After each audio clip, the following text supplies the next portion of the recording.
Time 9:04 p.m. October 4th, 2035. Location a certain sea area in the Central Pacific Ocean. Honored passengers, good evening. Once again, thank you for choosing to travel aboard the Sky Dome International Luxury Cruise Liner. 1/3 of our voyage has already passed. By tomorrow afternoon, we will arrive at the islands of the Republic of Fiji. In addition, as a token of our appreciation, we will be holding a lively welcome party on the second deck promenade.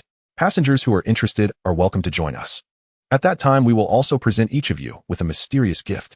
Listening to the voice coming from the in-room broadcast, Su Xingming's heart began to stir with excitement. He could hardly wait to head up to the deck and join the fun.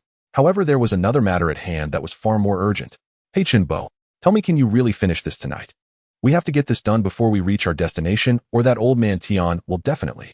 As he spoke, Su Xingming drew a hand across his neck in a throat-slitting gesture, his expression twisting theatrically. All right, stop rushing me. I'm almost done. Just a few final lines of core code left. Go play with mud somewhere else for now. The one called Chunbo was a chubby young man weighing over 160 gene.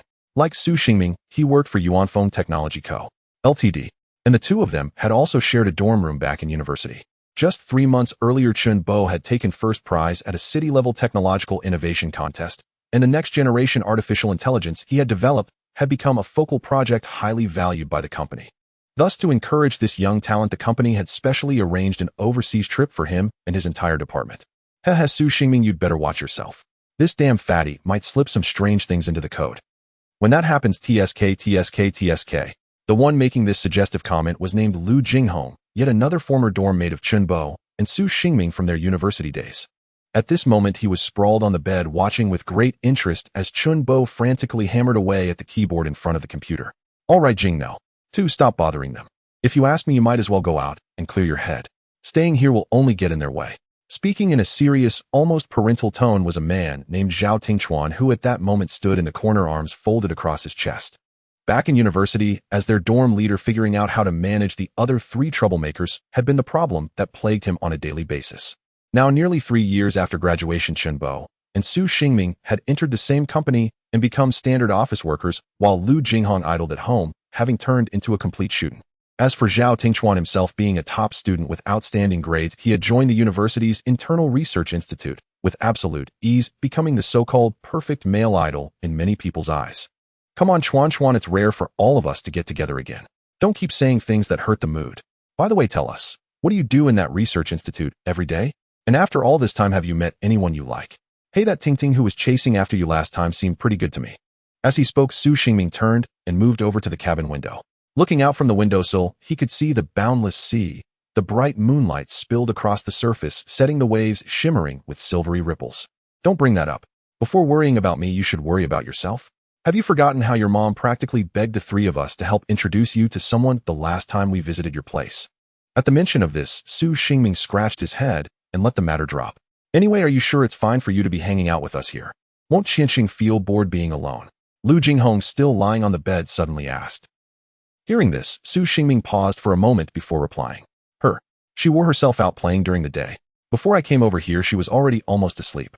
The girl they were talking about was named Su Tianqiong, his younger cousin, who boarded at his house and was in her senior year at university. When she heard he was going on a trip, she insisted on tagging along no matter what. With his mother's relentless pressure, Su Xingming had no choice but to bring her along. Done. It's finished.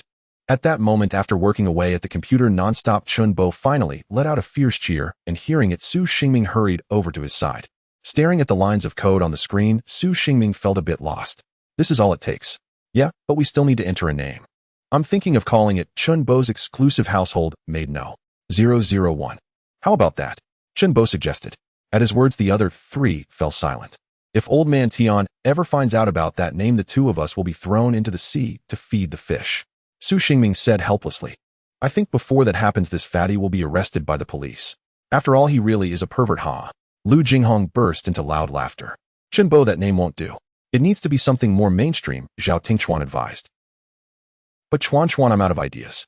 Writing all this code has burned through every brain cell I have. With that, Chunbo slumped limply into his chair, his whole body turning into a pile of jelly. How about calling it Shaolin? At Su Xingming's words, the other 3 immediately turned their attention to him. Shaolin, isn't that a bit too plain? Will old man Tian accept it? Chunbo sounded a little worried. The name was indeed very ordinary. I actually think it's fine. Since this is the first prototype, having an easy to remember name is a good thing. In the end, with Zhao Tingchuan's support, Chenbo adopted Su Xingming's suggestion and typed the 2 characters for Shaolin into the code field designated for the name. Watching Chenbo finish everything, Su Xingming felt a wave of relief along with a rising fatigue. He stretched lazily, then went back to the window, braced his hands on the sill, and sat up on it. When you think about it, are we really happy like this? Going to work and coming home, eating and sleeping day after day. Su Xingming sighed. Isn't life just like that? Simple and ordinary. Zhao Tingchuan replied casually, then exchanged a smile with Chenbo. Hearing this, Su Xingming chuckled softly. Suddenly, he raised both hands toward the sky and shouted, head tilted back. God, I don't want to keep living this dull, monotonous life. Please bring some excitement into my world. As soon as his words fell before his very eyes, the sky was suddenly shrouded by a layer of dark clouds, and then strange flashes of light began to flicker within the massive cloud. Huh, what is that? Light. What truly caught Su Xingming's attention was not the lightning itself, but its hue, for he had never seen light of such a color before. Those violet rays. What are they? Su Xingming whispered, and in the very instant his words faded, the sky was completely flooded by that violet radiance. The next second, boom, rumble. The entire room began to shake violently, and Zhao Tingchuan, Chenbo, and Lu Jinghong were all thrown to the floor. What's going on? An earthquake? No, is it a tsunami? Chenbo was in a panic, already scrambling under the desk. The tremors only intensified. From the bathroom came the sound of bottles and jars smashing on the floor, and everything on the table toppled and fell. As for the 3 of them, none of them could stand up. It was as if some immense force were pressing them down, making it impossible even to lift their heads. In the end, the shaking lasted for roughly a dozen seconds before everything around them returned to silence. What on earth just happened? Staggering, Zhao Tingchuan got to his feet. He patted the dust from his clothes, then helped haul Lu Jinghong and Chenbo up from the floor. However, when he called out Su Xingming's name, no one answered. He quickly looked toward the windowsill, where Su had been just moments before, but now there was no trace of Su Xingming's figure there at all. Xingming, wake up, hurry, and wake up. Wake up. Who is calling me? The sudden voice of a girl echoing in his mind left Su Xingming dazed. Before his eyes there was only pitch-black darkness, and his consciousness seemed to be sinking into an abyss. He had never heard this voice before, so Su Xingming tried to respond, yet the voice did not resound again. Huh. Suddenly, Su Xingming snapped his eyes open. What appeared before him was a bizarre-looking monkey, its body covered in black and white markings, its hook-like claws reaching toward his face. Wah! Su Xingming cried out in shock and leaped up from the ground. The monkey seemed equally startled, darting away at incredible speed before scrambling up a tree. Throughout this, Su Xingming's gaze chased after its fleeing figure. Only after a brief moment did he suddenly come back to his senses. Wait. Trees. I remember. Shouldn't I be on the ship? No, this is... Where? With that thought, Su Xingming looked around.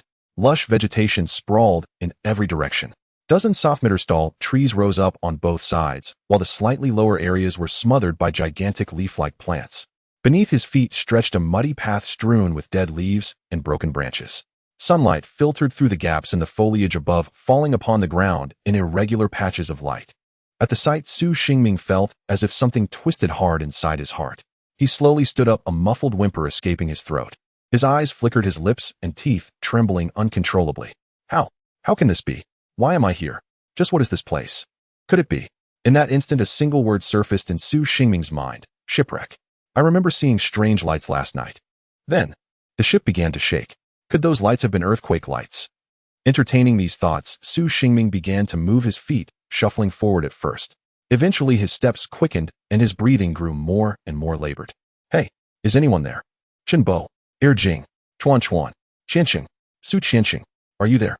Running as he shouted the names of his companions, Su Xingming had no sense of direction, no idea where to go or whether his friends and his younger sister were anywhere nearby. All he could do was call out again and again. Yet no answer came from the surroundings. The only response was from several monkeys that had just fled up the trees, their sharp gazes fixed tightly on Su Xingming's back as they tailed him. In the end, he had no idea how long he had been running or where he had ended up when his legs finally gave out. Su Xingming collapsed, gasping for breath. Then he curled his body tightly into a ball, eyes squeezed shut. Why is this happening to me? A dream. I get it, this is a dream, it's only a dream. As long as I wake up, the nightmare will be over. Over and over, Su Xingming tried to comfort himself in his heart. Yet no matter how hard he slapped his own cheeks, no matter how many times he smashed his forehead against the ground, nothing before his eyes changed. This was not a dream at all, but harsh living reality. At last, Su Xingming accepted it. He leaned his body against a rock, his left hand resting on his abdomen. Listening to the gurgling in his stomach, he felt all his strength leave him. Heaven really likes to play jokes. I waited 25 years for my first trip out to sea. And this is how it ends. Su Xingming murmured under his breath. Then he slowly closed his eyes. Here, with no food and no drinking water, he knew he was destined not to survive the night. Yet in the very next second, hiss! A shrill neigh rang out like a wild horse's cry, suddenly reaching Su Xingming's ears. At the sound, his eyes flew open. Soon from behind a tree roughly 10 meters ahead of him, a pure white horse slowly stepped into view. At this sight, a faint light returned to Su Xingming's eyes. The white horse's coat shone with a glossy luster, and its eyes, dark as black gemstones, were fixed on him.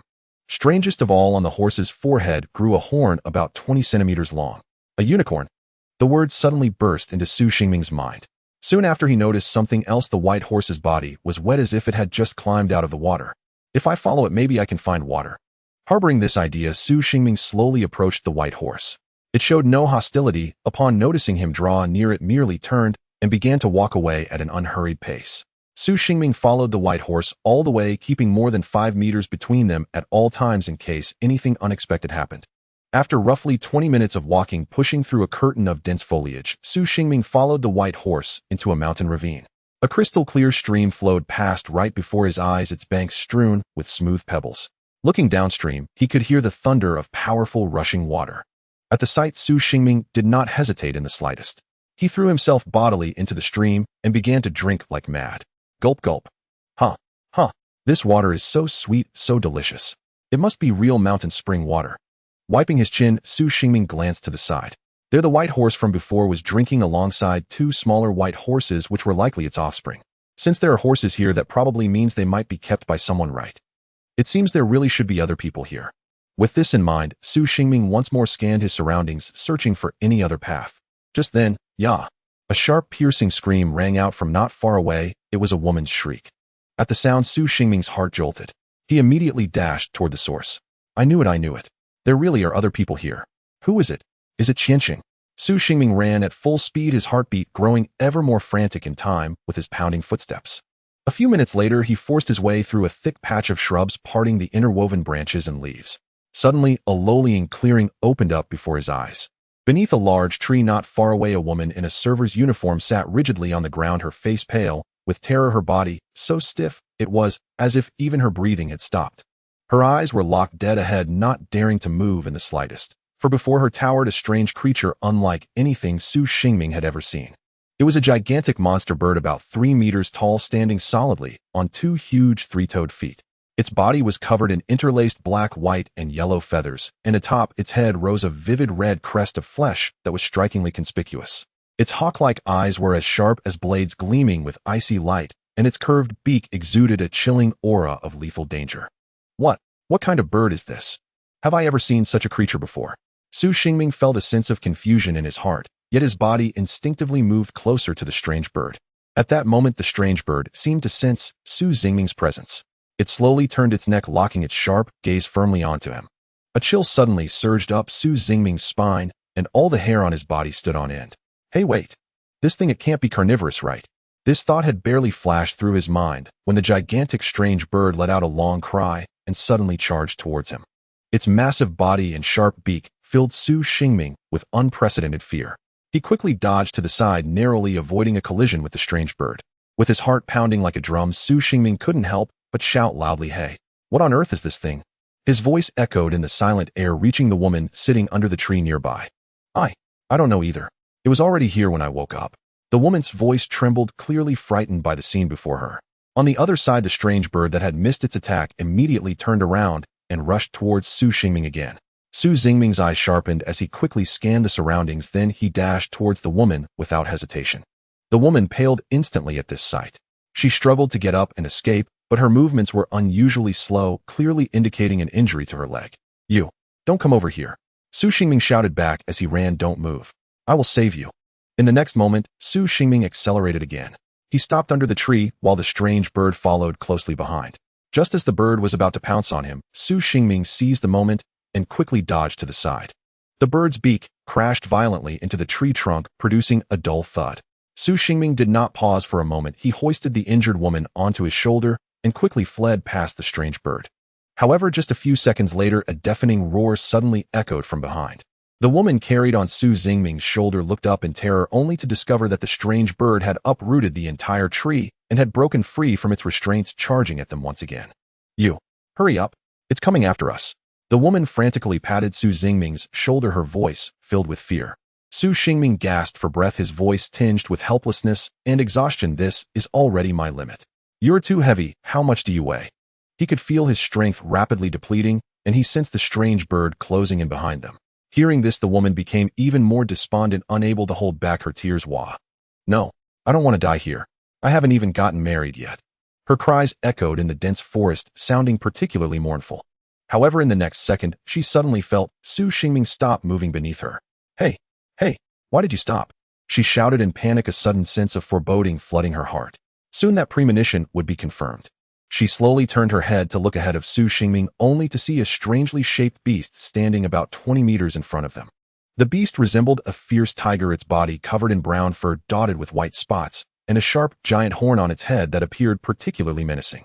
However, what shocked the two the most was that the beast's tail split into 5 segments like 5 agile whips, constantly striking the ground around it with a cracking sound. What is this thing?" the woman asked in a hushed voice. "I don't know either. This place is too bizarre, filled with creatures I've never seen before."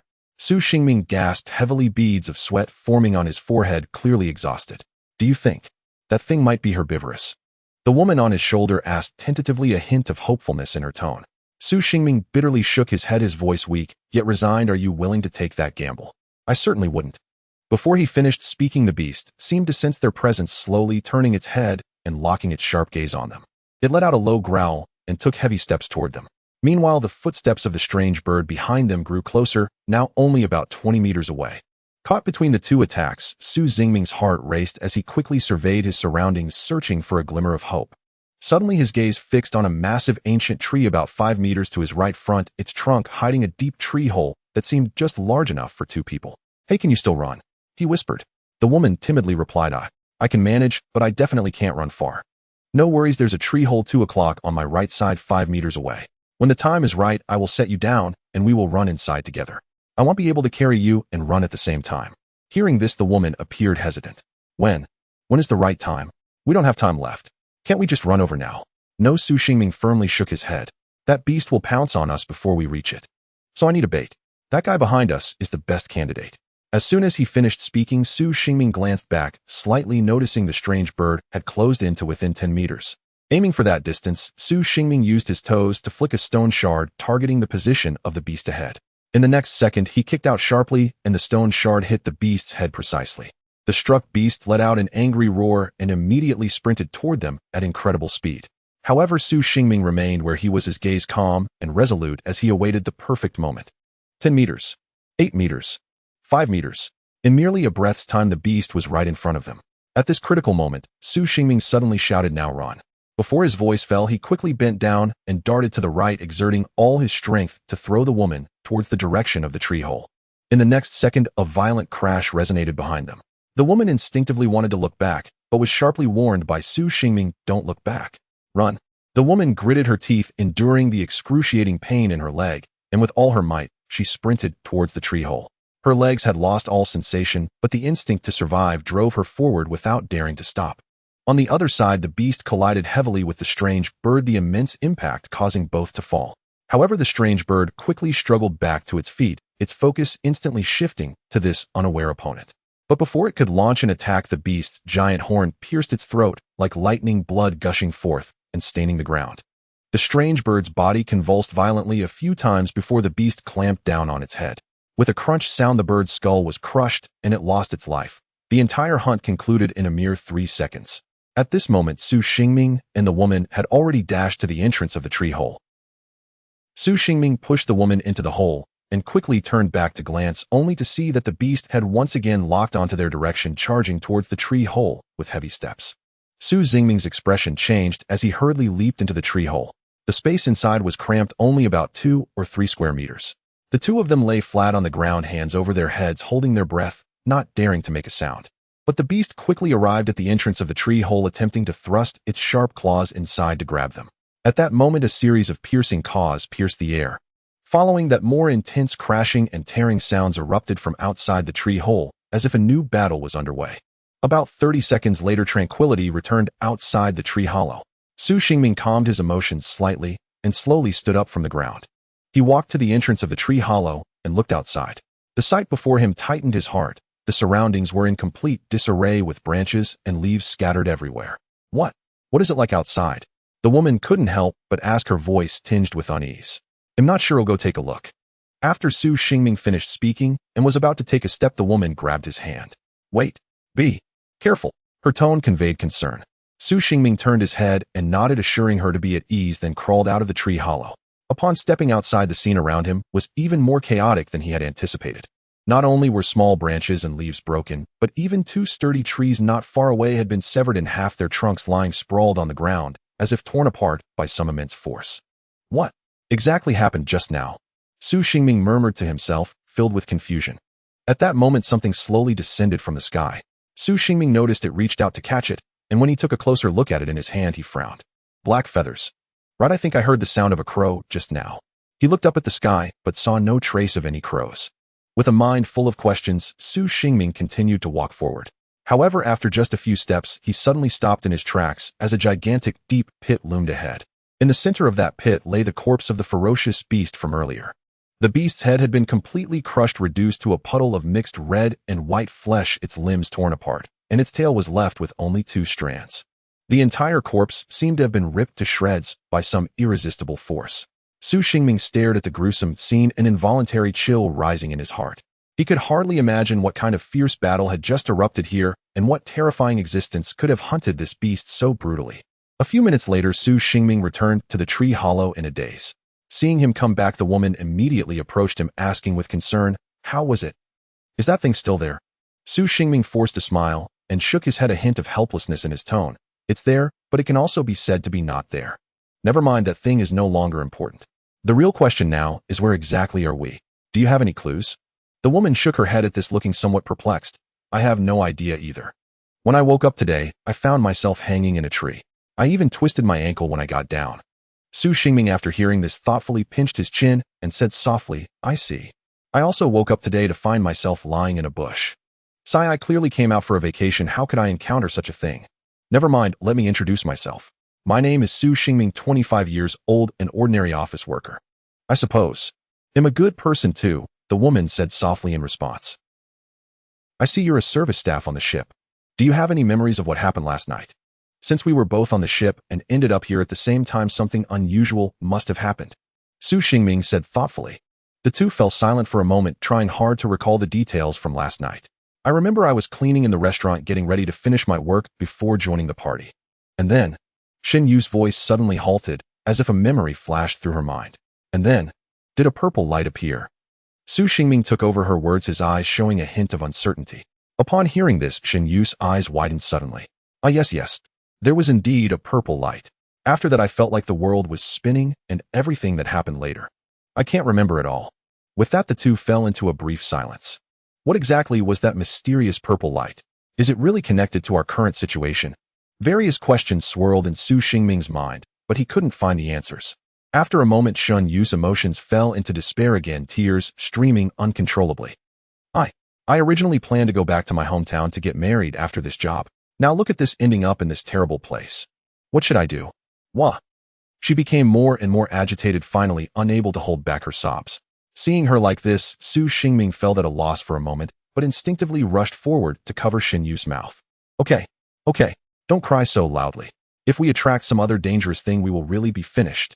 Hearing this, Shen Yu's crying suddenly stopped.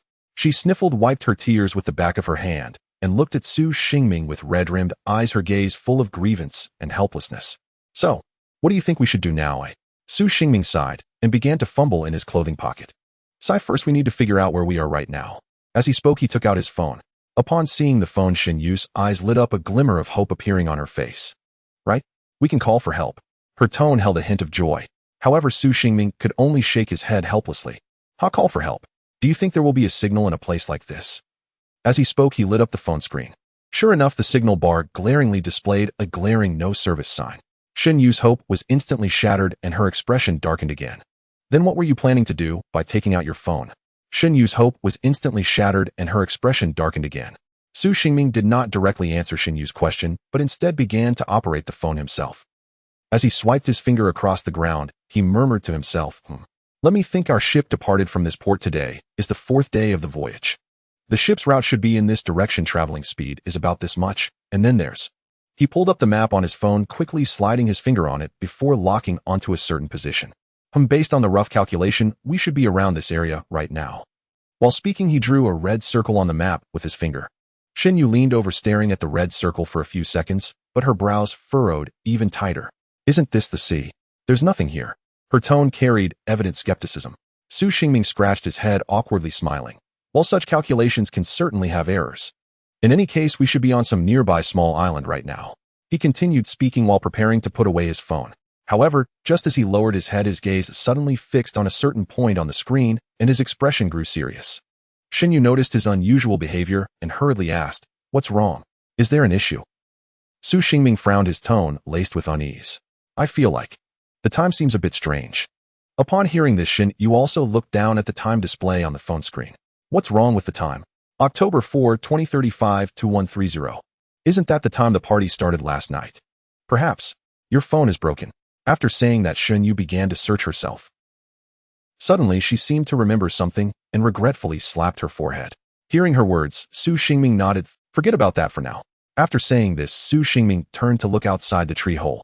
At this moment, the sky was gradually darkening, and the setting sun's afterglow cast a golden hue over the treetops, turning the jungle into a sea of gold. It was clear that continuing their journey, Shen Yu nodded, though somewhat relying on his memory of the way here. He caught. Fortunately, the jungle was particularly quiet at this moment, with only the sound of the breeze rustling. He crouched by the. Next, he began to search for something to hold water in. He patted his pockets and pulled out a portable knife from his clothing. Then his gaze fell on a broad leaf nearby, and soon an idea formed in his mind. 10 minutes later, Su Xingming left the creek with several makeshift water bags made from leaves and vines. At this moment, the sun was about to set, and the light in the jungle was gradually dimming, causing the surrounding scenery to become blurry. Su Xingming did not dare to delay. He knew that once it was completely dark, this jungle would become even more dangerous. However, just as he was hastening forward, a faint rustling sound suddenly came from the left front. Su Xingming immediately speculated inwardly, while cautiously raising his head to look in the direction of the sound. Initially, he did not see any trace of an animal, but the next second a strange and small figure suddenly appeared in his line of sight. What is that? Su Xingming's heart tightened. The figure was about 50 meters away from him, and through the interwoven branches he could vaguely see a dark silhouette. What shocked him even more was that the figure's shape and movements resembled a person. Su Xingming held his breath as his heartbeat quickened. He realized that the entity was probably not a friendly presence. Fortunately, the figure did not approach him, but slowly moved in the opposite direction from the tree hole. Once the figure completely disappeared from view, Su Xingming cautiously climbed back up from the ground. His heart was still racing, and a fine cold sweat trickled down his forehead. What was that? A wild man. That's impossible. What era is this? How could there still be wild people? He muttered to himself, inadvertently quickening his pace toward the tree hole. About 10 minutes later, he finally returned to the tree hole. As soon as he entered, Shen Yu rushed over, her tone clearly anxious and uneasy. Why did it take you so long to come back? It's already dark outside. I thought you were going to leave me here all alone. Her voice carried a hint of grievance, evidently tormented by the fear of being left alone in the tree hole. If I didn't come back, where else could I go? It's probably even more dangerous outside now. Here, take this, but drink sparingly. While speaking, Su Xingming handed 2 water bags to Shen Yu. Shen Yu took the water bags, looking at the tightly wrapped items in her hands, which resembled zongzi, and couldn't help but ask, what is this? Upon hearing her question, Su Xingming sighed softly, then reached out to help Shen Yu untangle a vine wrapped around the water bag. As the vine loosened, the top of the water bag revealed a small opening. Through the gap, Shen Yu saw the clear spring water inside. She eagerly drank several large gulps. The sweetness of the mountain spring instantly quenched her thirst, and the fatigue of several hours seemed to vanish as a satisfied expression finally appeared on her face. Hey, how did you make this? This is the first time I've seen it, Shen Yu asked curiously. Su Xingming smiled, slightly pointed to the water bag in his hand, and explained, you mean this?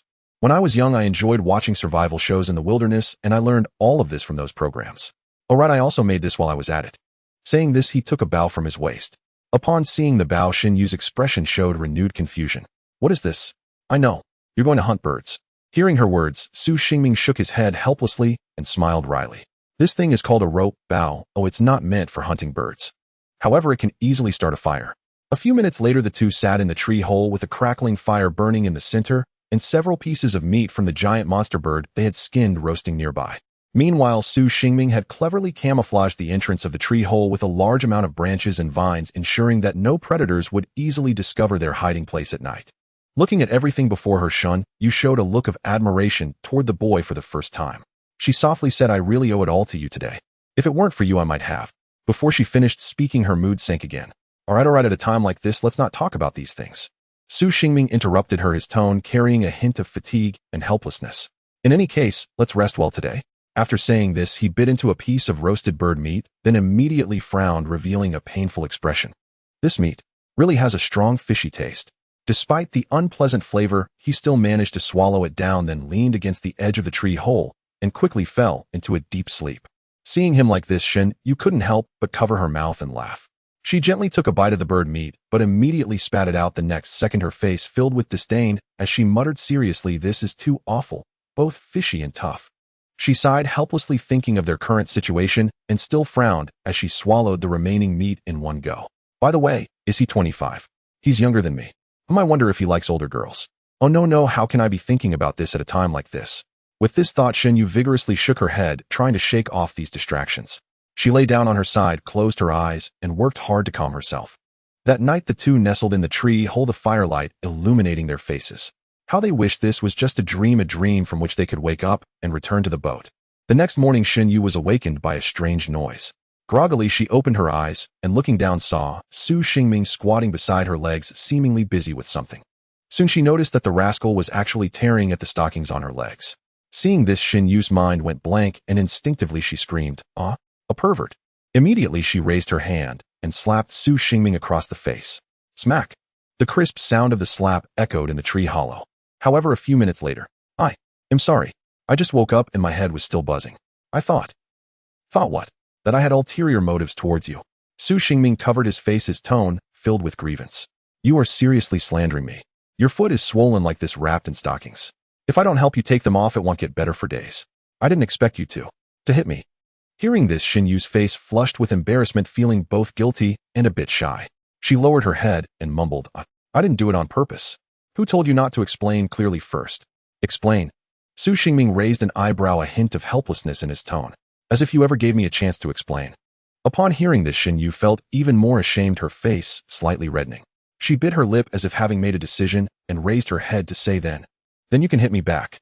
After saying that, she closed her eyes and tilted her head slightly, looking as if she was ready to take whatever came her way.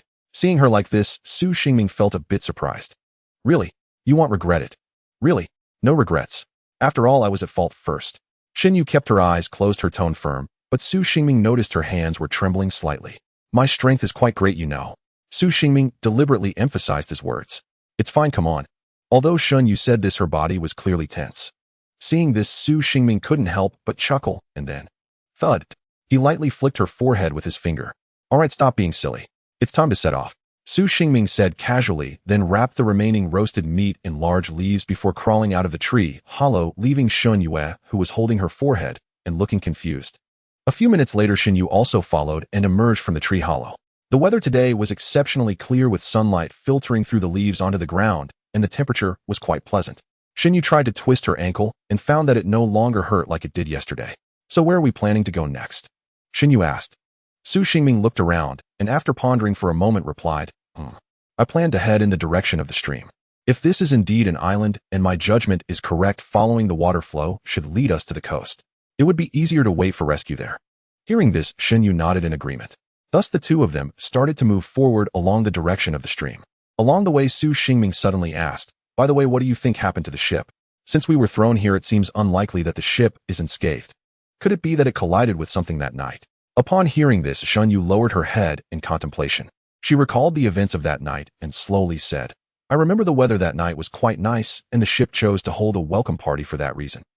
Moreover, Captain Jonathan of the Tianqiong was an experienced sailor with over 40 years of sailing experience, so I don't think he would overlook something like running aground." Su Xingming nodded, his brow slightly furrowed. Indeed, if it were an experienced captain, it would be unlikely for him to make such a basic mistake. As they walked, their doubts grew. Before long, they reached the stream's edge. Just like yesterday, several unicorns had gathered by the stream. They lifted their heads slightly to glance at the two newcomers, and finding no hostility lowered their heads to continue drinking. Seeing those unicorns, Shunyu revealed an amazed expression. So beautiful, just like in the movies. Hearing this, Su Xingming, who was filling a makeshift water bag, couldn't help but tease. Yet wait until you anger them. Then after getting hit by their horns, you'll know how beautiful they are. Oh, that shouldn't happen, right? They look like herbivores. Although Shunyu said this, she couldn't help but take a few steps away from the unicorns, clearly still a bit apprehensive. Let's hope so. Su Xingming laughed, then stood up and adjusted the filled water bag on his back. All right, let's go. This much water should be enough. The two continued downstream along the river. The path beside the river was much easier to walk on than they had imagined, and the view ahead was open, allowing them to easily observe the situation in the distance. Along the way, they also discovered many strange creatures they had never seen before. For instance, a turtle resting by the river with a long neck and tail, its shell a fiery red, and a bizarre bird with 4 wings that flew from one tree branch to another. In short, this place felt like stepping into a magical world from a movie.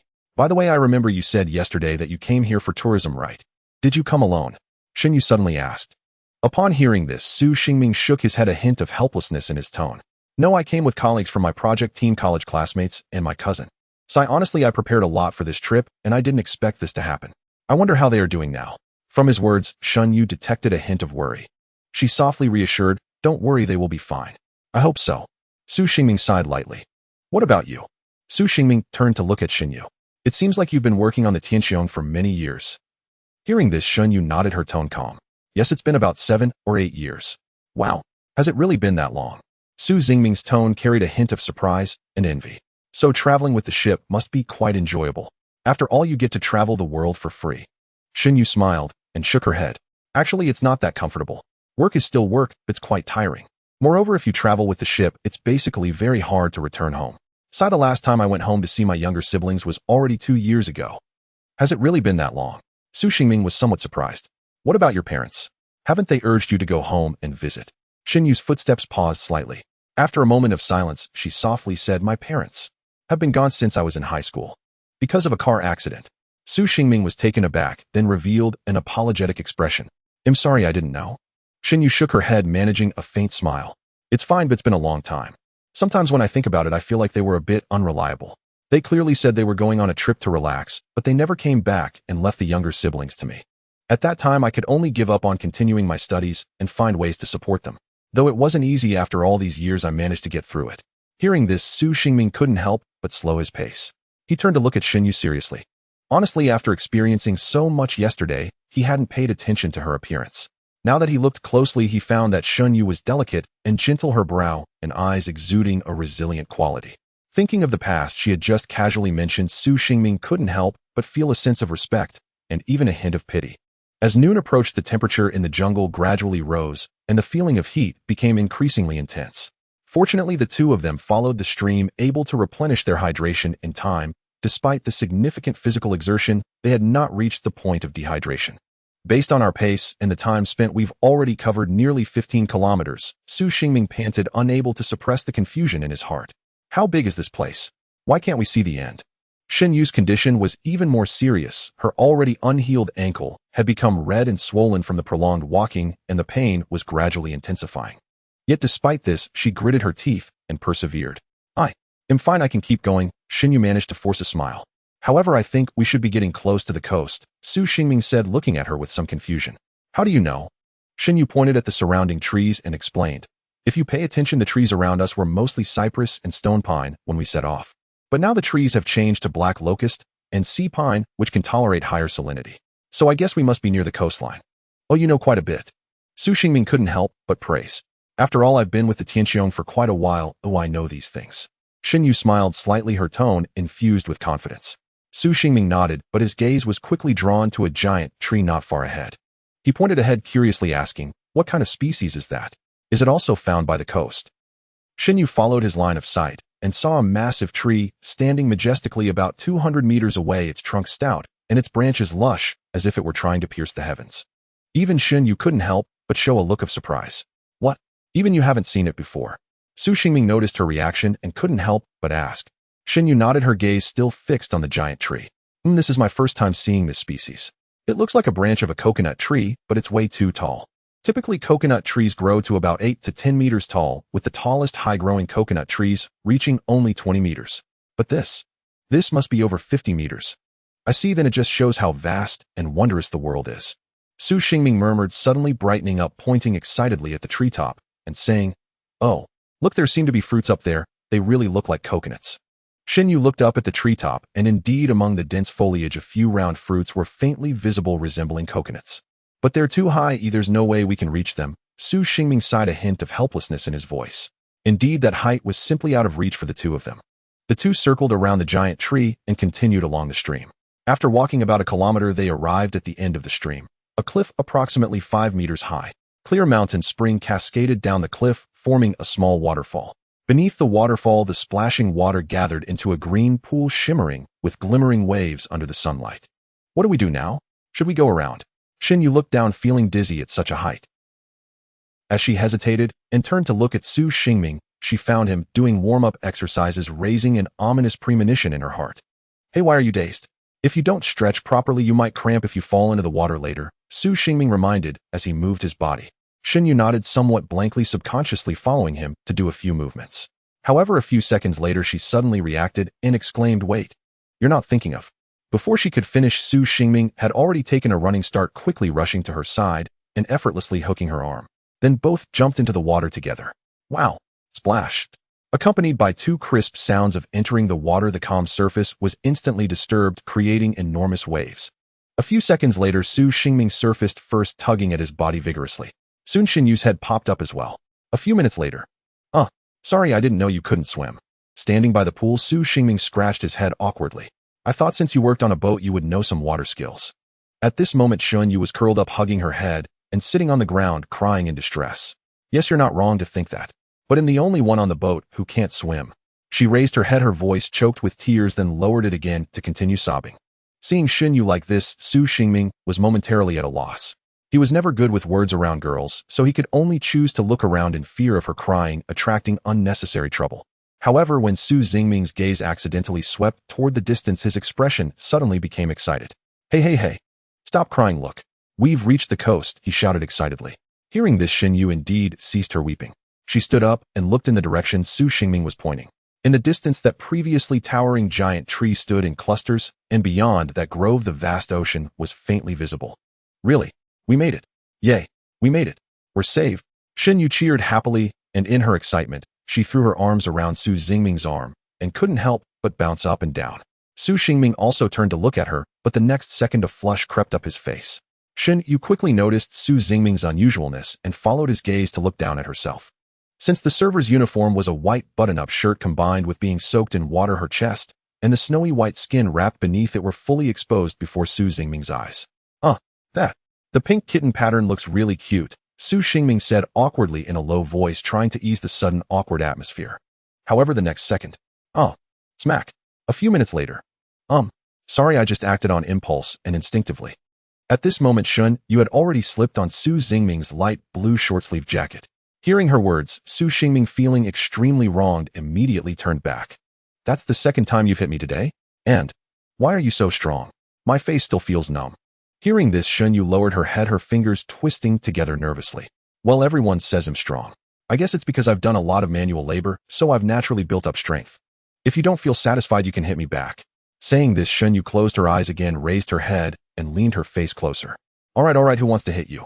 Su Xingming pushed Shen Yu's face away disdainfully, then continued, "Let's just consider it even for pulling you into the water.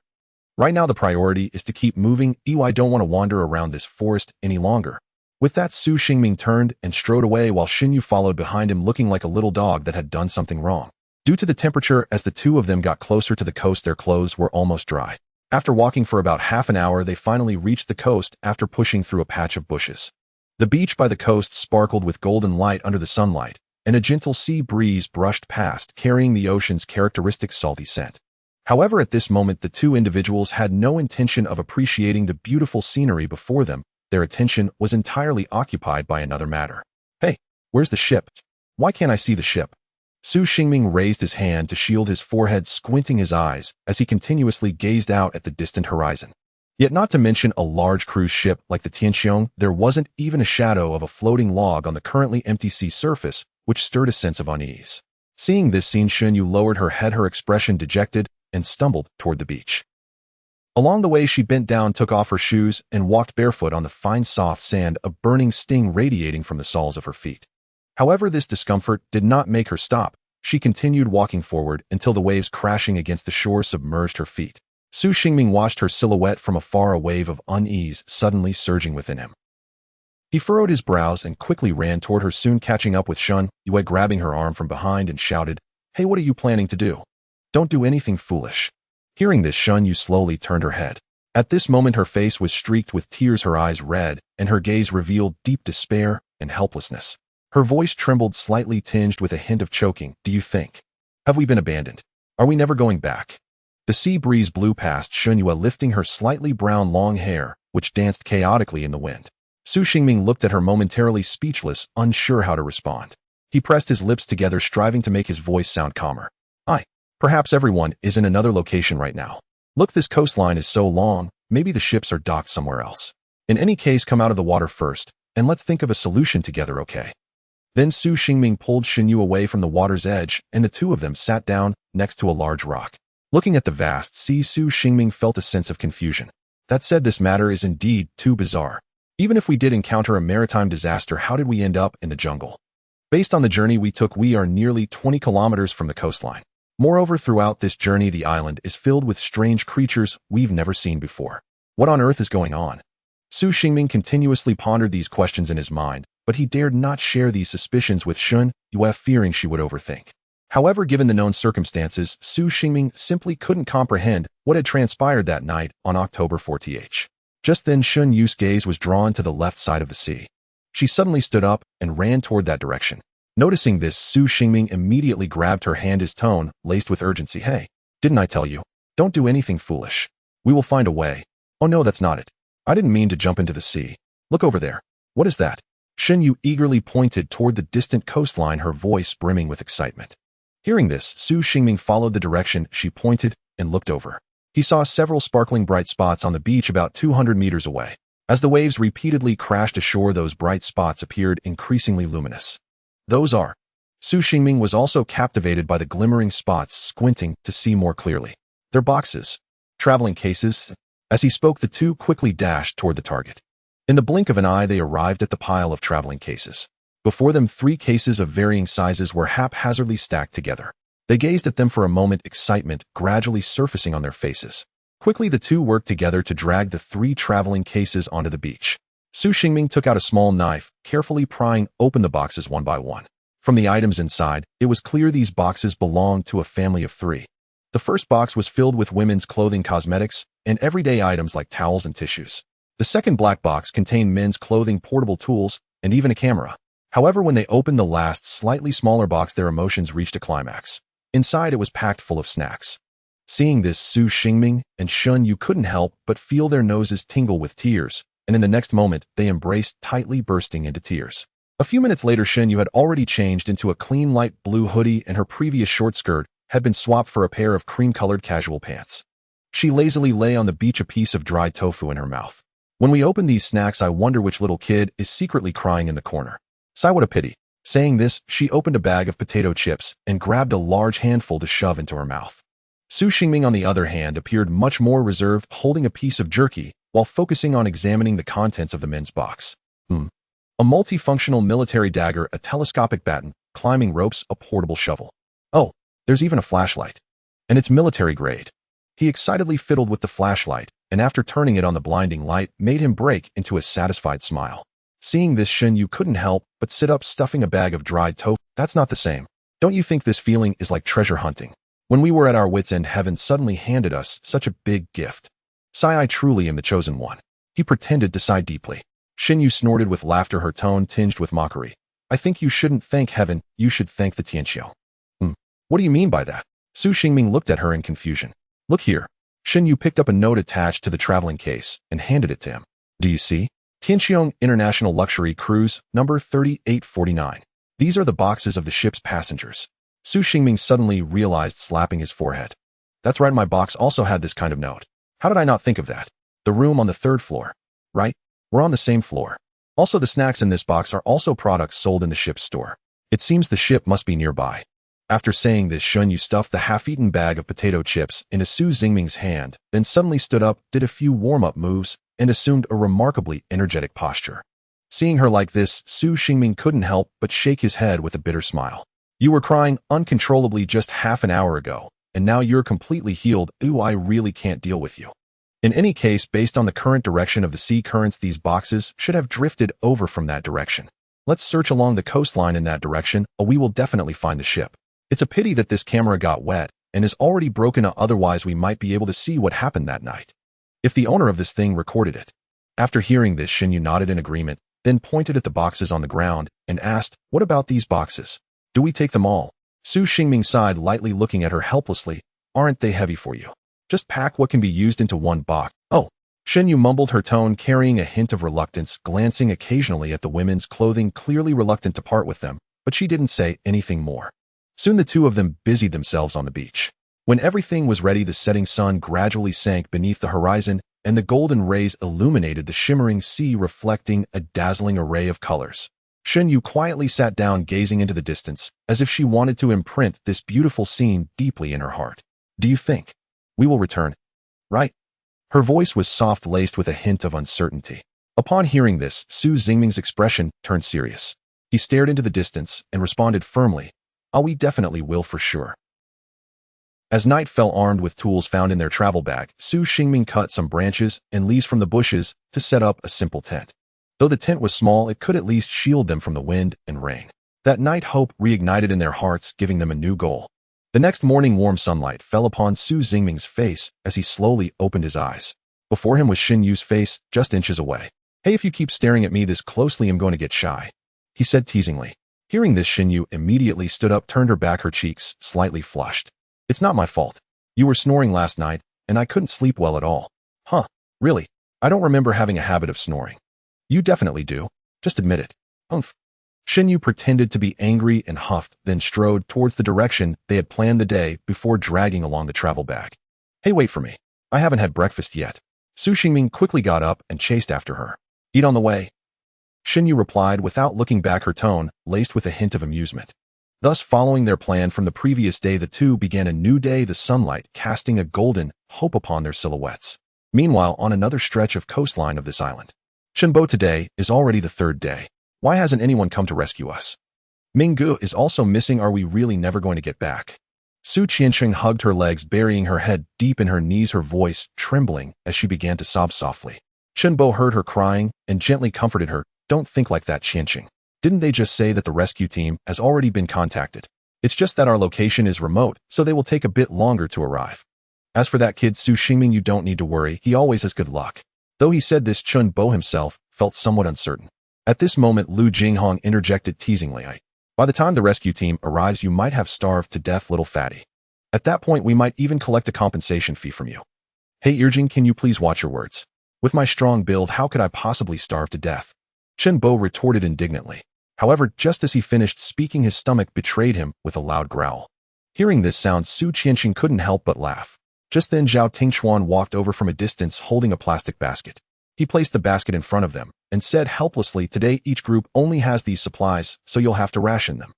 Shenbo looked down and saw only 3 loaves of bread and 2 bottles of water in the plastic basket, his eyes widening in disbelief. No way. We're 4 people sharing 3 loaves of bread, and that's meant to last us an entire day. Zhao Tingchuan shrugged, indicating there was nothing he could do. Every group has the same supplies. We're fortunate to have only 4 people. Look over there, as some groups with 6 people have to share these 3 loaves of bread. Their situation is even worse than ours. Upon hearing this, Chun Bo felt darkness cloud his vision and slumped down onto the beach. At this moment, the beach was crowded with people, just as Zhao Tingchuan had described, with groups of 4 to 6 individuals gathering together, each face marked by exhaustion. Chuan Gu. Su Qianqing spoke softly, her voice tinged with unease. What do you think about this incident? Although I'm a girl and don't know much about ships and oceans, doesn't this situation seem a bit exaggerated? She pointed toward the Tianqiong ship, which was stranded on the beach. Once a magnificent vessel, it now lay awkwardly with its bow deeply embedded in the sand, trapped between 2 giant trees. Even more astonishing was that the Tianqiong ship now had less than half of its hull remaining, with the upper part from the 4th floor and the lower part from the 2nd basement completely missing, as if severed by some invisible force. The remaining cut was so clean it looked as though it had been precisely sliced by a gigantic blade. Hearing Su Qianqing's question, Zhao Tingchuan could only shake his head helplessly. I don't have a good conclusion on this. For now, let's follow the arrangements.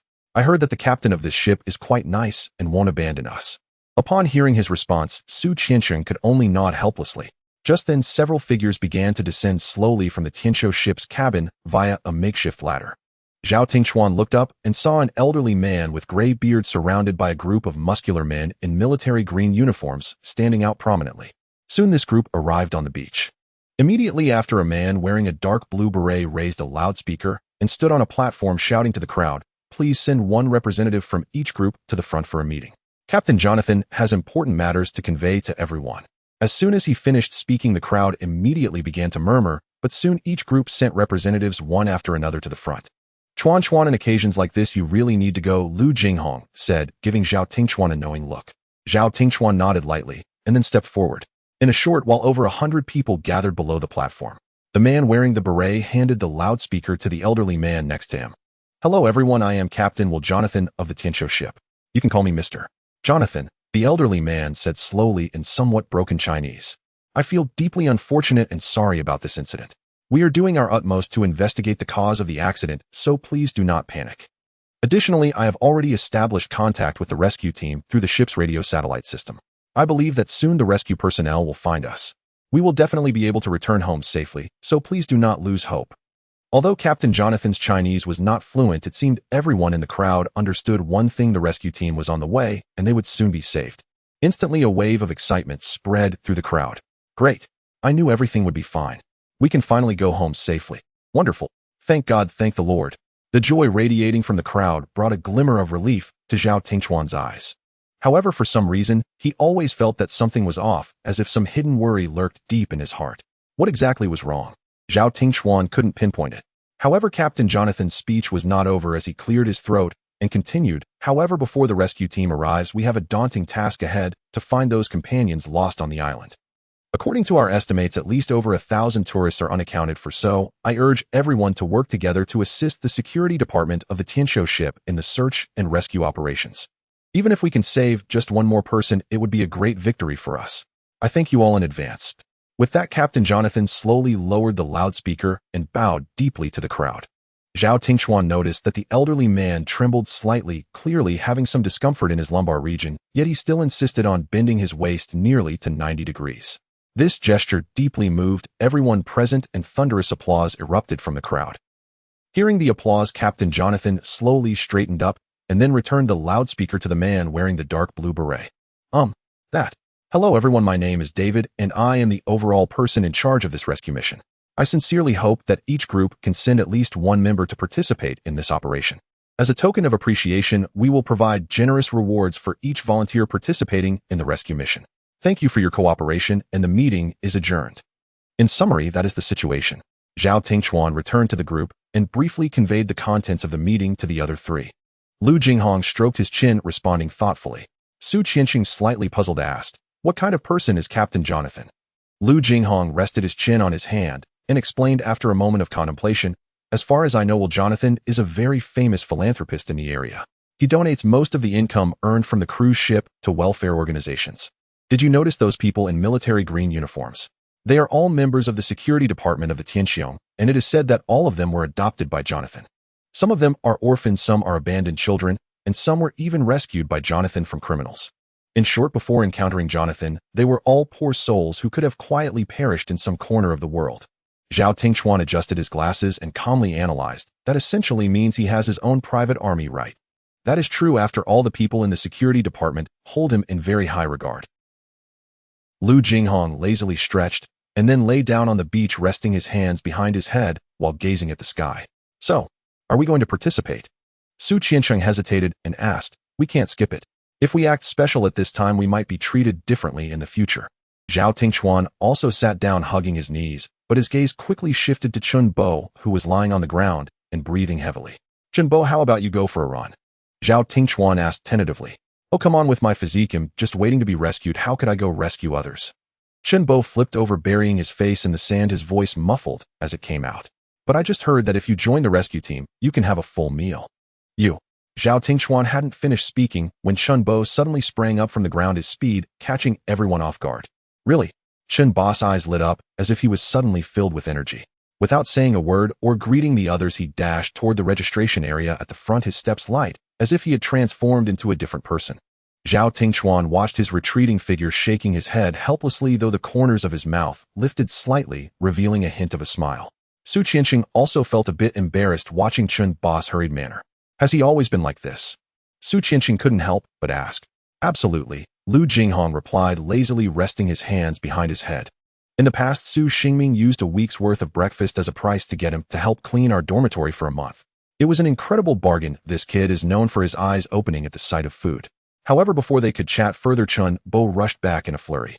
Zhao Tingchuan initially thought he had changed his mind and was about to speak when he saw Chun Bo hurriedly throw out a line. By the way, remember to go back to the room and bring my computer and backpack down for me. Before the rescue team arrives, I still need to improve the program, thanks.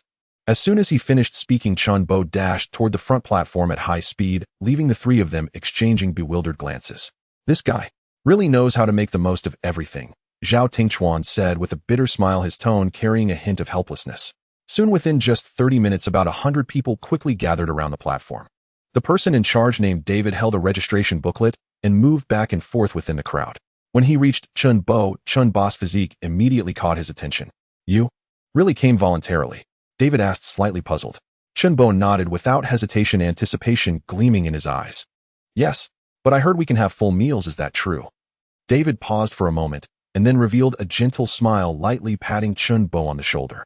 Don't worry, as long as you follow me out, I will make sure you won't go hungry. With that, David turned back to the platform, raised a loudspeaker, and scanned the crowd below.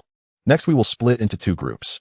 Group A will be led by me, searching east along the coastline. The other Group B, will be led by my assistant Frank, searching west. Any questions? The crowd was momentarily confused, exchanging glances as if they hadn't fully processed the information. At that moment, Chun Bo suddenly raised his hand and responded loudly, no. His voice was loud and firm, instantly attracting everyone's attention. However, soon someone noticed his round belly and couldn't help but chuckle softly, but Chun Bo remained unfazed and stood tall. David nodded in satisfaction, then whispered a few words to his assistant beside him. The assistant moved aside, signaling the crowd to split into two lines and prepare to set off. At this point, Chun Bo noticed that each group had 3 members from the security department. In Group B, there was a woman with light brown short hair, and she was quite cute. When Chun Bo's gaze fell on her, she also noticed his stare and returned him a gentle smile. At that moment, David's voice came through. Anna, if you find any trace of Miller and Catherine, regardless of life or death, you must bring them back. We absolutely cannot leave their bodies on this island, understood? Anna nodded in response, saying, understood. Soon the two rescue teams, A and B, began to depart from the camp, starting their search along the eastern and western shores of the coastline. As Zhao Tingchuan watched them leave, he also stood up and said to the two beside him, all right, I'm going back to the room as well. Do you need me to bring anything down? Su Tianqiong gently shook her head, pointing to her backpack, and whispered, my things are all here. I have already taken everything down. Lu Jinghong, however, was engrossed in the book in his hands, seemingly not hearing Zhao Tingchuan's words. But Zhao Tingchuan didn't mind starting to walk toward the ship's cabin. Upon entering the cabin, a scene of ruin met the eyes. The interior of the Tianqiong had long lost its former glory, with debris scattered everywhere, creating a chaotic appearance. Although the ship had not sealed off the entire vessel due to most of the supplies being removed, only a few people were left in the cabin, like Zhao Tingchuan, moving their belongings. Entering the cabin from the emergency slide, the first place arrived at was the plaza on the first floor. Although small, it was well-equipped, featuring a stage, a small casino, a restaurant, and a variety of specialty goods. Going down 6 floors from the emergency staircase on one side of the plaza brings you to the crew's rest area, including dormitories, power rooms, supply storage rooms, and ballast tanks. However, the areas below the second basement do not exist anymore, as the ship's bottom has been completely erased, creating a massive void. A large amount of stored supplies has also sunk to the bottom of the sea, disappearing without a trace. To prevent accidents, the area between the second and third basements has been completely sealed off, prohibiting anyone from entering. Going up the second floor is a leisure area equipped with a gym, sauna, massage room, and bathing center. The main deck is also located on this floor, featuring an oversized swimming pool, which used to be a venue for pool parties and other large entertainment activities. The third floor is the guest room area, with hundreds of rooms of varying sizes tightly arranged on this floor. The fourth floor is concentrated with numerous free restaurants offering cuisine from around the world, and there is also a subdeck with a small parent-child activity area and a children's swimming pool. However, the 5th to 8th floors have completely vanished, which also means that the passengers who originally resided in the 5th and 6th floors are now missing. Zhao Tingchuan walked forward slowly, his gaze thoughtfully sweeping around. Due to the fully transparent design of the ship and the power outage, he could only rely on the faint sunlight streaming through the windows, cautiously feeling his way forward. Beside him, several other hopeful tourists were also searching around, trying to find any remnants of food or supplies, but after searching they remained empty-handed. Before long, Zhao Tingchuan arrived at the guest room area on the 3rd floor. The silence here was chilling, and the already narrow corridor now felt even more congested due to the scattered debris on the floor. With the faint light seeping through the window, although he could not see his hand in front of his face, visibility was extremely low, and he could barely make out indistinct outlines. Zhao Tingchuan had to lean against the wall, relying on his memory to feel his way forward step by step, finally finding the room he shared with Chunbo. The door was slightly ajar, and from the outside, he could see nothing but darkness inside. He slowly pushed the door open, the hinges creaking eerily in the silence. The room was pitch black, and Zhao Tingchuan's vision was completely engulfed by the darkness. He took a deep breath, trying to calm himself. The computer and backpack should be in the cabinet under the bedside table. He cautiously moved his feet, the tension gradually spreading. In this extreme darkness, his senses were amplified. He could clearly hear his own breathing, even feeling a slight tingling sensation on his scalp.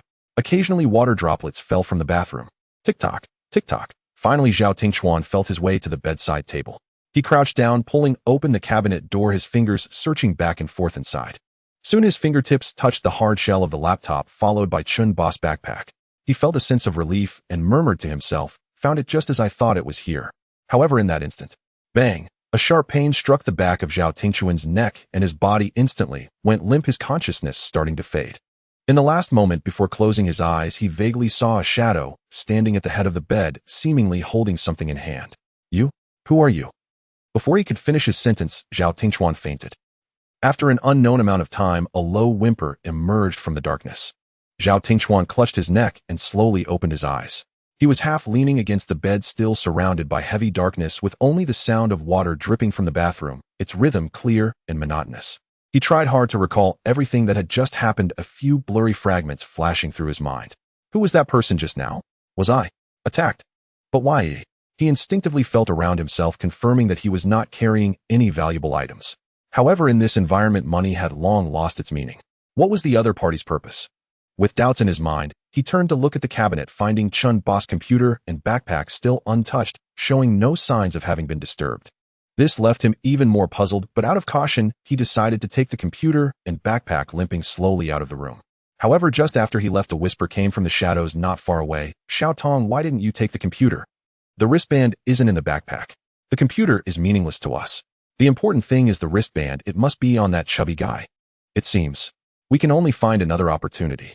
At this time, the outside was even darker than when he arrived, seemingly nearing dusk. Golden rays of light streamed through the window, barely illuminating a small area, yet visibility remained extremely low. Zhao Tingchuan took each step cautiously, as if gambling with his life. Finally, he descended to the 2nd floor. The view here was slightly broader, with sunlight streaming through the gaps in the deck, gradually restoring his vision. Why did they attack me? Yet they took nothing. What on earth is going on? With a head full of questions, Zhao Tingchuan was about to disembark when he suddenly noticed many security personnel at the entrance of the ship. They looked stern, their eyes scanning the surroundings like hawks, as if on guard against something. What's going on? Why are there suddenly so many security personnel? Just as he was filled with confusion, a team of security personnel noticed his presence. Several of them quickly approached him, led by a man with a crew cut and a menacing scar across his face. Zhao Tingchuan's gaze swept over the man's left arm, where he wore a prominent yellow armband, clearly indicating a significant status. The scarred man stepped in front of him and said coldly, "Hey, if there's nothing wrong, hurry up and get down. Starting tomorrow, no one is allowed to enter here." Zhao Tingchuan frowned and couldn't help but ask why. "There's no why, it's the rule." The scarred man impatiently waved his hand and then signaled to two people beside him. The two immediately moved up and stood at Zhao Tingchuan's sides, seemingly ready to escort him away. Seeing this, Zhao Tingchuan coldly said, "All right, you don't need to guide me. I can walk by myself." Seeing his firm attitude, they did not press him further. Soon Zhao Tingchuan, with the computer and backpack in hand, reached the entrance of the cabin. He glanced back at the security personnel guarding the important entrances, a bad premonition subtly rising in his heart. Meanwhile, on another beach, the afterglow of dusk spread across the land, and the hot sand beneath his feet was unbearable. After a whole day of exposure, the beach felt like a furnace, each step a torment. The search and rescue team led by David had been traversing this beach for nearly 6 hours, yet apart from a few scattered travel cases, they had found nothing, let alone any survivors. This damn weather is roasting us alive. Is God deliberately making it hard for me? Chinbo complained while gulping down water. The middle-aged man beside him handed him a bottle of water, a hint of reproach in his tone. Kid, save some, who knows when we can go back.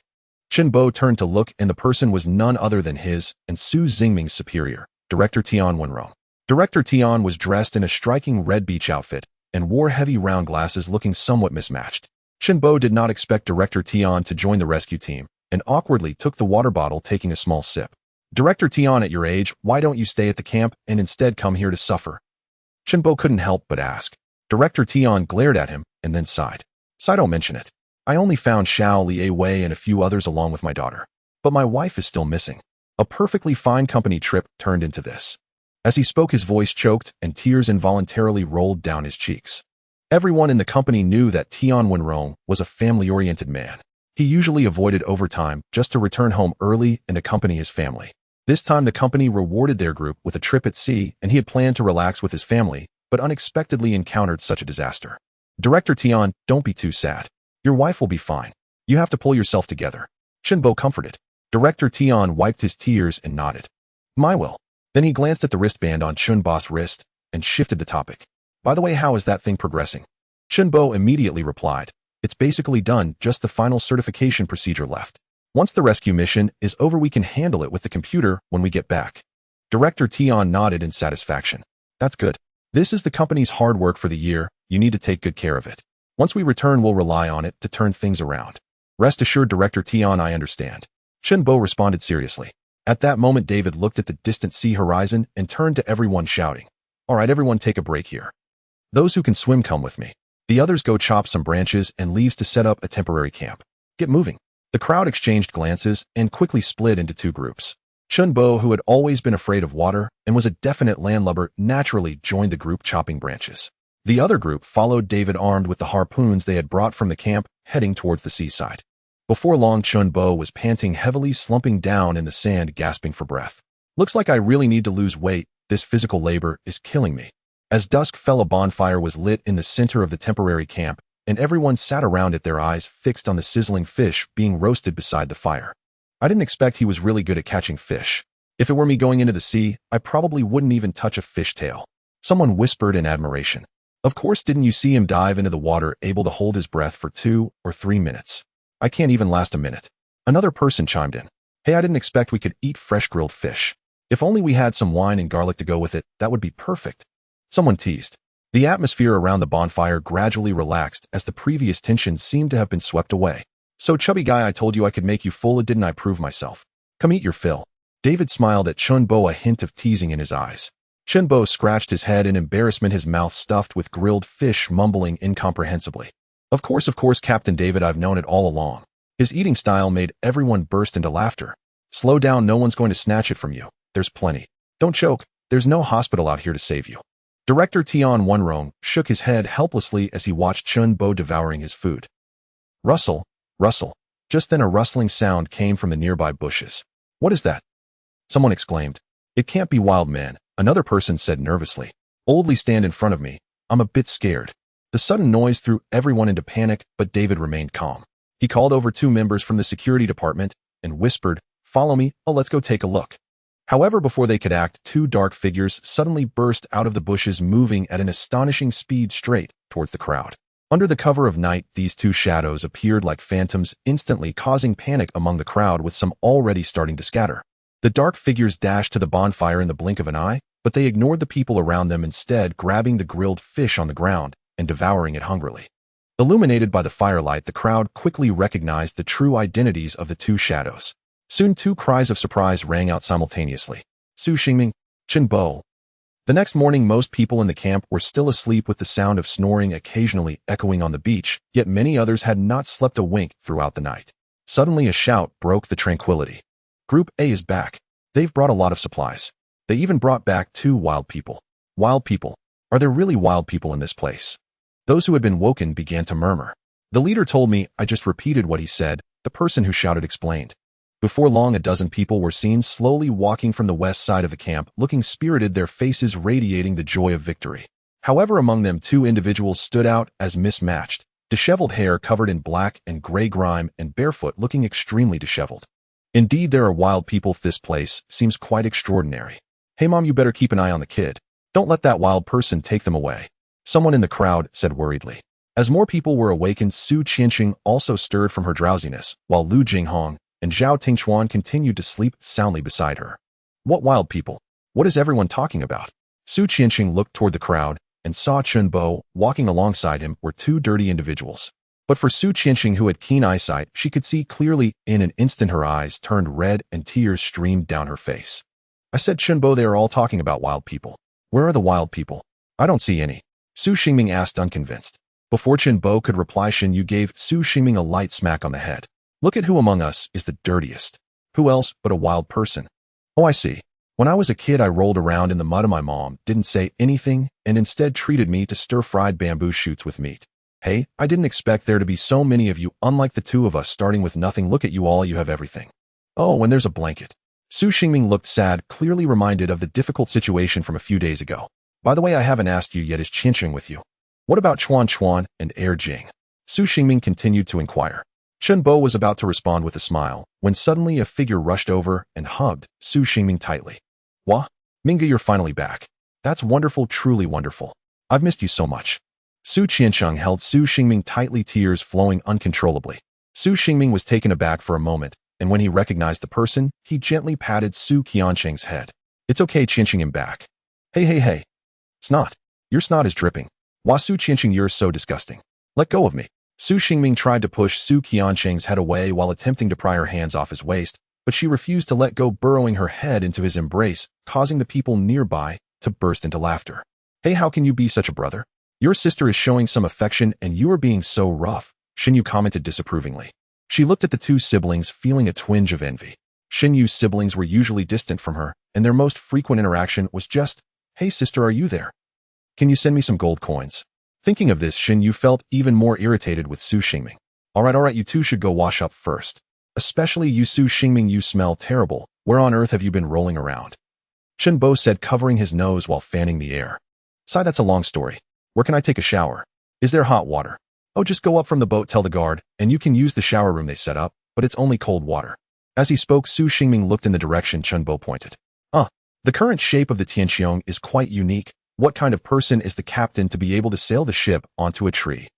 Oh, well, let's go, Shen Yu, let's change our clothes and show this group that we're not wild people after all. With that, Su Xingming grabbed Shen Yu's wrist and strode toward the ship. Shen Yu was startled by Su Xingming's sudden action. Her face flushed slightly, and she felt secretly relieved. Fortunately, my face is quite dirty. They probably didn't notice. Soon Su Xingming and Shen Yu arrived at the entrance of the ship, only to be told that only one person could enter at a time. Do you need an escort to take a shower? It's not a bathhouse. Forget it, it doesn't matter. Su Xingming said helplessly. Then Shen Yu, you go first, they'll wait here for a while. Su Xingming said to Shen Yu.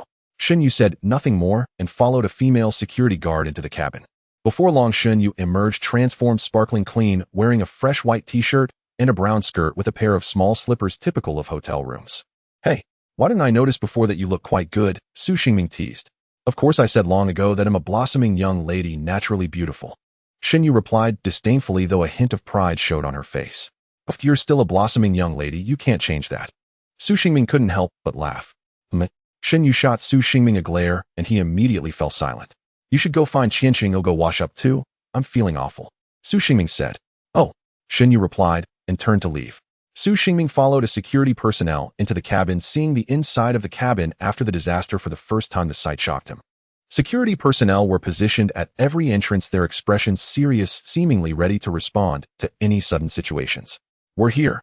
Hurry in and wash up. Water resources are limited, so be a bit quicker.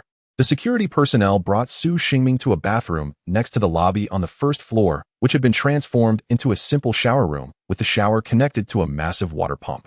Not bad, at least better than rolling around in the sea, Su Xingming muttered to himself. He quickly dealt with personal matters, changed into clean casual clothes, and returned to where Su Tianqiong and Chunbo were. Hey, I say, why is the security on this ship so tight? Was it like this before? Su Xingming asked in confusion. I don't know, it wasn't like this when I left yesterday. Oh, I have no idea what happened. Chunbo shook his head. All right, where are Chuan Chuan and Jing? Why haven't I seen them? Su Xingming looked around. Look, they're still sleeping. Chun Bo pointed to the two lying a few meters away. Zhao Tingchuan was sleeping relatively normally, while Lu Jinghong was sprawled out, one foot resting on Zhao Tingchuan's chest. Su Xingming chuckled helplessly and shook his head. These two are really carefree. Oh, are you Su Xingming? Never mind, I must be dreaming ill, just sleep a bit more. Hey, Jing, your feet smell terrible. Quick, take it away. While Zhao Tingchuan grumbled, he suddenly pushed Lu Jinghong away and sat up abruptly like a carp leaping from the water. As he just woke up, he caught sight of Su Xingming sitting nearby. His mind was still foggy, and he was startled at first, but quickly calmed down. Yo, enjoying your vacation, brother. Su Xingming smiled, extending a fist. Yeah, it was indeed very enjoyable, hee. Zhao Tingchuan also helplessly extended his fist, lightly bumping it against Su Xingming's. Speaking of which, did Jing used to sleep like this? Chen Bo, you brought a pen, right? Su Xingming looked at the still sleeping Lu Jinghong, and a mischievous smile appeared on their faces. A few minutes later.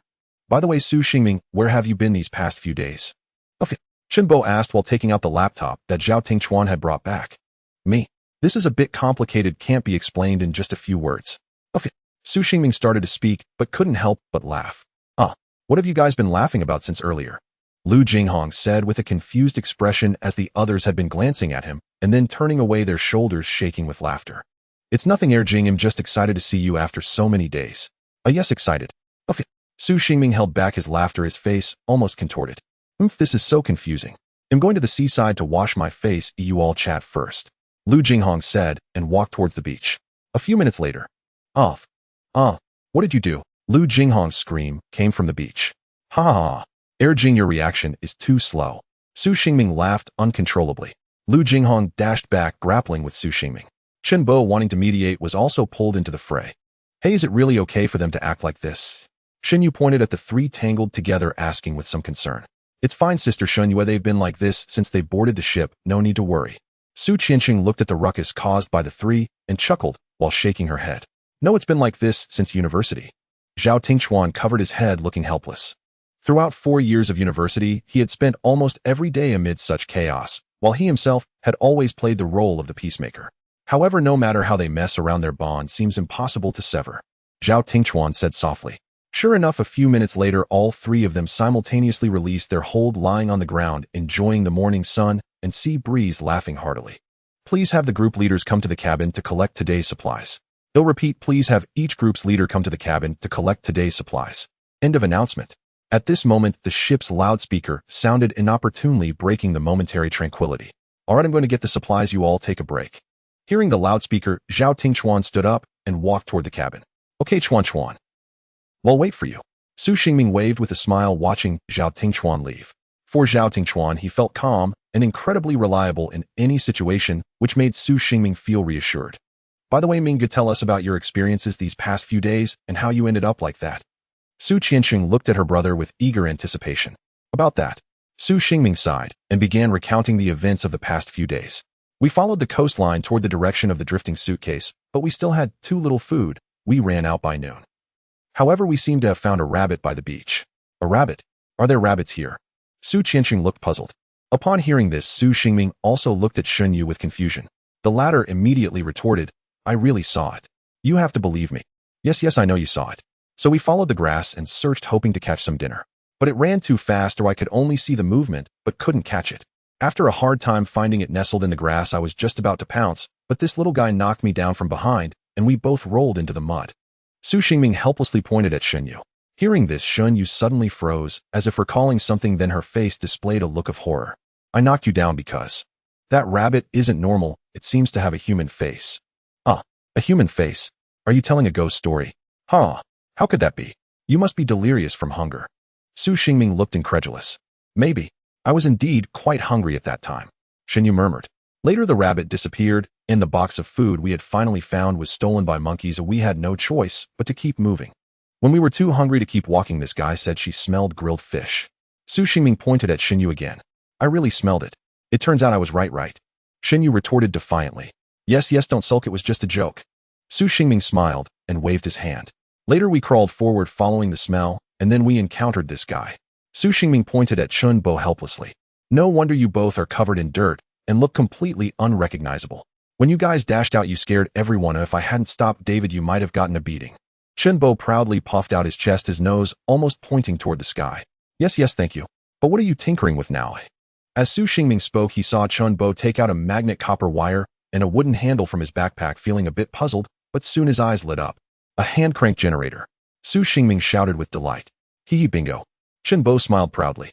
Great, that way we can charge our phones. Qianqing, take out your phone. Su Xingming said. Not a chance. This is for Shaolin.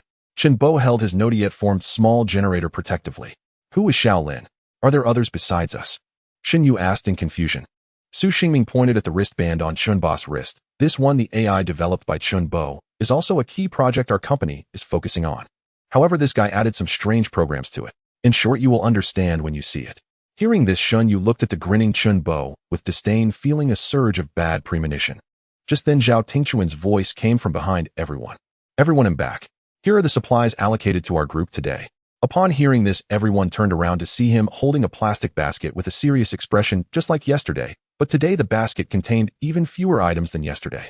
Upon hearing this, several individuals lowered their heads to look at the plastic basket, only to find it contained just a bottle of water, a piece of compressed biscuit, and a box of pre-made fried noodles. No way, what a joke. There are 6 of us now. How can the amount be even less than the 4-person share from yesterday? Chuan, did you make a mistake? Didn't explain it clearly to them. Chunbo wore a face of despair. At this moment, if a new search team were to be formed, he would undoubtedly volunteer. However, Group A led by David had not reported back since they returned the 10 or so people who brought Su Xingming back. It's uncertain when they would be able to go out again. Zhao Tingchuan shook his head, responding with a serious expression. Every group is facing the same situation. It has nothing to do with the number of people. He had already sensed the scarcity of supplies today, but he never expected the situation to be this dire. From a distance, Captain Jonathan was quietly discussing with the security team members, his expression equally grave. Hey, Sister Shin, weren't you also a staff member on this ship before? Is there any way to go through the back door? This little bit is indeed too little for us. Look, those 4 burly men, it's barely enough to fill in the gaps. Su Qianqing, with a worried face, could only seek help from Xinyu beside her. Xinyu sighed and softly replied, I noticed this problem just now when I was washing up. I was just a waitress in the ship's restaurant before, and now the ones controlling the supplies in the cabin are all members of the security team who have followed Captain Jonathan for many years. Those people are Captain's trusted aides. We have no way to intervene. Look over there, those few are also waitstaff like me, and now they can only stay in this camp just like us. Hearing this, Su Qianqing's face was filled with disappointment. I see. It looks like we are really going to starve. At that moment, the intercom in the cabin rang again, breaking the camp's silence. Hello? Can everyone hear me? A deep and powerful voice came through. I understand everyone's dissatisfaction with the distribution of supplies, but this is for the long-term survival plan. Captain Jonathan has already contacted the rescue team, but they will take some time to arrive. Therefore, we must strictly control the distribution of supplies to ensure everyone can survive. Thank you all for your understanding. The voice paused and continued. Next, the security team will gather those who can dive to go into the sea and salvage the supplies sunk near the coast. Anyone willing, please volunteer. Thank you all for your support. As the voice faded, a sturdy man wearing a military green vest and with dark skin walked back and forth in the camp, repeating this announcement. The crowd, previously disheartened by the shortage of supplies, seemed to have their hope rekindled by these words. Let's hold on a little longer. The rescue team should arrive in a day or 2. Zhao Tingchuan was the first to speak, his tone calm, yet firm. Unlike the panic of those around him, he appeared exceptionally composed. As for today's supplies, Su Qianqing and Xinyu, you 2 take priority. The 4 of us can manage for a bit. While speaking, Zhao Tingchuan took out an empty water bottle, poured half a bottle of water into it, and divided the compressed biscuit and noodles in half, handing them to Su Qianqing. This is your and Xinyu's share, he said. Su Qianqing accepted the food, a hint of embarrassment on her face, but her stomach grumbled loudly. She was about to say something, but was pressed down by Xinyu. Xinyu took the supplies with a smile and said, Thank you, I believe we will definitely pull through. Sister Xinyu, you. Su Qianqing looked at her hesitantly, not understanding her intention. Xinyu leaned closer to her ear and whispered, refusing a gentleman's offer is like slapping them in the face. Oh, I understand now. Su Qianqing nodded, a hint of relief on her face. Zhao Tingchuan nodded in satisfaction, his expression warm. Then he turned his head to look at the 3 people lying sprawled nearby, his brow furrowing slightly. Hey, I'm talking to you. Can you show a little more energy? How can we last until the rescue team arrives like this? He raised his voice, his tone laced with a hint of helplessness. No way, Chuan. Sitting consumes too much energy. I think I should just lie down. Su Xingming lazily responded. Yeah, I can't go on anymore. Please take care of Shaolin for me, Wu. Captain David, I miss you so much. Shinbo spoke with a hint of crying, his voice weak. Meanwhile, Lu Jinghong lay quietly beside him, motionless, as if he had fallen asleep again. Hey, is Air Jing really passed out? Hurry, wake him up. Su Xingming suddenly shouted, then pretended to loosen his belt, making a big commotion. Seeing this, Chunbo joined in the ruckus, pretending to loosen his belt. Hey, stop. Hurry up and stop. I'm not passed out. Damn it, I can't even trick them into giving me some water. Lu Jinghong immediately sat up, hurriedly pressing down on the two's pants, and the three began to wrestle.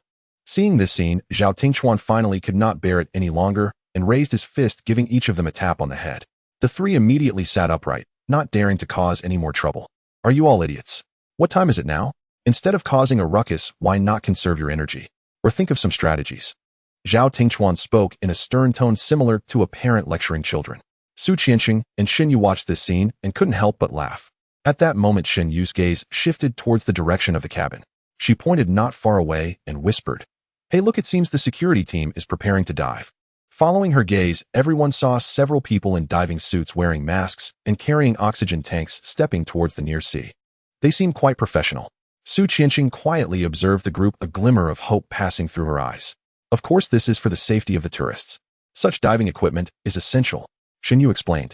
Moreover, the main body of the ship was originally equipped with lifeboats. Unfortunately, after the lower layers of the Tianqiong ship were damaged, the lifeboats disappeared without a trace. Let's wait here. They are all professionals, and salvaging near-sea supplies should be no problem. Su Xingming lay down, hugging his head, his tone filled with anticipation.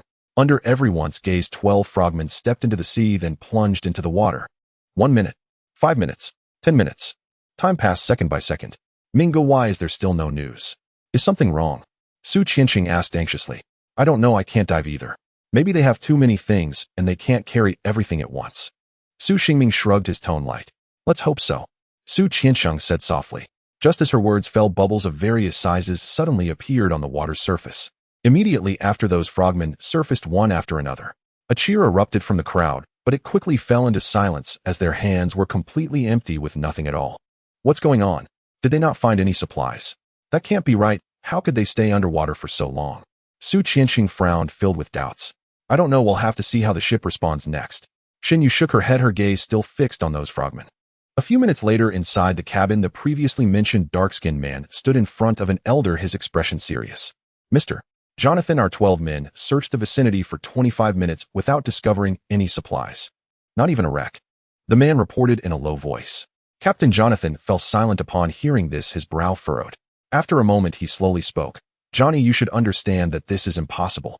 The ship's hull is damaged, and the supply storage compartment is among them. It's impossible to find nothing. Mr. Jonathan, we have followed you for over a decade. You know our capabilities and loyalty. I absolutely did not lie. Johnny's tone was firm, his gaze unwavering.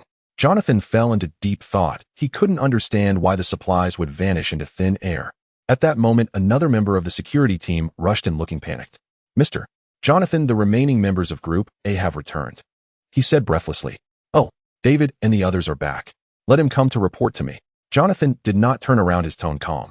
However, the team members stood frozen in place, pale and unable to move. What's wrong?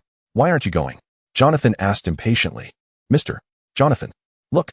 Johnny extended his hand, pointing not far away. Jonathan turned back to see two figures supporting each other, limping towards them. Behind them, there was no one at all. The two men, one was the captain of Group A, Do Wei, and the other was Tian Wenrong, the department director, who worked in the same company as Chunbo and Su Xingming. Yet now both were drenched in blood and in a pitiable state. Tian Wenrong was slightly better off, though he bore no obvious wounds. His advanced age and lack of exercise had left him clearly dehydrated. Do Wei fared far worse, 2 fingers gone from his left hand, multiple wounds that continued to bleed, and his right foot held aloft, as if he dared not let it touch the ground. Do Wei, what on earth happened? How did you end up like this? And the others, where are the rest of Group A? Xiao Na-sun asked anxiously. The 2 men staggered painfully toward him, and then, unable to sustain themselves, collapsed to the ground. Tian Wenrong immediately lost consciousness, while Do Wei, with the last of his strength, rasped out a few fragmented words. Xiao Na-sun. Please, run. Leave this place quickly. There are creatures on this island. Do Wei, who was usually brimming with confidence and righteous composure, was now terrified. After uttering those words with every ounce of strength, he too passed out, leaving the gathered people bewildered. Captain, what is happening? How can only 2 people return from Group A? Someone blurted out. Mr. Xiao Na-san, say something. Mr. Xiao Na-san, when will the rescue arrive? I cannot wait any longer. Several camp parties near the ship's cabin had witnessed the scene. Although no one had heard Dawai's words clearly, the 2 men's battered condition left no need for explanation. Chong and I, what did Dawei just say? I'm old, I don't think I heard it clearly. Did he say there are monsters here? An elderly man asked, hesitantly, unwilling to accept what his ears might have heard. He told himself he must have misheard. Age had dulled his hearing. Mr. Xiao Na-san. He did seem to say that, Chong and I answered with certainty.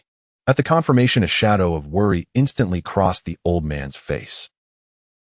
Xiao Na-san, a seasoned seaman with more than 40 years of voyages behind him, had once seemed capable of anything, yet before this unprecedented threat, he felt as helpless as anyone. How can we hold on until the rescue arrives? The old man murmured. Then, suddenly struck by a thought, he asked anxiously, what about Group B? Has Frank's team reported in? Haven't they sent back any word? Sorry, nothing yet. They'll send a few people to look and see if we can find them, Chong and I replied. Hearing this, Xiao Na-san sank further into despondency. These were men who had followed him for years, companions he had spent more time with than many of his own kin. He had long regarded these fearless young sailors as his children. Quick, organize a search and call back the people from Group B. There are too many unknowns on this island. We cannot allow them to venture recklessly. Xiao Na-san gave the order decisively. Chong and I immediately gathered 2 men, hastily packed a few things, and hurried off toward the direction Group B had taken. Xiao Na-san watched their retreating figures and slowly sat down. He looked over the camp of several hundred souls, women, children, the old, and knew one truth: he must not panic. If he allowed himself to panic, the fragile hope they had just kindled would shatter in an instant. If matters truly deteriorated, what kind of hell would this place become? He wondered inwardly. After a few minutes of contemplation, as if he had made up his mind, he rose. He had his men carry Tian Wenrong and Do Wei into the cabin to rest, then lifted a nearby megaphone. In a calm, measured voice, he proclaimed, "Hello, everyone, I am Xiao Na-san. We have just received some information, but please remain calm. Everything is still within controllable bounds. We will issue cutting tools and erect a protective perimeter around the camp. Please rest assured. I have confirmed via the captain's satellite link that the rescue team will arrive shortly." Though Xiao Na-san's voice was not booming, the first rows heard him plainly. Those who had witnessed Group A's plight understood the gravity of the situation. Yet when they heard that help was imminent, spirits lifted, and the news spread swiftly through the camp. Watching the crowd begin to move, Xiao Na-san regained his composure. His gaze grew deep and contemplative. Elsewhere, Su Tianqiong hesitated and tugged at Ming Ge's sleeve, whispering, "Ming-gu, what happened up ahead? Why is everyone mobilizing?" Su Xingming frowned, slightly puzzled, and answered, "Word is they're going to fell some trees to build a fence. Use the timber to form a barricade." Shen Yu and Chun Bo heard this, and their faces showed confusion. They evidently doubted Xiao Na-san's decision. "Chuan, what do you think?" Su Xingming called to Zhao Dingchuan, but received no reply. Turning, he found Zhao sitting on the sand, facing the sea, his complexion oddly pale. Chuan, you." Su Xingming reached out and gently nudged his shoulder. Only then did Zhao return to himself, looking somewhat dazed. "Ah, sorry. I was thinking of something. Did you call me?" Zhao Tingchuan's voice was a little distant. Su Xingming nodded and went on, "They say they plan to cut trees and make a fence to enclose the place." At that, Zhao frowned and asked, puzzled, "Build a fence? What? Wouldn't that just waste energy? The rescue team arrives in 2 days, doesn't it?" His tone began casually enough, but then his expression shifted, as if a realization had struck. His eyes took on a vacant quality. Seeing this, Su Xingming waved a hand before his face and asked with concern, "Are you really all right?" Zhao Tingchuan lurched backward a step, nearly toppling in the sand, but he steadied himself and stood upright again. "Forget it. This is not for us to decide now," he said, his voice regaining calm and a touch of gravity. "What we must do is conserve our strength and wait for rescue. Didn't Captain Xiao Na-san say the rescue would arrive soon? Don't do anything foolish at a critical moment," he added. Sunlight flashed off his spectacles, obscuring his eyes, but Su Xingming paid it no mind. He assumed the gaze beneath was stern and resolute. About 2 hours later, with the ongoing logging efforts, the first towering tree, standing 30 meters high, crashed down with a thunderous sound. Following closely were the second and third trees. Soon people were astonished to find that the tops of these giant trees bore a peculiar type of fruit, dark in color and resembling coconuts, yet lacking any appealing sheen. However, with most people struggling to fill their stomachs, there were always some willing to take the risk to try. Quickly the fruit was pried open, and to their surprise the seemingly mundane shell encased sweet and delicious flesh. Before long this fruit sparked a fierce scramble among the crowd. The security personnel from the ship, witnessing the chaos, swiftly organized to collect the fallen fruit to prevent disorder. Time flew by, and soon it was evening. Through the collective efforts of hundreds, the felled trees were processed into wooden poles approximately 5 meters long. Although these wooden poles were not very uniform, they were certainly better than having nothing at all. "All right, everyone, great job," shouted a security personnel from the ship holding a loudspeaker. "We'll stop here for today. Those responsible for reinforcing the fences, please finish your current tasks. Those in charge of logging and wood processing can take a break now. Now the group leaders from each team should come to the cabin to receive additional supplies and the black fruit. That's it." Upon hearing this news, the crowd erupted into cheers. However, as Tianqiong gazed at the gradually rising wooden wall, a sense of disappointment filled her heart. "Sigh, it's all blocked now. Oh, I can't see the ocean anymore." She sighed. "What? After seeing it for so many days, you still haven't had enough?" "I'm already bored of it, seeing the blue horizon every day without even a small blacked." As Su Xingming grumbled, he slumped down on the ground. Meanwhile, Lu Jinghong was similarly sprawled out like a puddle of mud. "I didn't expect logging to be so tiring. My shoulders are still sore. Hurry, Chuan Chuan, help me massage it." "All right, Jing, it's not just you. Oh, everyone is tired. And at this rate, it looks like we'll have to continue working tomorrow too. I'm going to get some food now. You all rest first." After saying this, Zhao Tingxuan ignored the collapsed Lu Jinghong and headed straight for the cabin. Upon hearing about food, Chen Bo immediately perked up. "Right? I haven't tasted it yet. Earlier when we were logging, I heard a few who had tried it say that the fruit tastes just like heavenly peaches, juicy and sweet." As he spoke, he couldn't help but drool. Su Xingming rolled his eyes at him. "Look at you, so eager. By the way, Chen Bo, how's your generator coming along? I almost forgot you mentioned that. I was just thinking about food.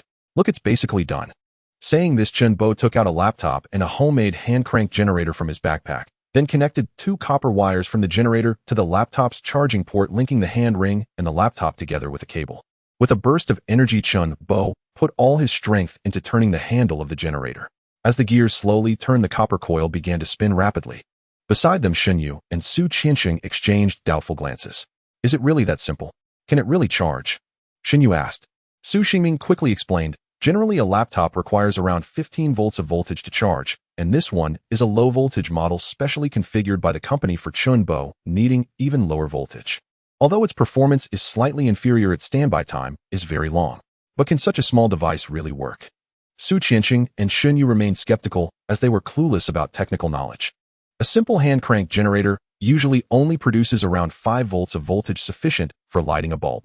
However, factors like copper wire and magnetic fields can affect the outcome. It all depends on how well Chen Bo constructed it. Su Xingming added. "Su Xingming, who are you looking down on? This is the masterpiece of me, Dr. Chen. Stop worrying about it unnecessarily." Chen Bo retorted defiantly. Just then, the screen suddenly lit up, causing everyone to erupt in excitement, indicating that Chen Bo had succeeded. The laptop quickly entered standby mode, and the indicator light on the hand ring in Chen Bo's hand began to blink red. Soon a logo appeared on the laptop screen. It was a triangular peak, the symbol of Yuanfeng technology. At that moment, a petite figure was projected from the hand ring. It was a girl of about 10 years old in a maid outfit with an innocent smile on her face. "Oh, Shaolin. Woo woo woo. I haven't seen you in so long," Chen Bo exclaimed, almost crying as he halted his movements. However, the laptop immediately emitted a low battery warning, forcing Chen Bo to continue cranking the handle, his face filled with helplessness. "Hey Minggu, is Chen Bo's situation the legendary power generation for love?" Su Qianqing and Shen Yu chuckled on the side, their eyes filled with teasing. "Haha, perhaps. Don't mind it too much. Chen Bo has always been like this. If you had been to his house, you'd know it's much more exaggerated than this." Su Xingming replied with a laugh. "Everyone in back." At that moment, Zhao Tingxuan walked over with a new plastic basket which contained 2 bottles of water, 3 loaves of bread, and 2 cut fruits, the flesh displaying vibrant red and orange colors, exuding an enticing aroma. Seeing this, Chen Bo immediately wanted to rush forward to grab a portion, but just as his hand stopped, the laptop chimed again with a low battery warning. He could only helplessly continue to crank the handle, exhaustion written all over his face. "All right, Chen Bo, let me help you crank it. You go eat something." Zhao Tingxuan set down the fruit plate and took over Chen Bo's position. Finally able to rest, Chen Bo sat with a few others, savoring the hard-won fruit. The restoration of power brought smiles to everyone's faces, and with the possibility of rescue on the horizon, the atmosphere grew light and cheerful. "By the way, Chen Bo, why are you so determined to get this thing working? There's no network on this island. Ooh, what's the point?" Su Qianqing wiped her mouth and asked earnestly. "You underestimate Shaolin too much." Chen Bo replied, proudly pointing to a circle about 5 centimeters in diameter on the hand ring. Shaolin has an independent computing system and self-awareness capable of performing many tasks that typically require a network without needing one. All I need to do is place the item here, and through her scanning, she can automatically read the content of the item and display it on the host. For instance, as he spoke, Chunbo rummaged through his backpack and pulled out a world map, folding it several times before placing it in the scanning area. Soon an image of the world map appeared on the laptop screen. Come everyone, come take a look. Chunbo beckoned everyone to gather around as he carefully explained, we set off from this port and our destination is here. He marked 2 points on the map, then based on the Tianqiong's sailing speed trajectory and the weather and wind conditions over the past few days, he ultimately reached a conclusion. Right now we are here. He waved his hand confidently towards a certain area on the map. But here, there's nothing. Isn't this the sea? Su Qianqing looked at the map with confusion, clearly puzzled by Chunbo's conclusion. Impossible. My calculations cannot be wrong. Chunbo clutched the laptop, looking around and double-checking his calculations multiple times, yet the results remained unchanged. Chunbo, in fact, I did something similar a few days ago, but the results were similar to what you have now. Moreover, I have been pondering a question. Su Xingming frowned and voiced his doubts.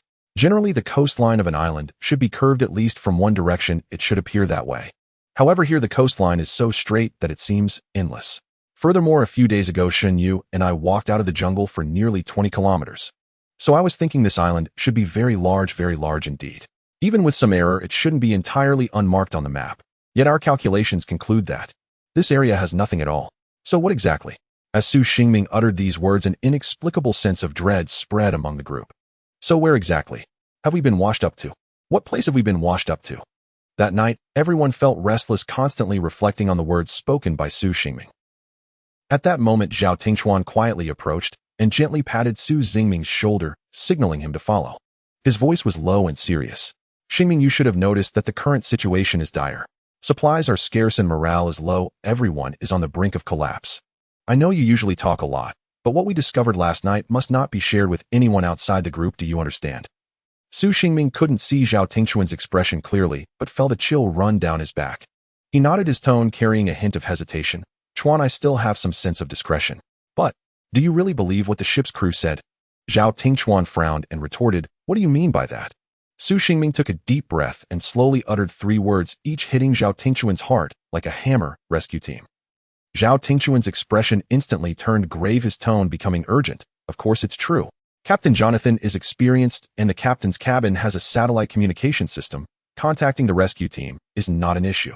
How can you doubt this? Yet Su Xingming was not deterred by his tone. He continued to press. But think about it carefully. Today is already the 4th day. In these 4 days, have you seen any planes flying overhead? Have you seen any boats appearing on the horizon? There are. Enough. Zhao Tingchuan suddenly interrupted him sharply, his voice tinged with a hint of uncontrolled hoarseness. Su Xingming was taken aback by the sudden outburst, momentarily stunned. After a moment of silence, Zhao Tingchuan seemed to realize his outburst, his tone softening, tinged with fatigue. I'm sorry, I wasn't angry at you. I just feel so chaotic inside.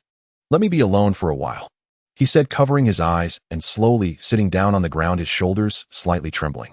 Seeing this, Su Xingming said nothing more, quietly sitting beside him, gently patting his shoulder, and feigned a light-hearted tone. Hey, don't think too much. We will definitely be rescued, right? Brother. Zhao Tingchuan looked up, seeing Su Xingming's still playful demeanor, and his inner agitation seemed to lessen somewhat. He helplessly shook his head, forcing a smile. You're always so optimistic. All right, go back and rest. We have work to do tomorrow. But you must promise me that those words just now cannot be told to Su Qianqiong and the others, understand? Su Xingming immediately straightened his back and pretended to salute. Yes, orders received. With that, he bounced up like a rabbit and dashed back to the camp. Zhao Tingchuan looked at his retreating figure, chuckled softly, and then stood up, slowly following behind. In the night, the campfire remained weak, but the silhouettes of the two gradually blended into the dusky glow, as if all unease was temporarily buried in the tranquil night. By the next day, the logging work continued in an orderly fashion. Finally, after hundreds of people worked for 2 days, as dusk approached, with the last giant log coming together, a protective circle covering approximately 400 square meters was formed. I didn't expect we would actually be able to accomplish such a feat. Wow. Lu Jinghong looked at the tumter-high wooden fence, chest puffed out with pride. Chen Bo chimed in, yeah, thanks to us. You two can cut it out. I've been observing you both for a long time. You always seem to vanish. Spill it. Where did you run off to slack and fish? Zhao Tingchuan, though usually turning a blind eye, couldn't hold back this time, raising his fist as if to give each of them a light punch. Su Xingming had just lain down to rest, but immediately sat up again looking exhausted. Ye Chenbo, both Chuan and I have been working hard. I even got injured today. Look, my toenail got bruised and seems to be bleeding. Boo-hoo. Hey, does anyone have a nail clipper? Lend me one. Hey, I have one, take it. Su Tianqiong said as she rummaged through her backpack and handed a nail clipper to Su Xingming. Hey, don't get too excited, Chuan. We're just balancing work and rest. Chenbo said while still shaking his generator. Hearing this, Zhao Tingchuan turned to check the remaining battery power. Oh, is that right, Chenbo? Are you really working hard? Then why is the battery already at 20%? Are you sure you don't need to explain that? Zhao Tingchuan's eyes were fiery, glaring at Chenbo. Yeah, Chenbo, aren't you going to explain? Lu Jinghong chimed in, eager not to miss any chance to tease Chenbo. Besides, what can this little thing do? Other than displaying a map, it's nothing impressive. Jing, that's where you don't understand. This is an artificial intelligence that I carefully designed, meticulously configured, and constantly nurtured day and night. Bang. Cut to the chase. Okay. The point is, Shaolin can continuously learn on her own and project what she has learned. What do you all have in your backpacks? I can demonstrate. With that, Shinbo's gaze landed on Lu Jinghong's bulging backpack.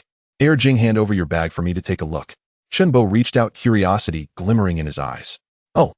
Though reluctant, Lu Jinghong still handed over his bag. Chenbo took the bag and began rummaging through it. Insect Encyclopedia. Animal World. Taoist Philosophy. Shan Haijing's Book of Fantastic Beasts. Hey, there's even Jin Jing. What is this? 100. Chenbo muttered while flipping through his tone, teasing. All right, Chenbo. Stop talking. Lu Jinghong's face flushed as he snatched back his bag, his tone a bit hurried. Ha, Jing, I didn't expect you to really like these.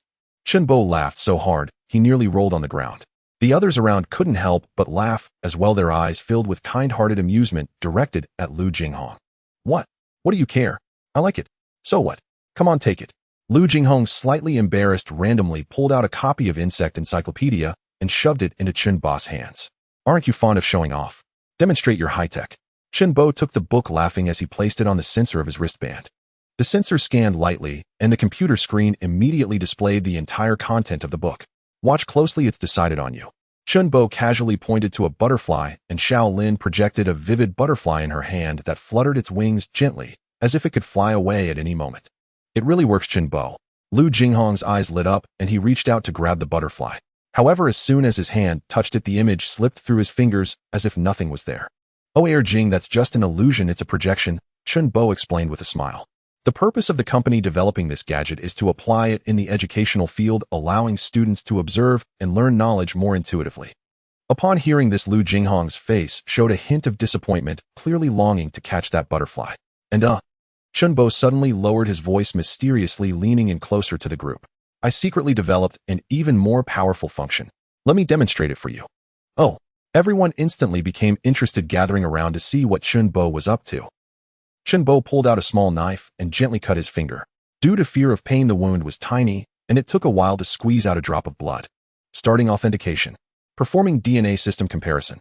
Authentication successful. Master. Xingming Master. Good evening. The projected Shaolin suddenly transformed from her previous stiff image into a lively girl full of spirit, her voice sweet and flirtatious. Who's calling me? Master. What master? Everyone turned to see Su Xingming holding a nail clipper in one hand and cradling his foot with the other, intently trimming his toenails. Chenbo's eyes instantly became fiery, his facial muscles twitching slightly as veins bulged, as if he was desperately suppressing something. Chenbo, why are you looking at me like that? Do you want to cut your nails? How about I lend it to you first? Su Xingming stared blankly as Chenbo's face contorted with fury. He had been idly trimming his nails the entire time and hadn't noticed a thing. Su Xingming, I'll take you down. Argh.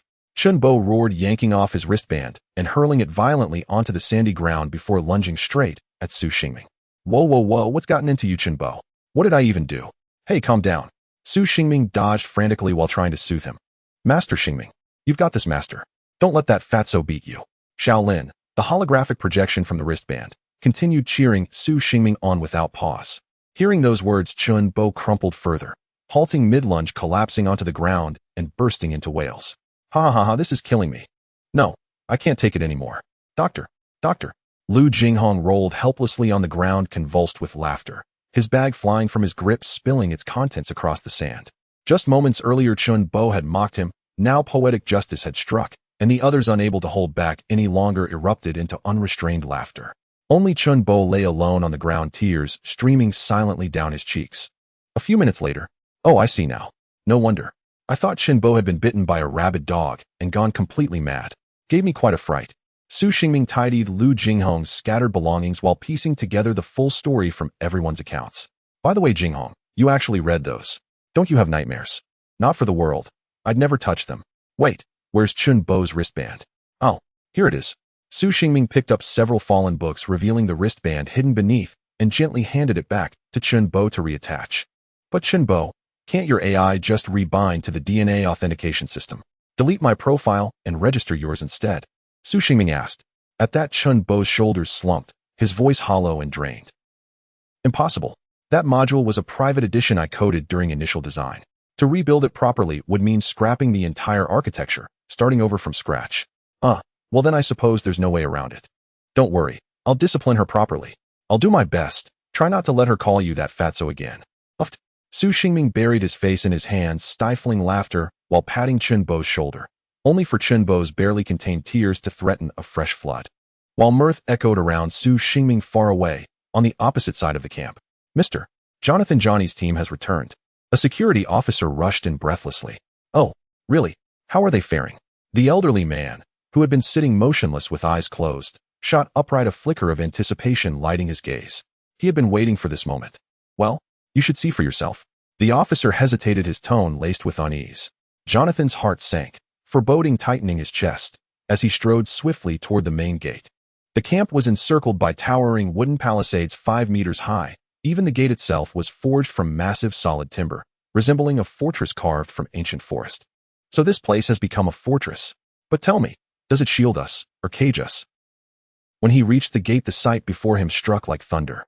Johnny's squad had returned, but accompanying them was a crude wheeled stretcher bearing 6 or 7 figures, battered, bloodied, and broken. "What happened, Johnny? Why are you like this too?" Jonathan's voice trembled. Though he had already witnessed David's fate, this tableau still shattered his composure.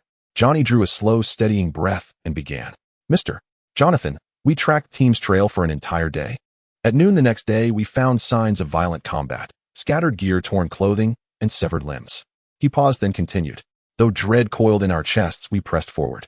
By dusk, we located them, on the shore. Thankfully, they were alive, merely unconscious. We tended to them through the night, and at dawn they stirred awake, but screamed incoherently, paralyzed by terror, clearly traumatized beyond measure. We had no choice. We administered sedatives, constructed this stretcher, and raced back without rest." Jonathan fell silent, brow furrowed deeply. "And David's second-in-command? What of her? And Anna? Were there no traces of either?" Johnny shook his head, voice heavy. "Apologies, we found neither. Perhaps." He left the sentence unfinished, only meeting Jonathan's gaze. Sea wind whipped the old man's hair wildly, strands once lightly silvered now blazed half-white, aging him decades in an instant. "I understand." Jonathan waved a hand, voice gravel thin. "Take them below deck, quietly. Keep them out of sight. And you, rest well." With that, he turned slowly and walked back to his seat, step by leaden step. Once seated, his eyes grew distant, yet within their depths embers of resolve glinted, fierce and unyielding. After a long silence, he murmured to a nearby security officer, "Fetch Dixon. That boy slept long enough." "But, sir, you know Captain Dixon's temper. We dare not." The officer faltered, hesitant. "Go now. Tell him. If he refuses to come, I'll dash my skull against this hull myself." For the first time in years, Jonathan roared, and the officer fled without another word. Moments later, a towering, broad-shouldered man with sun-gold hair sauntered out lazily, followed closely by the same officer who'd fetched him. Only now the officer's cheek bore a fresh, livid bruise, evidence of his harrowing errand. "Oh ho, grandfather. What urgent business calls you from your bed at this hour? At your age, shouldn't you be dreaming, not standing vigil? Or has Catherine finally been found?" Jonathan didn't glance up, his voice icy precise. "Dixon, I've never demanded much of you, but the situation has grown dire. As chief commander, you must set an example for your men." Yes, grandfather, you're absolutely right." Dixon grinned, irreverent, yet utterly respectful, his colossal frame bowing slightly in deference. "Still, what exactly do you wish me to do?" Jonathan gestured toward the huddled group. "I want you to train them." "Train them?" Dixon arched a brow, disdain curling his lips. "These frail, wounded, and elderly souls. Grandfather, you're joking, aren't you?" "No joke. Exactly these frail, wounded, and elderly souls." Jonathan's voice rang firm and unwavering. "Then give me reason, solid, irrefutable reason, or I'm returning to my cot. Dixon laughed, a rich booming sound, utterly dismissive. Reason? At that, Jonathan rose, sharply silver-streaked hair whipping in the wind, eyes blazing with unshakable conviction. The reason is to save lives. I will forge them into people who can save themselves, just as you once did. At those words, Dixon's laughter faded, his gaze drifting pulled 2 decades into the past. Time September 2014. Some island in the southern Pacific. Hey, Jonathan, once this shipment is unloaded, you should take a good rest. How about we go home together to see your wife and kids? If you don't go back soon, your wife will definitely complain to my wife again, and then my wife will nag me. I really don't want to hear her go on about it again. Drew joked while moving boxes. Jonathan wiped the sweat from his forehead and replied with a smile. You know, I was just thinking about that. Once this batch is unloaded, I can earn quite a bit just in time to bring them some gifts. By the way, do you know what local specialties this island has? Drew shrugged and shook his head. How would I know? Anyway, the ship doesn't leave until tomorrow. How about we go for a stroll later? Let's see if there's anything good. Jonathan's eyes lit up as he patted Drew's shoulder. It's settled then. However, Drew, you must buy me a drink later. Drew pretended to be unhappy and shot him a glare, laughing. Hey, you're the one waiting for me here. All right, given how hard you've been working, I won't hold it against you. The two exchanged smiles and continued their tasks. Jonathan and Drew were both sailors on this cargo ship, having been at sea for more than 6 months. Thinking about the upcoming return home, they worked with extra vigor, as if even the sea breeze carried a hint of warmth. An hour later, Drew and Jonathan set foot on the island as planned. However, the sights on the island shocked and unsettled them. This place is unbelievably backward. Drew frowned, glancing at the dilapidated buildings and ragged children around. It's like heaven and earth compared to our place. Look at those kids, they don't even have a decent piece of clothing. It's truly pitiful. The two walked along the muddy streets where the traffic was chaotic, with tricycles rushing about, completely disregarding pedestrian safety. Drew, you need to be careful, Jonathan whispered. Don't let the locals steal your wallet, or all your hard work these past 6 months will be for nothing. Don't worry, how could I be so careless? Drew confidently patted his wallet, which was stuffed with thick bills. However, he was unaware that this careless action would cost him dearly. After walking for a while, they finally found a small tavern. The sweltering heat and long walk had them drenched in sweat, utterly exhausted. Boss, a few beers. And some snacks. Don't worry about the money, Drew shouted as soon as he entered.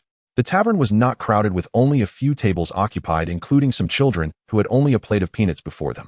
The food and drinks were served quickly, and the two, parched and hungry, began to devour their meal, completely oblivious to the strange looks from those around them. Time flew by and night fell. Drew was utterly drunk, forcing Jonathan to help him out of the tavern. Damn it, Drew. You promised to treat me, but you ended up like this, and I'm the one paying in the end.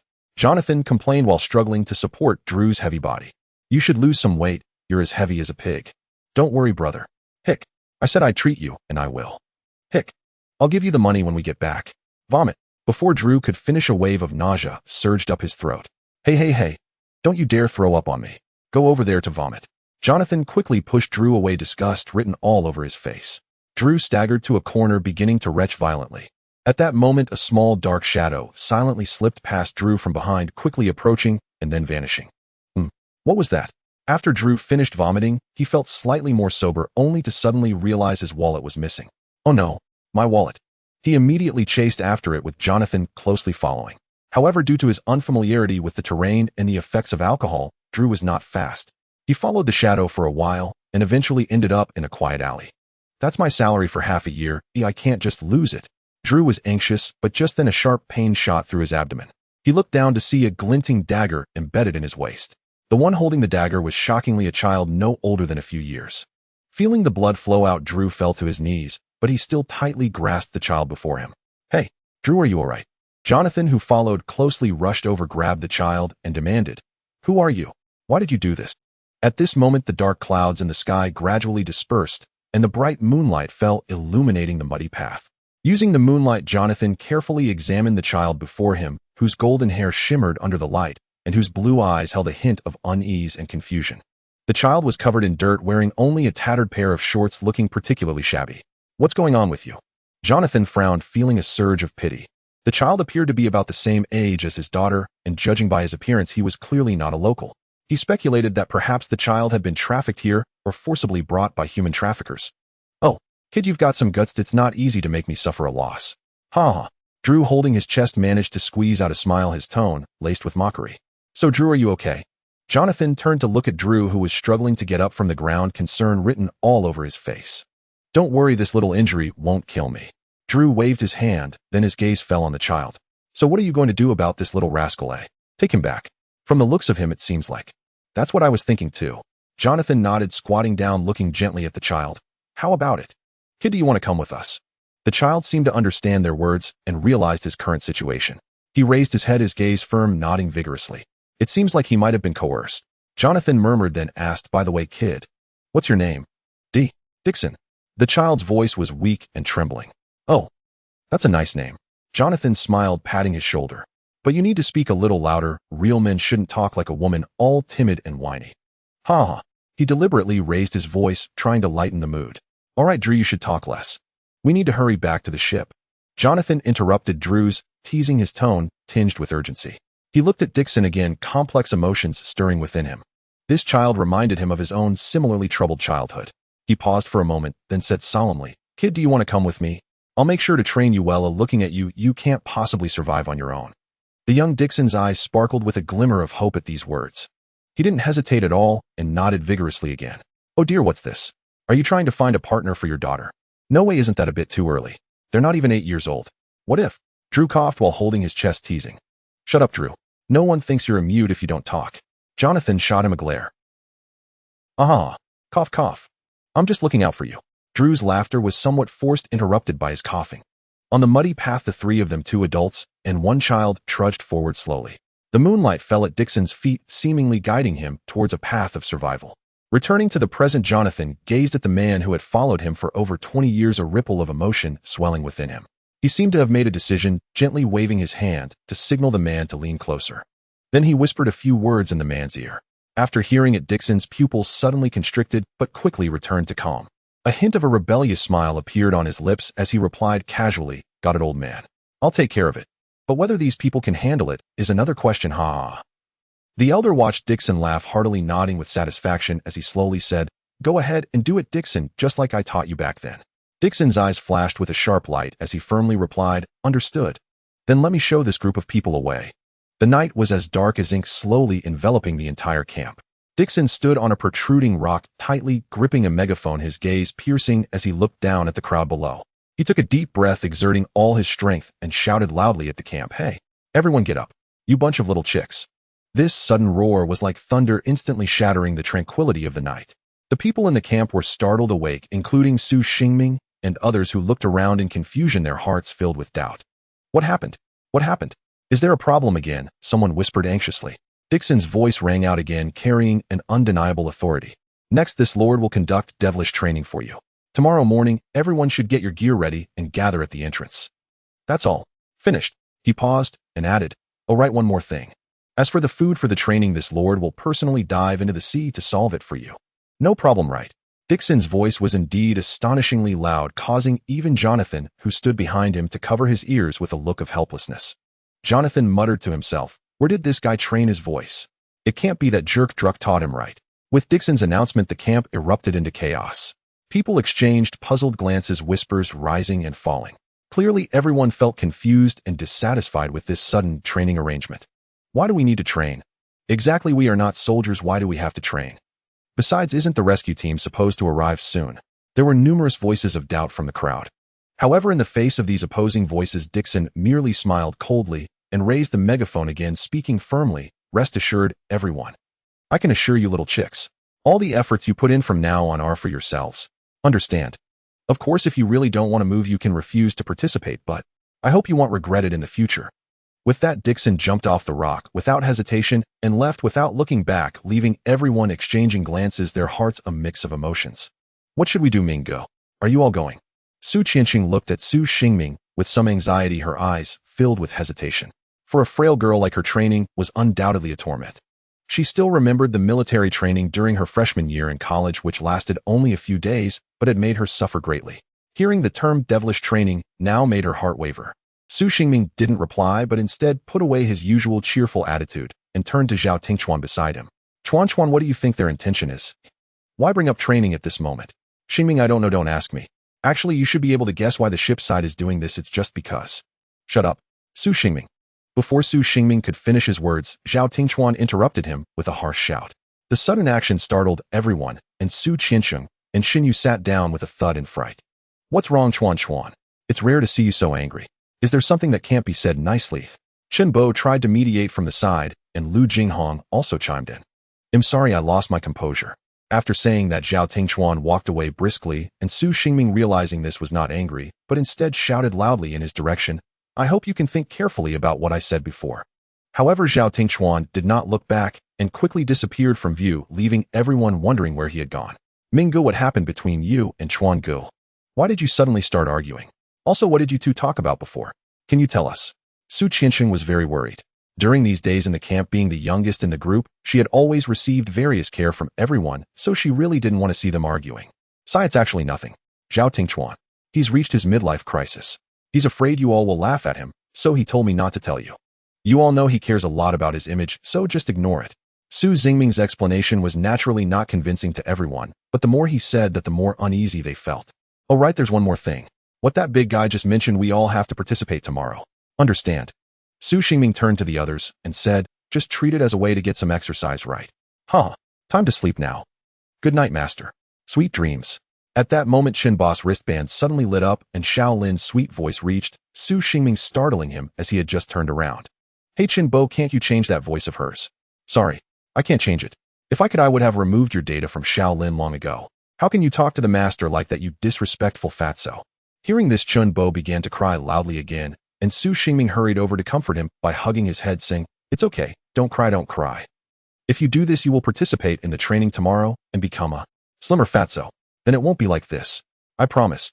However, this remark seemed to have the opposite effect, making Chen Bo cry even louder, while the others couldn't help but find it amusing. Thus, carrying a hint of unease, everyone eventually slipped into slumber. Xingming. Xingming, where are you? Who are you? Who are you? After an unknown amount of time, Su Xingming suddenly sat up. That voice again, damn it appeared again. Who on earth is it? Why do they know me? Why can't I remember? At this moment, the sky began to lighten, and faint morning light filtered through the gaps in the fence into the camp. Due to the fence's obstruction, the people in the camp were no longer disturbed by the sea breeze and slept particularly soundly. Su Xingming looked around and found that Zhao Tingchuan had returned to the camp at some point and was now fast asleep. While he was lost in thought, a familiar voice reached his ears. Hey, Minggu, why are you awake so early? I remember you usually sleep until noon at home. Su Xingming turned to see Su Qianqing sitting not far away, a teasing smile on her face. Oh, it's Qianqing. He smiled. I probably had a nightmare and woke up unable to sleep. What about you? Why are you up so early? Su Qianqing sighed, softly walked over to him, and looked up at the sky. I didn't sleep well last night, so I went out to get some fresh air and look at the sea. I never thought that I, who had never seen the sea before, would eventually get tired of it one day. She said, her lips curling into a slight helpless smile. The morning breeze gently brushed through the gaps in the fence, causing her hair to flutter in the wind, sometimes rising, sometimes falling, appearing particularly beautiful in the morning light. Su Xingming found himself momentarily entranced. Ever since Su Qianqing moved in with him, he had never looked at her so closely. Usually he found this sister somewhat annoying, always competing with him for the bathroom, making him frequently late, and she often teased him in front of their mother by Yulan, leaving him without a rebuttal. Thinking of this, Su Xingming's thoughts involuntarily drifted to his mother. Mom, does she know we're in trouble? Will she be worried? Can she live well on her own? As these thoughts surged, Su Xingming's eyes couldn't help but become moist, and tears quietly slid down his cheeks without him noticing. What's wrong, Minggu? Why are you looking at me like that? Is there something on my face? Su Qianqing noticed his unusual expression and moved closer, soon surprised to find the tear stains on his face. Hey, Minggu, why are you crying? Are you missing home? No, not at all. Su Xingming hurriedly raised his hand to wipe away his tears, feigning calmness as he retorted. Who would miss home? I just got sand in my eye. What about you, Su Qianqing? Aren't you the one missing home? Hearing this, Su Qianqing's smile gradually faded, replaced by a hint of sadness. She lowered her head, her voice a bit choked. Yes, I miss home. I miss my parents. I miss Aunt Yulan. I miss lounging on the sofa watching TV. I miss rushing to the bathroom before you leave. I miss constantly pointing out your flaws at the dinner table. I also want to woo woo woo. As she spoke, her tears could no longer be contained, cascading down her cheeks. She raised her head, looking at Su Xingming with tear-filled eyes, her voice trembling. Minggu, can we really go back? Can we really be rescued? Su Xingming was momentarily at a loss for words. A wave of pain surged in his heart. He didn't know how to comfort her, so he could only quietly stand up, gently resting Su Qianqing's head on his shoulder, softly patting her back. We will definitely be able to go back, he whispered, his tone firm yet gentle. Brother promises you. Wow, what a close bond these two siblings share. Just as they sank into quiet reflection, a face suddenly loomed before Su Xingming and Su Tianqiong, unannounced, uninvited. Startled by the abrupt intrusion, both recoiled. Su Tianqing's tears, already trembling at the edge of her lashes, were abruptly stifled. Hey, who are you? Su Xingming demanded, voice edged with wariness. The young man before them appeared to be in his early 20s, tall and upright, standing well over 180 centimeters. His features were near-perfect, handsome, yet laced with a roguish charm, his warm brown hair thick and silken, now swept back as he smiled effortlessly upon them. Hello, you must be Su Xingming. I'm Qin Junyi. I've come to make friends with you. His tone was light, easy, his hand extended in open, amiable gesture. But Su Xingming remained silent. This stranger, who'd materialized out of nowhere declaring friendship without warning, radiated suspicion from every angle. Hey now, don't be so cold. Qin Junyi continued, smiling, voice relaxed. We're all in the same situation. Can't we simply coexist peacefully?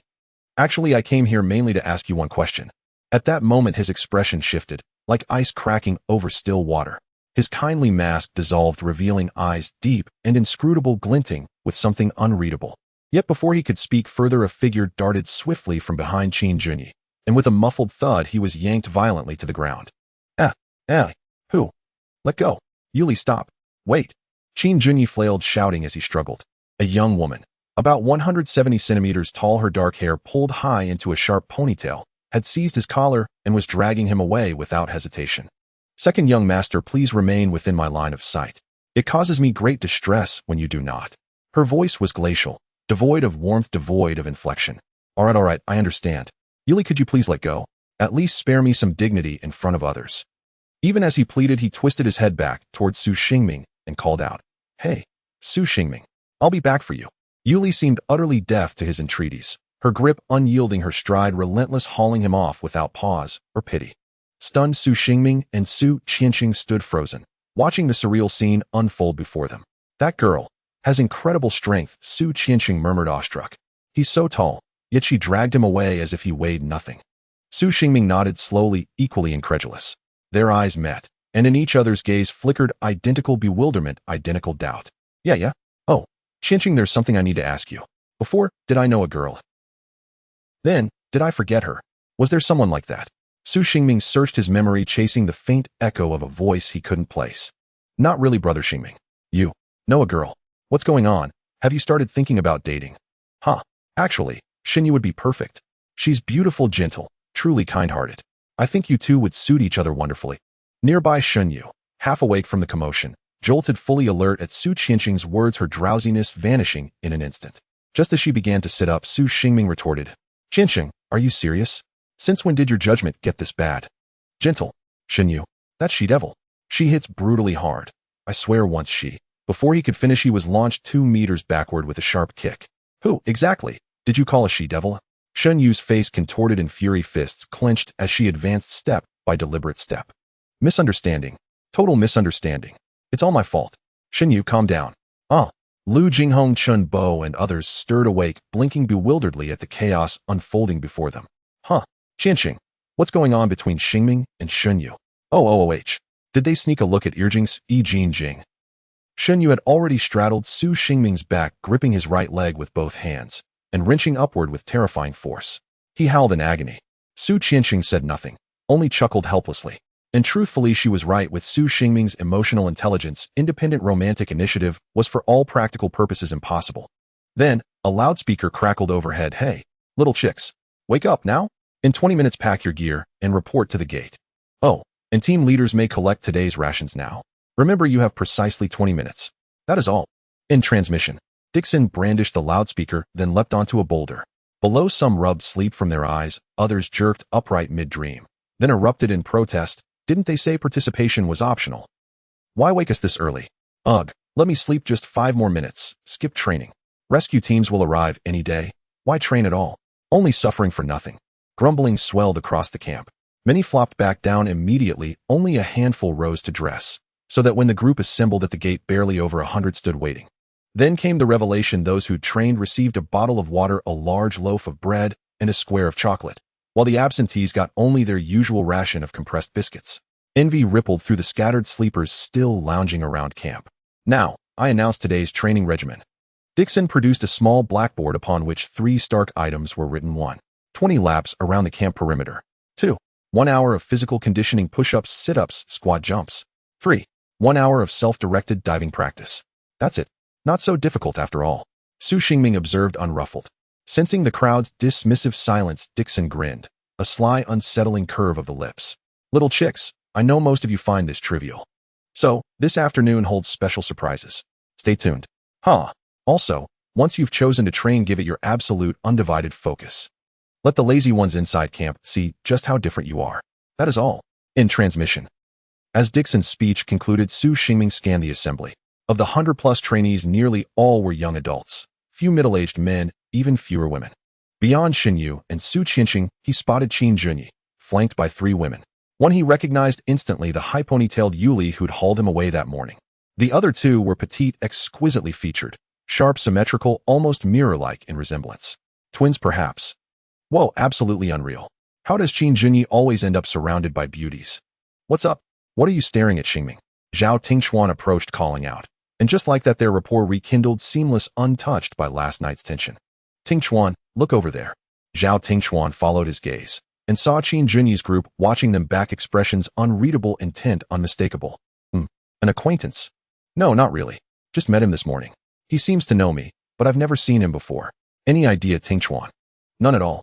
We'll need to stay vigilant. In times like these, anyone could be an enemy. At that moment, the sun crested the horizon, brilliant, cloudless, its fierce light glinting off Zhao Tingchuan's eyes, obscuring his expression entirely. The next morning, the temperature had noticeably risen a few degrees. As the blazing sun rose from the horizon, golden sunlight spilled onto the beach, illuminating it in a dazzling hue of gold. At this moment, Dixon's training plan had already commenced. I can't go on, Su Xingming. I can't run anymore. Chunbo gasped for breath, his steps gradually slowing as exhaustion etched his face. Chunbo, you're not doing well. How can you not even compare to Tianqiong? Look at her, she isn't even out of breath. Can't you show a bit of spirit? Su Xingming shook his head in exasperation, unable to believe that Chunbo's stamina had deteriorated to this extent, and this was only the 2nd lap. Chunbo's physical exhaustion had reached its limit over these past few days, with outdoor rescue missions logging and now the intensive training. For someone like him, who usually stayed at home all day lying around for an entire day, this intense level of exercise was nothing short of torture. Yet Chunbo, why are you so weak? Lu Jinghong teased him on the side. Jing, don't start. Aren't you a homebody too? Why aren't you tired? I get it, you must have been slacking off just now. Chunbo retorted defiantly. Do you think I'm like you? Lying around at home. I'm always out exploring. Lu Jinghong laughed proudly. What he referred to as exploring was actually going out to various remote hills and fields to catch bugs to study. Lu Jinghong always gave off a sense of immaturity. After all, this kind of interest usually only existed in childhood, yet he had persisted for nearly 20 years. Hearing the 2 about to start bickering again, Su Xingming quickly interjected. All right, while running, both of you talk less to conserve energy. That big guy said there would be some special activities in the afternoon, but I have no idea what they are. Upon hearing this, Chunbo's eyes darkened. There's more? I want to quit. Plus I'm starving. Eating so little and doing such intense exercise is completely useless. I just saw that big guy took some people into the sea. He must be going fishing. So just hang in there, maybe we'll have barbecue fish for lunch. Su Xingming comforted him with a smile. Barbecue fish. The moment Chunbo heard about food, it was as if he regained all his energy, his despondence vanishing. Hey, Xingming, your trick really works. This fatso Chunbo gets energized at the mention of food. Lu Jinghong couldn't help but give a thumbs up to Su Xingming. That's right. We've been together for 6 years. If I didn't know this, wouldn't it be a waste of time? As the morning activities unfolded, Jonathan stood on the deck of the Tianqiong, looking down at the majority of the camp's inhabitants lounging lazily, while a few energetic ones were lively. He gazed at this starkly contrasting scene and couldn't help but sigh. I really hope they all can survive. If that happens, it would be truly wonderful. As noon approached, it was the hottest time of the day. All the morning training activities had concluded, and those who participated were sprawled on the beach, panting heavily. At that moment, a tantalizing aroma wafted through the air. There was Dixon personally frying fish on a large stone slab, along with a variety of seafood, shrimp, crabs, shells, everything one could imagine. Seeing this scene, Chunbo rushed in first, eagerly grabbing a plate piled high beside him, his eyes filled with anticipation. Hey Mingo, I didn't expect this guy who looks so big and unapproachable to have such a delicate side.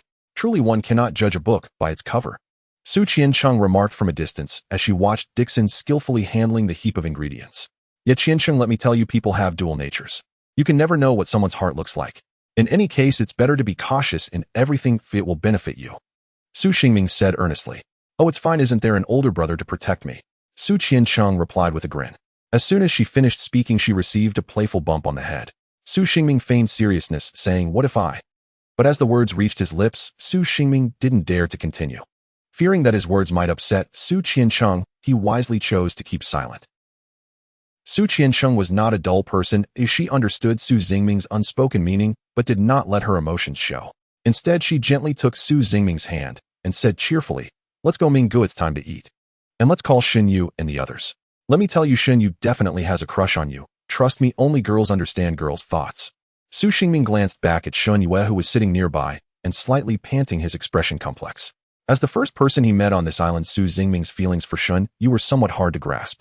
Perhaps he merely viewed her as a companion, yet deep down there seemed to be some indescribable sentiments. He shook his head, casting those thoughts aside.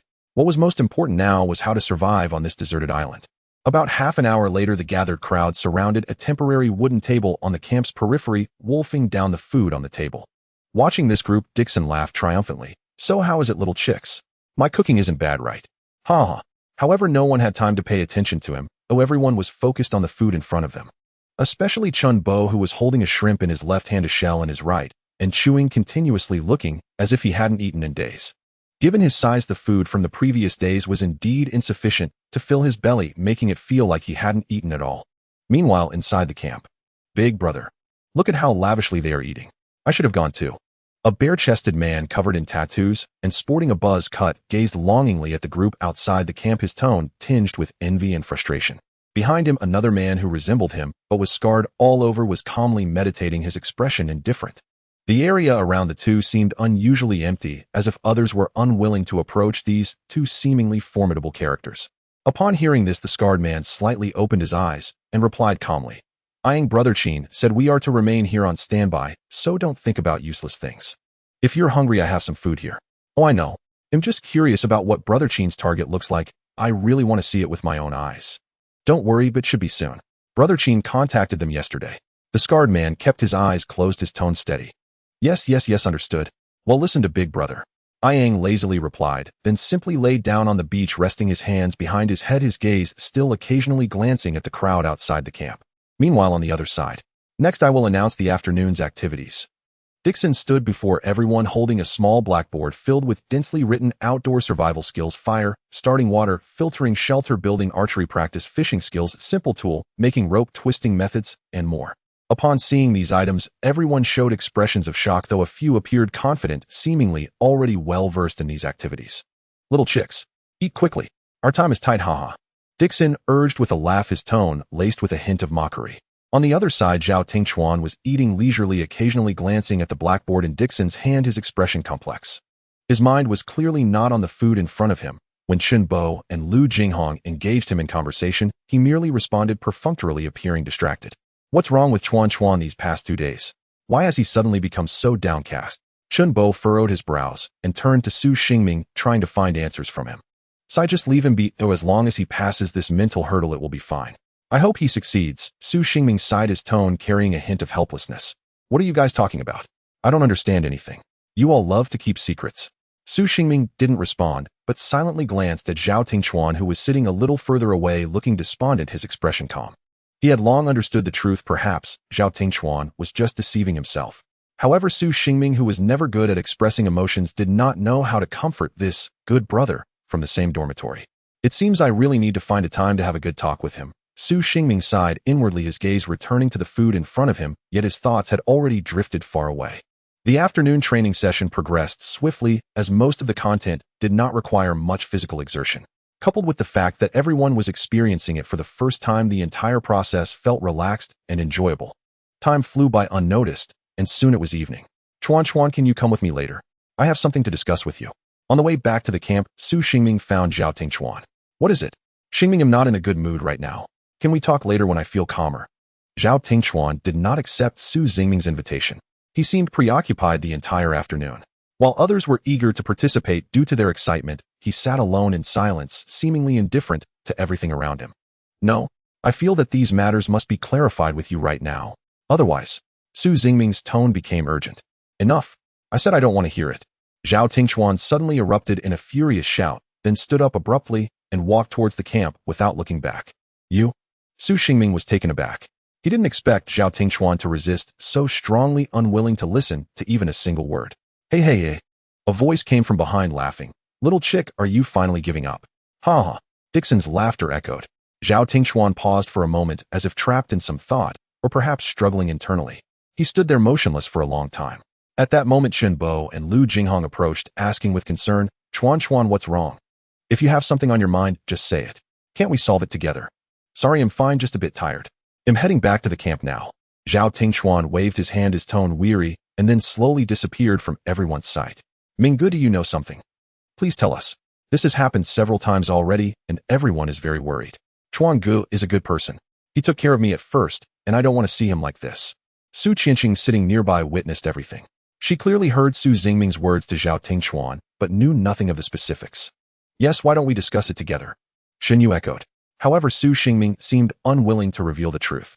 He murmured softly, this matter is not as simple as you think. Chuan is very smart, but precisely because he is too clever he sometimes refuses to believe the truth behind things. Actually, you all are the same. When you learn the truth you might. His voice grew softer almost to a whisper, and no one could hear what he said. Alright, today's training ends here. We'll continue tomorrow. Dismissed. Seeing that everyone's minds were already scattered and unable to focus, Dixon decisively concluded the day's lessons. In the following days, Su Xingming and the others continued to attend the training sessions on time, but Zhao Tingchuan seemed to become increasingly sluggish. From the third day onward, he stopped showing up. Even when Su Xingming and the others tried to talk to him, he only responded with a few perfunctory words. This situation continued until 5 days later, when suddenly someone in the crowd exclaimed, "Look, what is that?" Everyone followed the voice and saw what appeared to be a person lying on the beach not far away. It looks like a person. A few of them quickly ran over, initially thinking they had found a survivor, but upon getting closer, they realized the situation was far more serious than they had imagined. A few minutes later, Mr. Jonathan, something has happened. Johnny hurriedly ran towards the captain's cabin, his voice trembling. Jonathan was sitting quietly in the captain's cabin when he suddenly opened his eyes at the shout, a sense of foreboding rising within him. What is it, Johnny? Why are you so flustered? Frank, he has been found. Johnny's voice was filled with fear. Oh, then let him in. I have some questions for him anyway. Jonathan frowned. I'm afraid. You need to see for yourself. Hearing this, Jonathan's heart sank as he realized something was amiss. He stood up, locked the captain's cabin door, and followed Johnny towards the beach. On the beach, Dixon was maintaining order with a few others. The first ones to discover the body had already been restrained, and others were kept at a distance. Su Xingming and the others stood anxiously nearby, fully aware that the situation must be very serious. Old man, you've come, Dixon said softly as Jonathan approached. Based on the details of the body and this arm badge, there is no doubt it is indeed Frank. Jonathan pushed through the crowd, lifted the white cloth covering the body, and the sight before him shocked him. A mutilated corpse lay on the beach, its face mangled, covered in scratches and bite marks, with only half of its right leg remaining. Though he had mentally prepared himself, the gruesome sight still left him shaken. Wrap the body properly and take it a little further away for burial. After a deep sigh, Jonathan ordered in a somber tone, do not let this matter be publicized, especially to those in the camp, understand? Moreover, the few who just witnessed the body should also be brought to the cabin, and do not let them return to the camp for now. Yes. A few security personnel immediately sprang into action. Old man, what do you think caused this? Dixon asked quietly. This is located in the Central Pacific, so it's not supposed to have large beasts, but the degree of damage to the body. I understand all that. Jonathan interrupted him, his expression grave. How has that group been training? Most have indeed learned something, and a few performed particularly well, even surprising me. Dixon said, pointing to the crowd in the distance. Especially that pair in black clothing, they seem to have undergone similar training before displaying remarkable skill. Jonathan followed Dixon's gaze and saw he was referring to a pair of young men and women around 16 or 17 years old, both dressed in black, quietly observing from a distance, their eyes revealing an elusive calm. Jonathan retracted his gaze and said to Dixon, keep a close eye on those two. I believe they might be more than they seem. Understood. Old man, what about tomorrow's training? Continue. As long as nothing is exposed, keep it going. They are still too inexperienced. All right. I understand, but I feel it's about to change soon. Time can ferment things. Jonathan did not respond, merely began instructing the remaining security personnel to strengthen the defenses of the cabin, especially the captain's cabin, ensuring no one approached. Although the crew below did not understand why their captain was doing this, they all complied. Soon night fell, and a large bonfire was lit in the middle of the camp. By now, nearly 10 days had passed since the incident, and some people began to grow restless, starting to discuss in private. Hey, what do you think? The captain said 5 or 6 days ago that the rescue team would arrive soon, but it's been so long, and there's been no sign of them. What is going on? Yeah, I've been watching the sky every day, and there's nothing, no planes at all except for birds. By the way, I heard that only a few people from Group A returned that day, and they all had injuries. I don't know where the others went. I have a friend in there too. Exactly. It seems like we haven't seen anyone from Group B either. I have a friend's husband in there, and she has been in a daze all day. I think if they don't come back soon, something bad will happen. The camp buzzed with chatter, with some listening intently, growing uneasy. Yes, if there really was a satellite communication system, the rescue should have arrived long ago. How could it be? At this moment, Jonathan stood on the deck of the Tianqiong, gripping the railing tightly, listening to the murmurs below, feeling a growing sense of unease. Has it really been the 10th day? This cup of water is finally about to overflow. Jonathan slowly got up and walked heavily towards the cabin. He glanced around, his gaze sweeping over the old ship that had accompanied him for more than a decade. A wave of sorrow surged in his heart. Inside the cabin, he walked step by step through those familiar corners where once the lights were bright and the sounds of singing and dancing intertwined with the aroma of wine and meat, laughter echoing endlessly. Now everything had long since changed beyond recognition, so unfamiliar that it left him in a daze. He slowly returned to the captain's room, gently locked the door, as if to shut out the chaos and indifference of the outside world. He took out a yellowed photograph from a rusty iron box featuring a group photo of 4 people, including an elderly man. He gazed at the photograph, his fingers gently brushing over those familiar faces, as if he could touch the time that had passed. Then he slowly sat down on the faded leather sofa. The sofa floor, walls, and ceiling were all shrouded in a deep darkness, as if even the air had become heavy. He closed his eyes and murmured softly, I wish I could sail once more to see the sea, to feel the rolling waves, the warmth of the sun on the deck, the fury of typhoons and lightning. But, I'm sorry, Amanda, I'm sorry, Doreen. The old man's voice gradually choked, tears silently streaming down. In front of everyone, he remained strong, never faltering. Yet in this room that belonged only to him, he finally shed all pretense, letting the sorrow surge like a tide. The photograph in his hand was tightly clenched, gradually twisting, as if even the last shred of memory was dissipating at his fingertips. Meanwhile, outside the camp, 2 security personnel on duty were lazily leaning against the fence. Thud, thud. Hey, did you hear something? One of them suddenly became alert, scanning the surroundings. Huh, what sound? I didn't hear anything. Are you hallucinating from standing guard too long? The other teased with a laugh. No, I really heard it. Listen carefully. His tone became urgent. Thud, thud. Huh, it seems like there really is a sound. The other frowned and leaned in to listen. Thud, thud. It sounds like the sound of stones being struck. Who's throwing stones? I don't know, it's so late, who would be that bored? Thud, thud, thud. However, the 2 quickly realized that the sound did not come from within the camp, but from the distant jungle. The sound grew louder, as if some enormous creature was approaching. Each thud felt like a giant stone striking the ground, shaking the very hearts of the listeners. The 2 exchanged glances, tension spreading quickly. They cautiously moved towards the jungle, trying to discern what was causing the eerie noise. In the next moment, a deep growl suddenly emanated from the depths of the jungle, followed by a massive creature slowly emerging. The moonlight illuminated its form, revealing a beast the size of a tiger, but far larger. It had a gigantic horn on its head, and behind it 5 thick tails swung continuously, each strike leaving a deep trench in the ground. Its steps were slow and heavy, its gaze piercing, locking onto the 2 men with a glint of greed and ferocity. What is that thing? One of them stammered, his voice trembling, barely able to complete a sentence. The 2 froze in place, their legs seemingly nailed to the ground. They knew they should turn and flee, but fear rendered them motionless. Cold sweat trickled down their foreheads, the sound of their heartbeats roaring in their ears. Help! Help me! Finally, one could no longer bear the pressure and let out a heart-wrenching scream. He abruptly turned and desperately ran towards the camp's main gate. However, the gate had long been tightly shut, and he had to wake his companions inside for a glimmer of hope. The other remained rooted in place, staring blankly at the beast as if bound by some invisible force. His throat tightened, unable to even call for help. He could only watch helplessly as the beast approached step by step. At that moment, the beast suddenly lunged, attacking the security personnel, who was turning to flee with lightning speed. In just one leap, it pounced on the man, then began to tear into him furiously. The screams echoed one after another, and the other security personnel, witnessing this, snapped out of his daze and rushed towards the gate, pounding on the gate with all his might. Help! Help! Open the door! Help! His cries echoed in the night sky.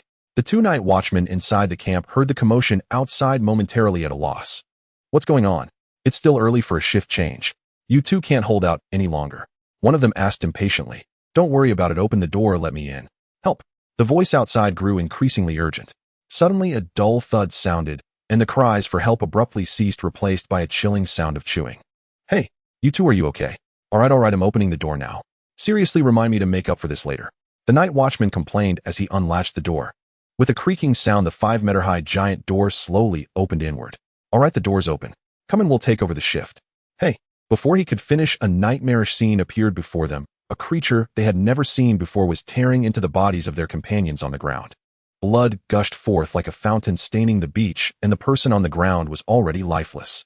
What is that thing? Hey, you quickly go inform Mr. Jonathan. One of them reacted first, hurriedly directing his companion. However, the latter was already frozen in shock at the sight before him. Hurry up! Seeing his companion unresponsive, he kicked him awake. But the noise seemed to disturb the beast's feeding. The beast slowly lifted its head, its eyes glinting with a cold ferocity, stepping over the corpse on the ground, approaching the camp step by step. Realizing the beast was coming, the two finally remembered to close the door, but it was too late. Before the gate could close, the beast's head had already crossed the threshold, its massive body wedged between the two wooden doors. The beast was enraged, letting out a deafening roar like a giant rock striking a drum, sending chills down their spines. Seeing that closing the door was hopeless, the two turned to flee. One had just taken a step when he was knocked to the ground by the beast, pain shooting through his back. He struggled and screamed, but it was all in vain. Moments later, he ceased to move, left to be torn apart by the beast. At that moment within the camp, due to the beast's roar and the victim's screams, several groups near the gate were gradually waking up. They witnessed this terrifying scene and began to scream as they fled into the distance. Panic spread like a cascade of dominoes, plunging the entire camp into chaos. Minggu, what's going on? Why is everyone awake? At this moment, Tianqiong rubbed her sleepy eyes, yawning, looking around at the panicked crowd with a bewildered expression. However, Su Xingming could see clearly that the beast at the gate was the very one they had encountered on their first day with Xinyu. With each lunge, another person fell. Screams filled the air, flesh and blood flying. Tianqiong, hurry! Get up! Xinyu, stop sleeping! Something's wrong! Everyone get up quickly! Something's wrong! Su Xingming shouted anxiously. Oh, Su Xingming, let me sleep a little longer. It's still early. Look, it's not even bright yet. Xinyu woke up looking unwilling. She was just dreaming of her younger siblings enjoying a rare moment of warmth. Exactly, I can't take it anymore. Let me sleep a little longer. Chenbo mumbled. Chenbo, get up now. If you don't get up, they'll have Shaolin call you fatty. Su Xingming pretended to be angry and threatened. Hearing this, Chenbo immediately woke up. That title was a permanent pain in his heart. What's up, Xingming? Are you threatening me? Before he could finish, he was yanked up by Su Xingming and started running with everyone. Hey, what's the matter? Why is everyone so flustered?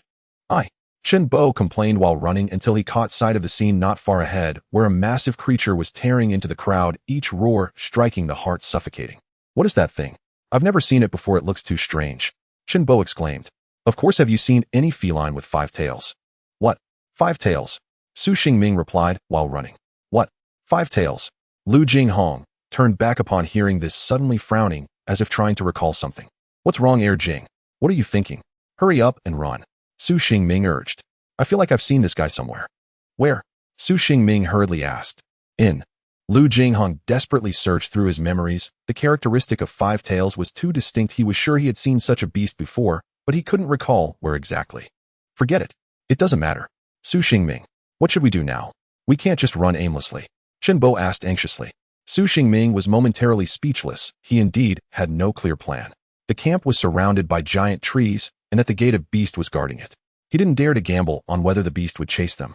Just as everyone was at a loss, Zhao Tingchuan suddenly spoke. Run to the ship. It should be safer on the ship. That giant beast is huge. The space inside the cabin is small. There must be a place for us to hide. Everyone thought this was reasonable, and they turned around running towards the cabin. However, those who had this thought were not just Su Xingming's group. At midnight, thick clouds gradually dispersed, revealing the luminous full moon behind them. Yet tonight's moon was unlike any other, tainted as if by blood, its surface slowly staining crimson until it became a full-blood moon suspended in the night sky and radiating an eerie, chilling light. Beneath the blood moon's ghastly glow, the coastal camp descended into chaos. Screams and desperate cries echoed ceaselessly as people fled in blind panic, scrambling for any chance of survival. At the camp's exit stood a colossal beast, its scarlet eyes coldly surveying the terrified crowd below. 5 thick, powerful tails lashed through the air with sharp cracking sounds, like death's own whip, signaling that escape would come at a terrible price. Occasionally, a few bold souls attempted to flee together, but the beast's tail struck without mercy, sending them flying like ragdolls. Those struck crashed violently to the ground, writhing in agony, unable ever to rise again. The very fence built to protect them had now become a cage of doom, trapping everyone within this realm of death. Hey, what's going on? Who dares disturb Master Dixon's glorious slumber? Amid the pandemonium, Dixon emerged from the ship's cabin. Still groggy from sleep, fury burned in his chest. He vowed to find and punish whoever had dared interrupt his rest. "Sea Captain, help us." A security guard stumbled down the stairs, his face contorted with raw terror, features twisted beyond recognition. The moment he cried out, he collapsed heavily onto the ground, and then came the sickening sound of tearing flesh. Dixon blinked once, then a fierce, exhilarated grin spread across his face. "Oh, so you're the one who disturbed Master Dixon's glorious slumber." He bared his teeth in a wild, untamed smile. Dixon swiftly scanned the surroundings, taking in the monstrous entity before him, and understood instantly the source of the camp's descent into madness. With a single powerful leap, he landed firmly on the sand, directly before the beast, and assumed a battle stance, his gaze blazing like twin suns locked onto his foe. The beast, sensing the lethal aura radiating from Dixon, halted its slaughter and turned its savage gaze upon this fearless man. Its eyes burned with unrestrained brutality and murderous intent, as though weighing the strength of its challenger. Time itself seemed to freeze, tension hung thick and suffocating in the air. Neither moved. They stood in silent, motionless confrontation, waiting, watching, poised for the slightest opening. Then, with a deafening roar that shook the earth like boulders striking bronze drums, the beast struck first. It lunged forward like a collapsing mountain, its massive frame hurtling forward with apocalyptic force, intent on crushing all in its path. Yet Dixon remained utterly unruffled. With lightning speed, he slid rightward, evading the onslaught with feline grace, then spun midair and landed squarely atop the beast's back. His left hand clamped tightly around one of the beast's enormous horns, while his right fist, swollen as large as a sack of sand, slammed repeatedly into its skull, each blow carrying the thunderous weight of a collapsing peak. The fleeing crowd gradually froze in place, staring dumbfounded at the spectacle before them, forgetting to run, forgetting fear, even forgetting to breathe. Perhaps they simply wished to bear witness, to see with their own eyes the mortal duel between man and monster, and to know how this battle would end. Beneath the blood moon, Dixon and the beast continued their furious clash, fists crashing, roars reverberating. But then, "Run! Get aboard the ship. Once aboard, you'll be safe." No one knew who shouted it, but as if obeying an invisible command, the crowd surged toward the ship's hold en masse. In extremis, reason dissolves, thought vanishes, judgment collapses, and humans become little more than obedient automatons driven only by instinct and command. By the ship's entrance, a suffocating crush had already formed, bodies piled and trampled, limbs entangled. The doorway was narrow, barely wide enough for 2 people abreast, yet now 4 or 5 shoved and clawed their way forward at once. "Brother, I can't breathe." Su Tianqiong was pinned helplessly in the center of the throng, her frail frame swallowed by the tide of panic. Beside her, Su Xingming gripped his sister's hand with desperate, unyielding force. "Just hold on. We're almost there. Hold on. Hey Chen Bo, hurry up.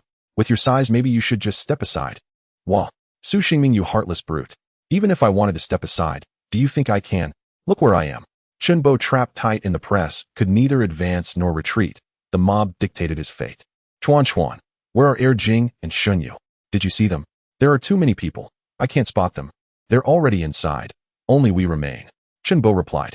"Damn those unfeeling bastards. They didn't even reach back to pull us in." Meanwhile, on the opposite side of the vessel, Jonathan had just stepped out of the captain's quarters when a security officer came sprinting toward him, breathless and frantic. "Mr. Jonathan, disaster has struck. The camp is overrun. Survivors are flooding the ship. We can't hold them back. Please, sir, you must act." At these words, Jonathan recoiled in shock, just as several survivors rounded the nearby corridor corner. Someone shouted, "Look, the captain's here. Mr. Jonathan is right here." Before the echo faded, more and more survivors poured toward him like a ravenous tide.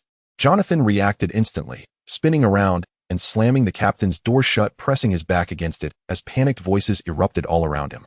"Captain, what do we do now?" "Mr. Jonathan, where's the safest place aboard?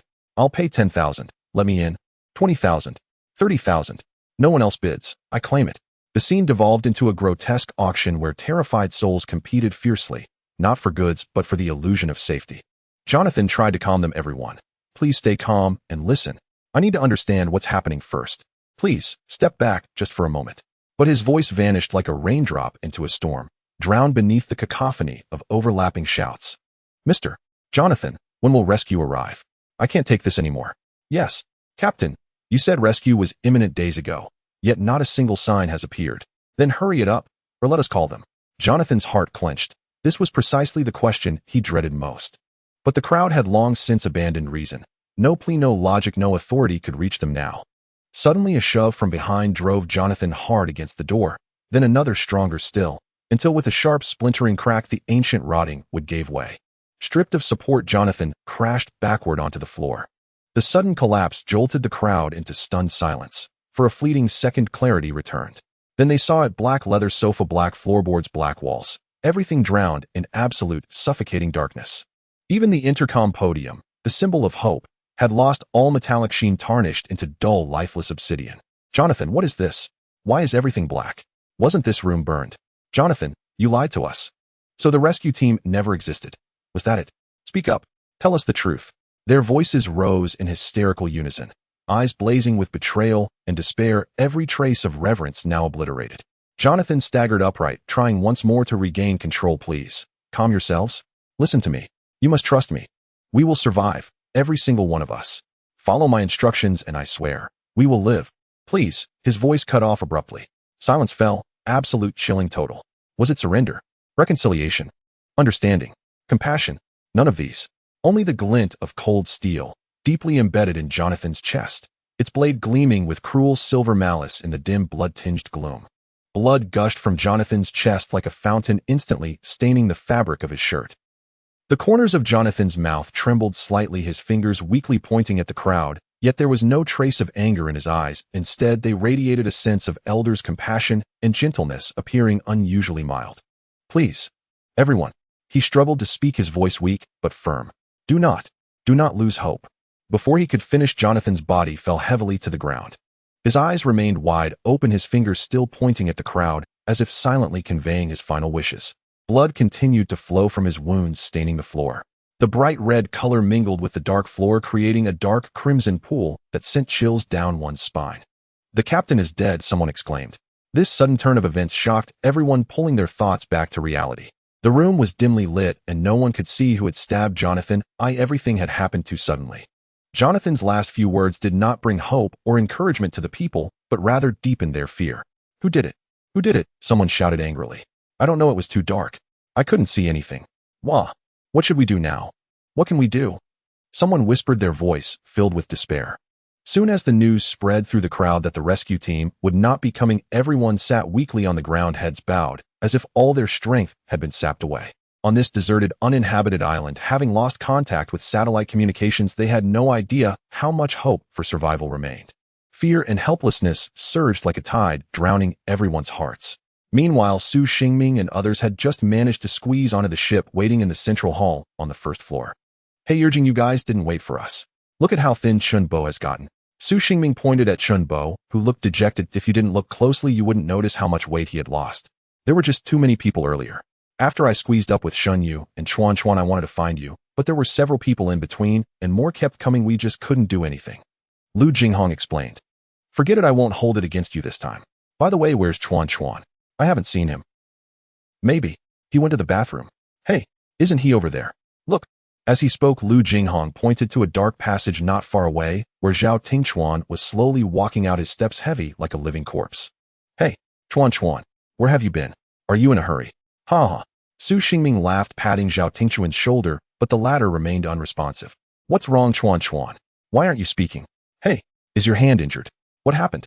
Let us see. Su Xingming noticed that Zhao Tingchuan's right hand was wrapped in white cloth and reached out to pull his hand. Zhao Tingchuan suddenly came to his senses, swatted Su Xingming's hand away, and hurriedly said, yes. I just went to the bathroom and fell while running too fast. I cut my hand badly. It's fine, I've already bandaged it. You guys don't have to worry. Oh, that's good. But you really need to be more careful. If you got tetanus, there's no medicine here. Let's see how you'll handle it. Su Xingming joked, but it struck deep into Zhao Tingchuan's heart. Hey, Mingo, why did you make Chuan go cry? Su Qianqing looked at this scene, thinking that Su Xingming had said something inappropriate. Huh, Did I? Am I that kind of person? Chuan wasn't like this before. Su Xingming said helplessly. All right, Chuan, I was just joking. It's not about life or death. We're a team, we stand together. Su Xingming comforted him. Upon hearing this, Zhao Tingchuan stopped sobbing, looked up at Su Xingming, his eyes full of tears, completely lacking his usual calm composure. I'm sorry, we. Zhao Tingchuan hadn't finished speaking when Su Xingming interrupted him. All right, don't say any more, that's all in the future. Let's think about what to do right now, especially since there's a big killer outside. At this, everyone fell silent. Everything that happened tonight was too sudden. Everyone had yet to fully accept reality. By the way, Yijing, didn't you say you saw that thing? Where did you see it? I have no impression at all. Su Xingming turned to ask Lu Jinghong. I think. I might have seen it before. At the zoo, museum. I can't remember right now. Lu Jinghong scratched his head. Everything had happened too quickly, and his not-so-sharp mind was even more chaotic. Hey, come on, are you reliable? How could there be such a thing at the zoo? This thing feels completely like an alien creature, not at all earthly.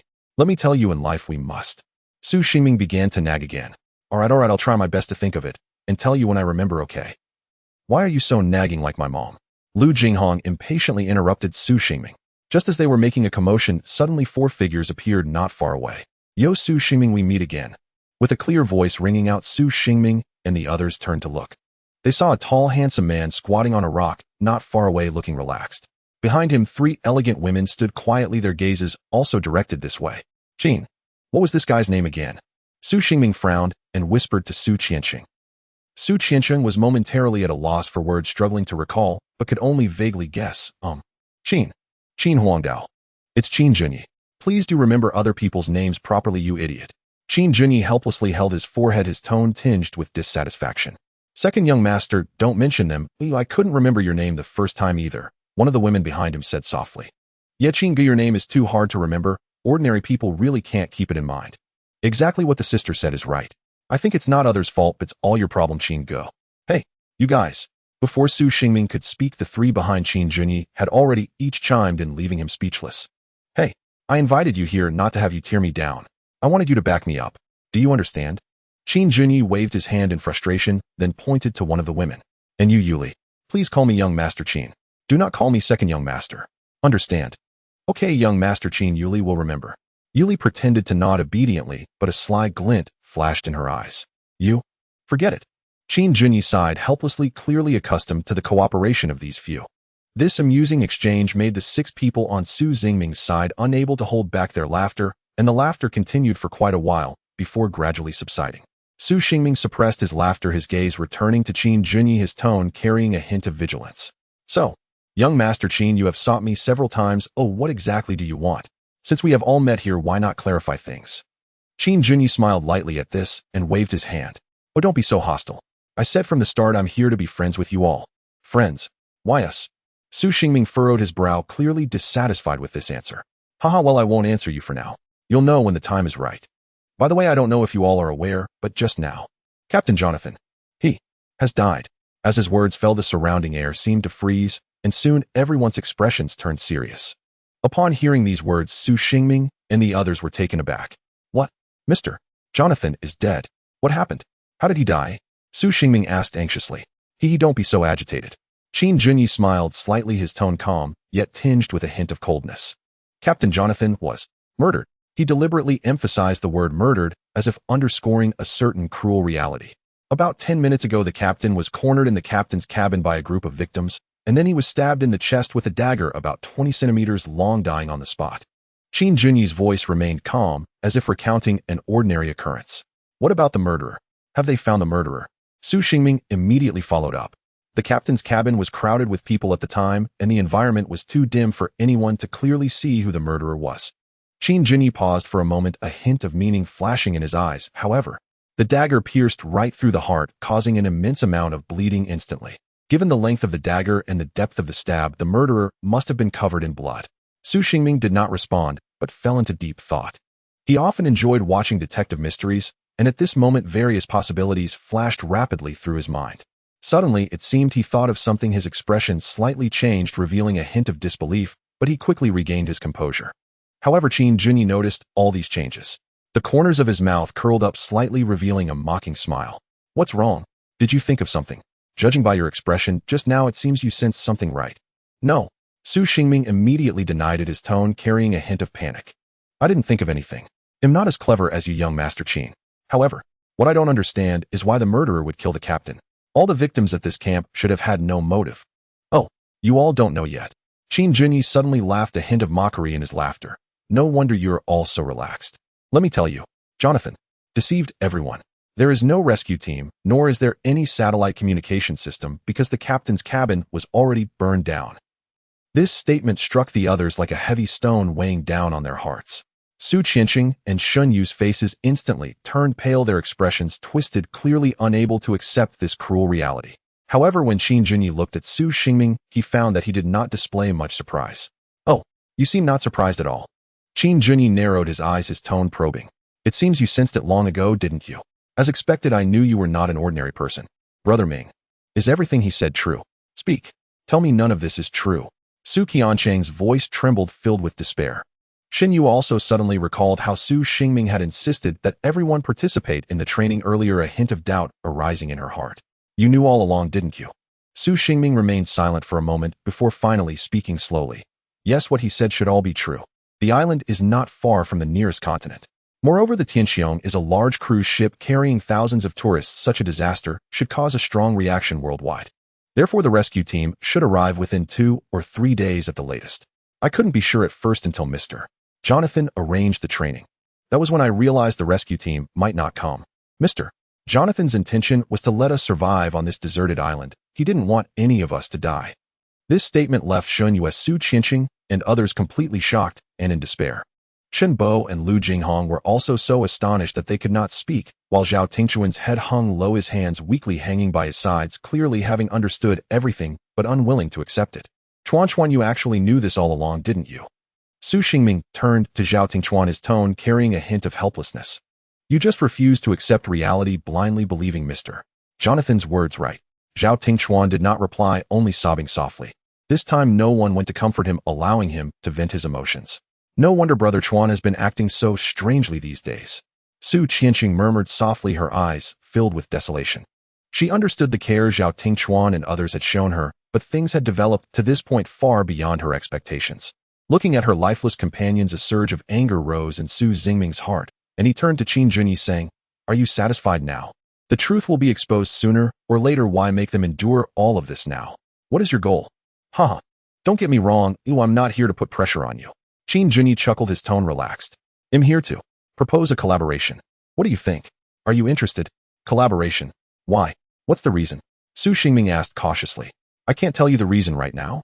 Qin Junyi smiled mysteriously. But you should understand, after tonight this place will turn into a hell on earth. What happens to a person when they lose all hope? Perhaps by then they can no longer be called human. What I want to say is merely about survival. Qin Junyi's tone suddenly became serious. With survival as the first premise, allow you and your companions to live as much as possible, and I will do the same. How about it? Think carefully. After saying that, Qin Junyi stood up, preparing to leave. The moonlight cast upon him, making him appear particularly radiant. His confidence, composure, and calmness made Su Xingming glance at him a few more times. All right, I will consider it seriously. Su Xingming nodded, understanding that after tonight's upheaval, the coming days would be the greatest test of humanity. Supplies, food, tools. Everything will determine their lives and deaths. He had no choice but to agree to Qin Junyi's proposal. However, Su Xingming suddenly thought of something and frowned, asking, What about the giant beast below? What do you plan to do? We have never seen that thing, nor do we know where it came from. If we don't deal with it, isn't everything just talk? Su Xingming thought Qin Junyi would find this troublesome, but he was mistaken. Qin Junyi remained calm and said lightly, Oh, that beast. I have already made arrangements. You just need to consider my proposal. You need not ask about the rest. Look. He pointed downwards. Su Xingming followed the direction of his finger and saw the giant beast roaring angrily below. Dixon was still clinging tightly to the giant beast's back, repeatedly striking its head. On the other side, 2 men of similar stature to Dixon were fiercely battling the giant beast.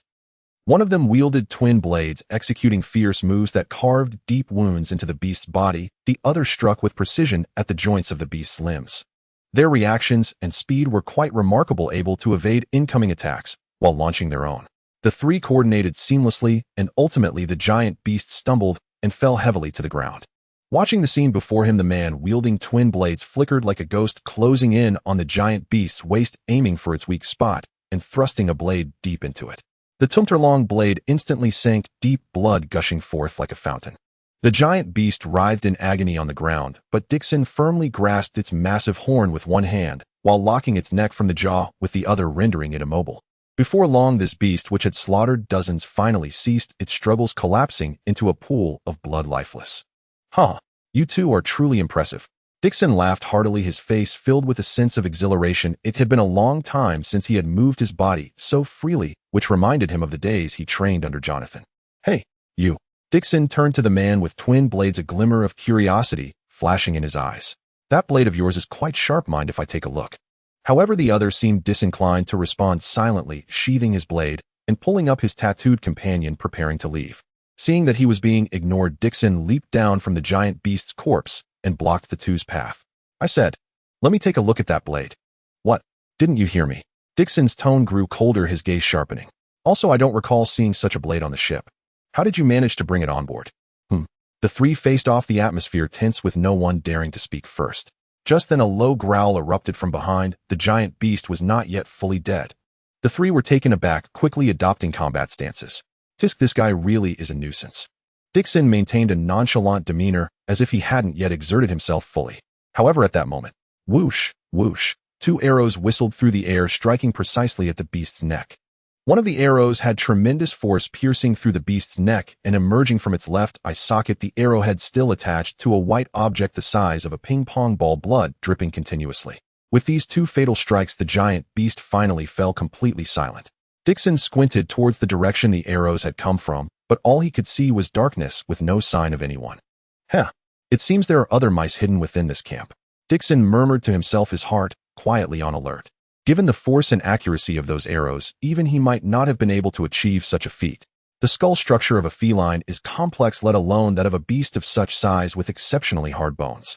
One of the arrows had penetrated half a meter into the neck, while the other had gone straight through the skull. I really wonder how they checked the ship. Oh, anyone could sneak in. Dixon scoffed coldly and turned to the two in front of him. You two should explain yourselves properly. Yet the other party remained silent, and Dixon's patience was wearing thin. He was an impatient man, unable to tolerate being ignored. Hey, are you two mute? Oh. He raised his voice, impatience evident in his tone. We have nothing to say, we are merely following orders. One of them finally spoke, his voice low and cold. Following orders? Whose orders? Dixon chuckled coldly, arms crossed, knuckles cracking. If you don't clarify things today, no one is leaving. The atmosphere became charged, the three's standoff escalating once again, as if a fierce conflict could erupt at any moment. Just then hurried footsteps shattered the brief silence. Captain, something's wrong. You need to come see. A security team member rushed over, panting heavily, beads of sweat on his forehead, his face pale, an expression frantic. What else could possibly be wrong? That beast has already been dealt with. Dixon waved his hand impatiently, his gaze still fixed on the two in front of him. Never mind me. Oh, I need to deal with these two first. Captain, Mr. Jonathan, he has been killed. The team member's voice was low, yet it struck Dixon's mind like a thunderbolt, instantly shattering his thoughts. His body stiffened as if struck by an invisible current, his lips trembled slightly, and his hands began to shake involuntarily. What did you say? Dixon's voice suddenly rose, disbelief and terror flashing in his eyes. Mr. Jonathan was just stabbed to death. The team member's voice grew fainter, his emotions finally collapsing, his legs giving way as he dropped to the ground. Dixon grabbed him by the collar, lifting him up. How is this possible? How can this be? The old man. He was just fine in his room. How could this happen? Dixon's voice faltered, his mind flashing back to that day's scene, recalling what Jonathan had whispered in his ear. At that moment, Dixon's hands weakened, releasing the team member, and he collapsed heavily onto the sandy ground, as if all his strength had been drained. He hugged his head with both hands, his knuckles turning white from the pressure. Waves of pain, regret, and self-blame surged in his heart. Why did I leave the ship? He murmured, his voice hoarse and broken. Why did I come to save these unrelated people? Why couldn't I protect him? Tears streamed down his face like a burst dam, silently cascading down his cheeks.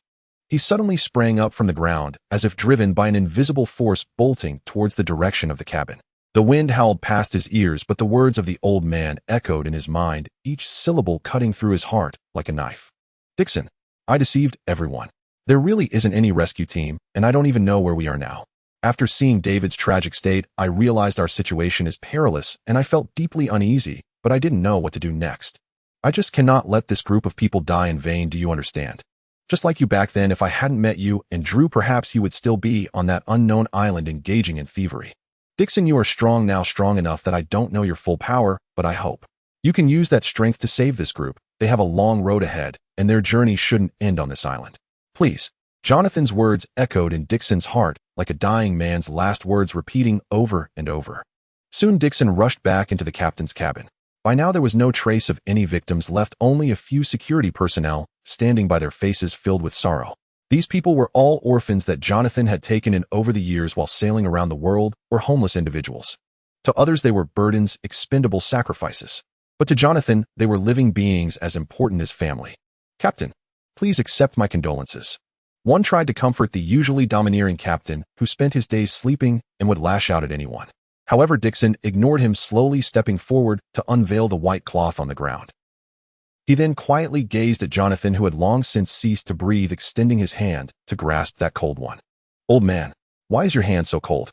I told you ages ago you need to keep warm at your age. The fire in the fireplace must have gone out right.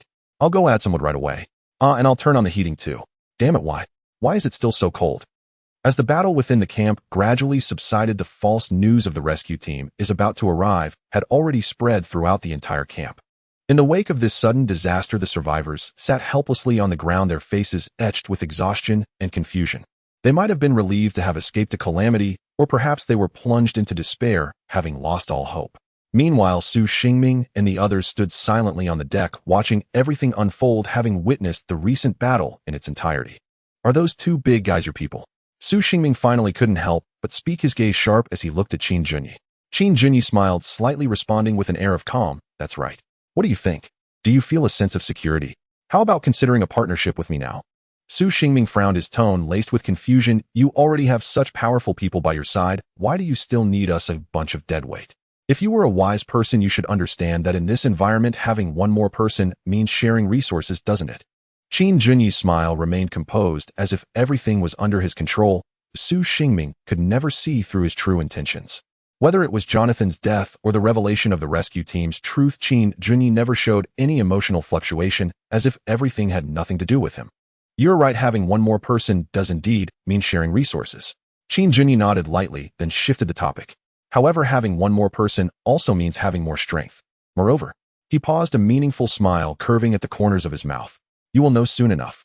He did not continue to explain, but instead stood with his hands in his pockets, gazing deeply at Su Xingming, as if waiting for his reaction. Second young master, you always speak halfway. That's not good. Yuli couldn't help but interject. Yet Qin Go, look at how pitiful they already are, and you still act like this. It's truly inhumane. Exactly. Sister is right. Qin Go is inhumane.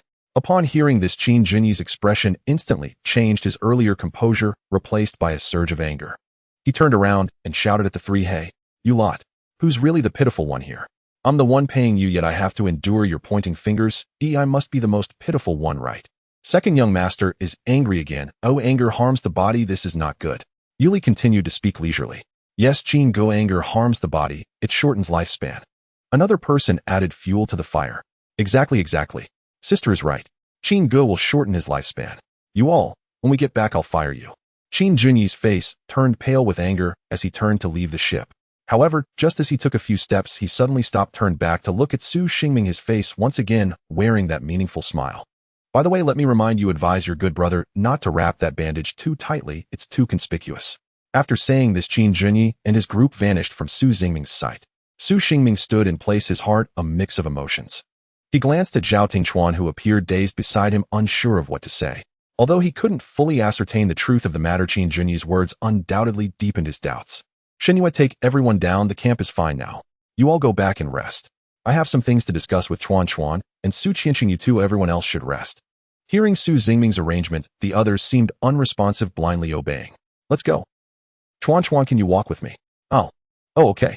Su Xingming and Zhao Tingchuan did not leave the ship, but wandered around the hall. Due to the events of the night, there were no security personnel on guard, and many chose to sleep on the ship, perhaps still fearful from the attack on the camp. As Su Xingming and Zhao Tingchuan aimlessly wandered through the hall, they soon arrived at a secluded passage.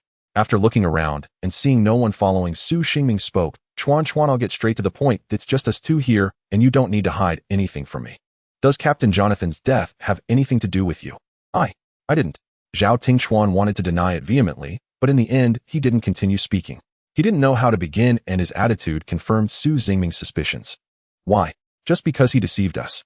Did he deceive you? You already knew there would be no rescue team in your heart. Why go so far as to kill him? Faced with Su Xingming's questioning, Zhao Tingchuan held his head, looking extremely pained, and began to sob, saying word by word with a choked voice, I don't know, I really don't know.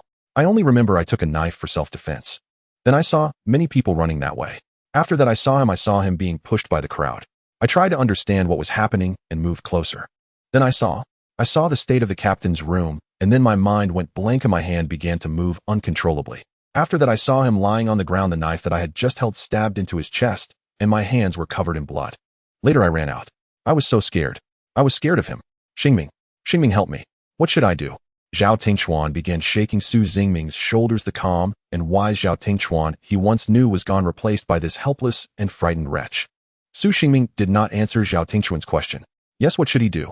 If this were a normal society, Zhao Tingchuan would surely face legal punishment. However, this was on a deserted island where they could die at any moment due to various factors.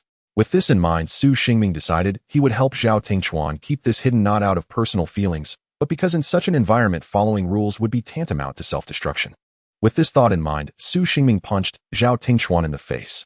The force of this punch sent the tall man flying, and then Su Xingming rushed up, grabbing Zhao Tingchuan by the collar, and sternly shouted, this punch has killed the old Zhao Tingchuan. And now you must seriously consider what to do next. Think about how to survive. Think about Chen Bo, Jing, and Xin Yu, and Su Tianqiong. We need to protect them and survive together. Do you understand? Zhao Tingchuan's eyes flashed with a hint of bewilderment. He couldn't believe the person before him was truly the Su Xingming he knew. This decisiveness was so unlike the carefree Su Xingming he had known in school, who would joke around with Lu Jinghong and the others. But now, I understand. I know what to do now. Zhao Tingchuan stood up, regaining his usual calm demeanor. Seeing his close friend like this, Su Xingming felt relieved. In truth, he didn't know if this was the right course of action or if it truly honored the deceased Mr. Jonathan, but there was no time to consider that now. After all, the deceased were gone, and the living still needed to survive. All right, Chuan, you go down and find them. I have something to look for you. I might need to go back to the original room. Su Xingming waved his hand and turned to head towards the staircase. What is it? Do you need me to accompany you? Oh, no need, but it's just my bag. I don't even know if it's still there. I'm just going to try my luck. Honestly, I've been swept so far away, it's uncertain if the bag is still in the room. Hee, let's go. After saying this, Su Xingming revealed his trademark smile, and then turned to leave, leaving Zhao Tingchuan standing there lost in thought. At dawn the next morning, sunlight sifted through a veil of thin clouds and bestowed a faint warmth upon the camp's barren earth. Hey, why is the captain so unusual today? He has been sitting over there in meditation for nearly 3 hours. Doesn't he usually still be asleep at this hour? A security guard murmured to his companion. Sigh, it's all because of Mr. Kyanazan. You know, the captain and Kyanazan are like father and son. Even a hardened man like the captain has a tender side. Another guard sighed, glancing toward Dykson, not far away. Dykson sat cross-legged upon the sand. Before him lay a modest mound of earth, and a crude wooden plank stood at its head. His expression was solemn, his gaze fixed as if reciting memories aloud. Old man, Dykson whispered. Stay here for a while. I will find your killer. When the proper rescue team arrives, we will go home together. It's been so long without news. Madame Amanda will surely scold me for not keeping watch over you, huh? His laughter carried a bitter edge. The smile faded and was replaced by profound sorrow. How can I possibly face her now? I. Dykeson's voice broke. Tears gathered at the corners of his eyes. He thought of the 2 decades spent in that household. No blood relation, yet closer than kin. Captain, trouble. There's another fight in the camp, you must come. A security man came running, cutting through Dykeson's reverie. Dykson quickly wiped his tears and feigned composure. Don't panic. What started it? This morning during the distribution of supplies, one group grabbed another group's rations. They thought the other group was all women and children and wouldn't eat much, so they, scoundrels. Dykeson's face darkened and anger flared in his eyes. Lead the way. I'll see for myself. Chaos reigned within the camp. A middle-aged woman stooped forward, her eyes full of terror and supplication. Behind her stood 2 children of about 10, their skin sallow and darkened from prolonged malnutrition. Most of the camp looked the same. Hunger and despair had stripped them of reason. Please leave us something. I can go hungry, but those 2 children cannot. The woman clung desperately to a middle-aged man's leg, refusing to let go. Enough whining. Skipping 1 meal won't kill you. Hand it over. The man barked impatiently, clutching the rations that should have belonged to them. Let go. Do you hear me? The man, frustrated, began to pummel her head. Once, twice. without an ounce of mercy. As he raised his fist again, a powerful hand seized his wrist. "Oh, uncle, you seem to be quite the fighter," a low, icy voice whispered in his ear. The man froze and turned to see a burly, blonde-haired stranger staring coldly at him. The stranger wore an olive green t-shirt, muscles stood out beneath the fabric, and a lethal chill burned in his gaze. Who are you? Mind your own business." "I had no choice." The man stammered, his voice quivering. "Who I am is not important. What matters is," Dykeson let out a cold sneer, "what matters is that I do not like the look of you right now." Before the sentence finished, Dykeson struck him with a palm. An immense force knocked the man sprawling through the air. He crashed to the ground and curled up in pain. "How often does this happen?" Dykeson asked the security men at his side. "Quite often. This is the fourth incident we've found today," one replied in a low voice. "There may be more we haven't discovered yet." Dykeson fell silent, a complex emotion flickering in his eyes. Kyanazan's death seemed to have aged him overnight. He drew a deep breath and issued calm orders: "Have Johnny and the other squad leaders come to the captain's cabin at once. I need a full account of the situation, now?" "Immediately." "Yes." His subordinates answered and hurried away. Dykeson then stood in the camp's center and swept his gaze across the faces around him. Everyone gaunt, hollow-eyed, fraught with despair and unease. A pang of sorrow rose in his chest, his fists clenched until his nails bit into his palms. This cannot go on. Meanwhile, elsewhere, "Ming-ji, are you really not going to eat?" "We can manage." Su Qianqing stared at the half loaf of bread in her hand, her feelings tangled. "Yes, Su Xingming Qianqing, and I can eat less. You four big men need to preserve strength, especially Chen Bo. He can't already be dead, can he?" Shin Yu pointed to Chen Bo lying apart. In her memory, he had lain motionless for 2 hours. "Hey, don't fuss. He says it conserves the least amount of energy. Look, the finger is still moving." Su Xingming answered, carelessly fiddling with a small object in his hand. Shin Yu, seeing there was nothing more to say, turned to Su Qianqing and asked, "Hey Qianqing, since last night, Su Xingming has been staring at that little thing of his. What is it?" "Oh, that. It was given to him by Aunt Yulan. It's a key." "A key?" "Yes, I remember. Aunt Yulan gave Ming-ji that as a Kamingafage gift. It's a matching lock and key. Though called a matching lock, it's really a padlock with 2 identical heart-shaped keys." Su Qianqing patiently explained to Shen Yu. "Oh, I see. I suppose it must weigh on his heart too. We truly do not know if we will ever return. Don't be fooled by his usual jests. When he thinks of home, he is no better off than the rest of us. Who can say otherwise?" "Shen Yu, look at the people in the camp now. I'm worried. What are you 3 talking about?" Zhao Tingchuan approached. Today he had regained his earlier composure. He no longer wore a doleful expression. "Oh, Brother Chuan, you look well today, ha." Shin Yu and I were talking about the camp situation. Several thefts occurred today. "Oh, I'm afraid we might be targeted." Before Zhao Tingchuan could speak, Su Xingming perked up and placed his hand on Su Qianqing's head, rubbing it gently. "Don't worry. We've got 4.5 men here. There's nothing to fear." "Huh? 4.5? Where do you get 4.5? Su Qianqing frowned at the absurdity. "I count myself Chuan and Shin Yu as 2. Irjing and Chun Bo together make half. They're 4.5, ha." "Su Xingming, are you courting death? If you want to die early, I'll see you off myself." Shin Yu sprang up to strike him. Su Qianqing did not laugh at Su Xingming's joke and remained sullen, which troubled the already chastised Su Xingming.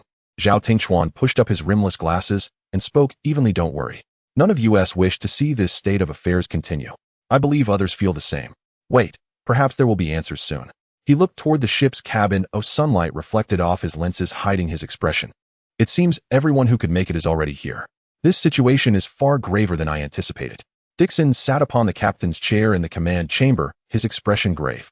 After last night's turmoil, he had ordered the room thoroughly cleaned, the scorch marks of fire nearly erased. A large, newly brought-in table now occupied the center of the chamber, serving as an impromptu war room. Captain, aside from David, still unconscious, and Frank confirmed dead, only 4 of us remain among the squad leaders.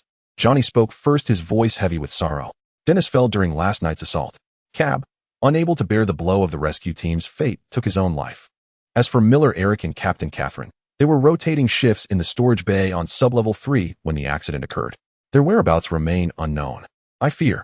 He left the sentence unfinished, but the unspoken dread hung thick and chilling in the air.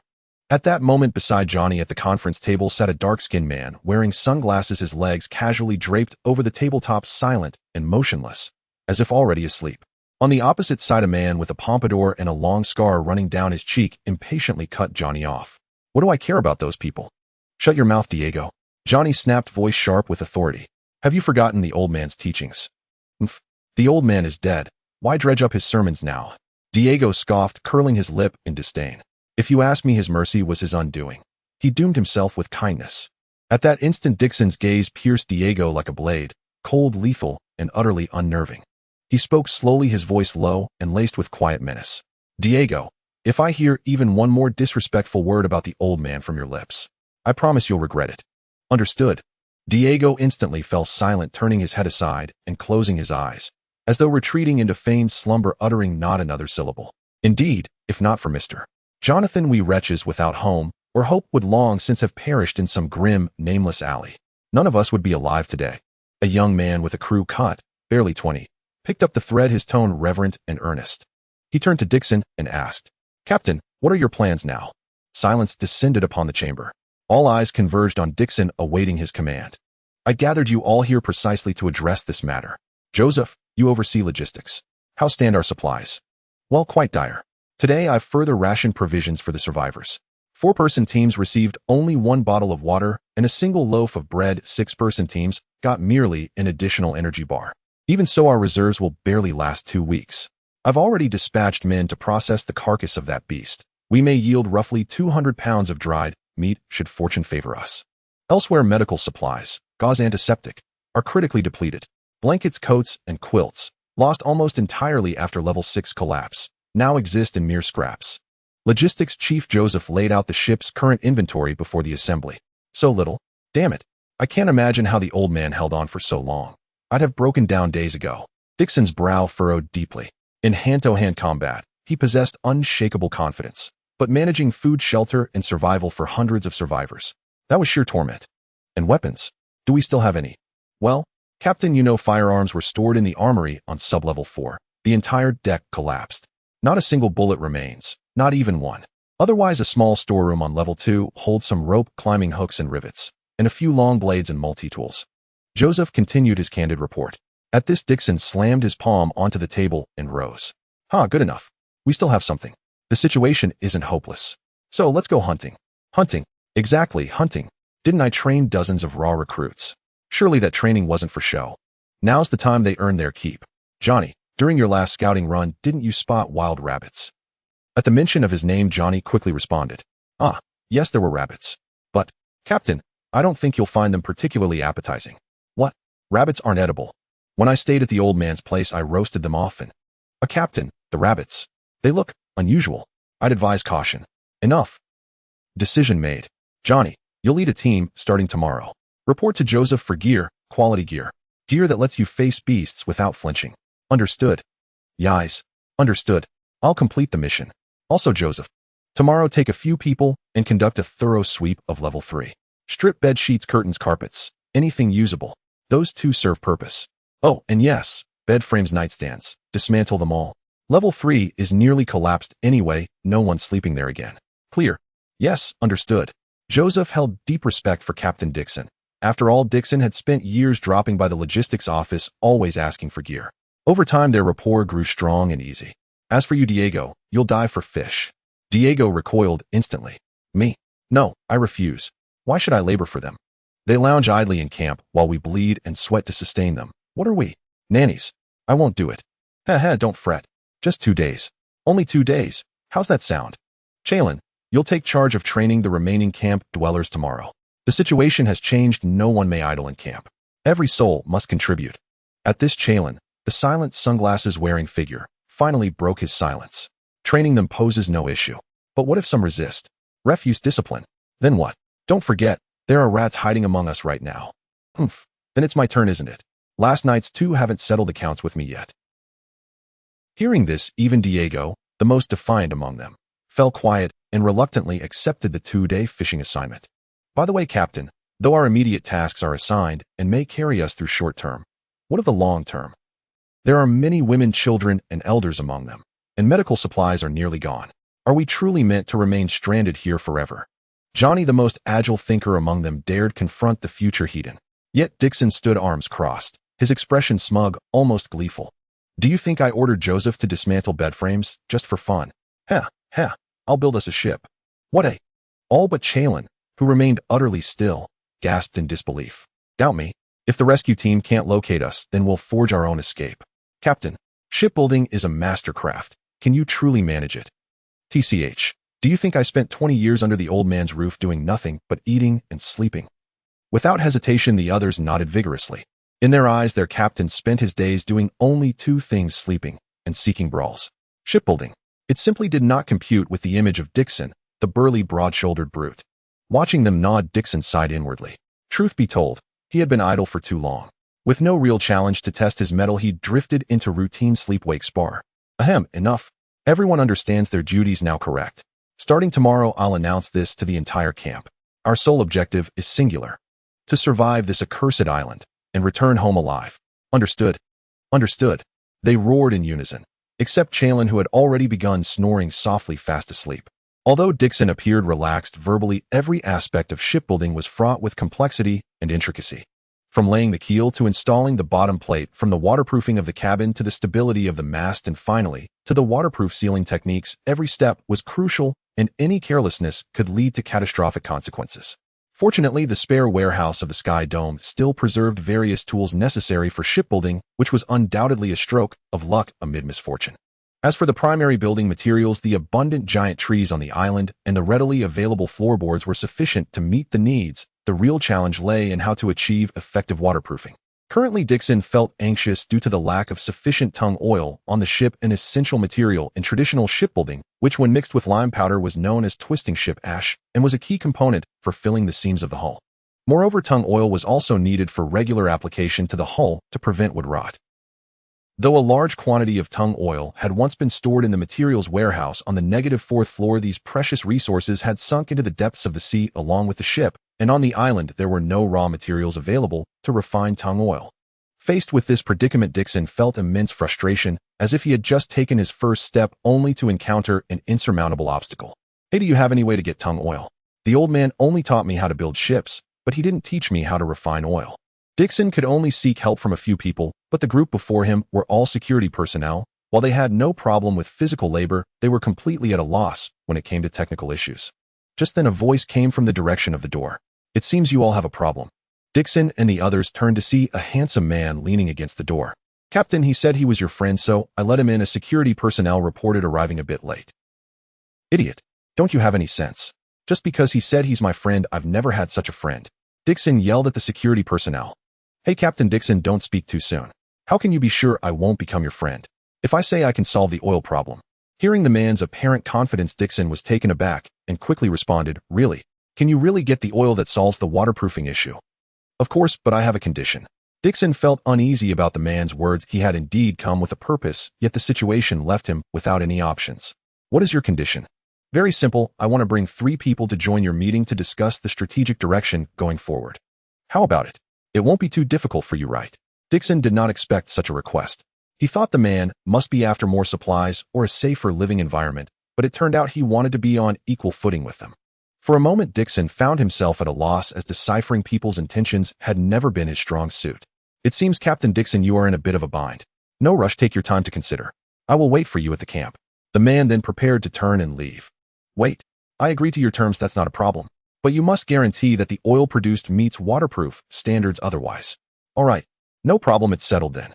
Oh, by the way, my name is Qin Junyi. See you later, Captain Dixon. With Qin Junyi's departure, the people in the meeting room resumed their discussions. Captain, are you really going to let them get involved? Isn't it a bit too risky?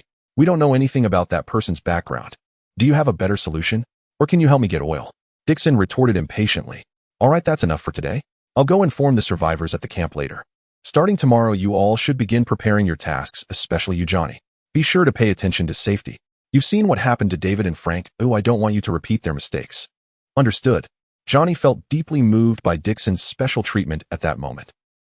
Johnny was born in a village in southern Africa, and from the time he could remember, dirt, weeds, and sewage were the 3 main elements of his childhood.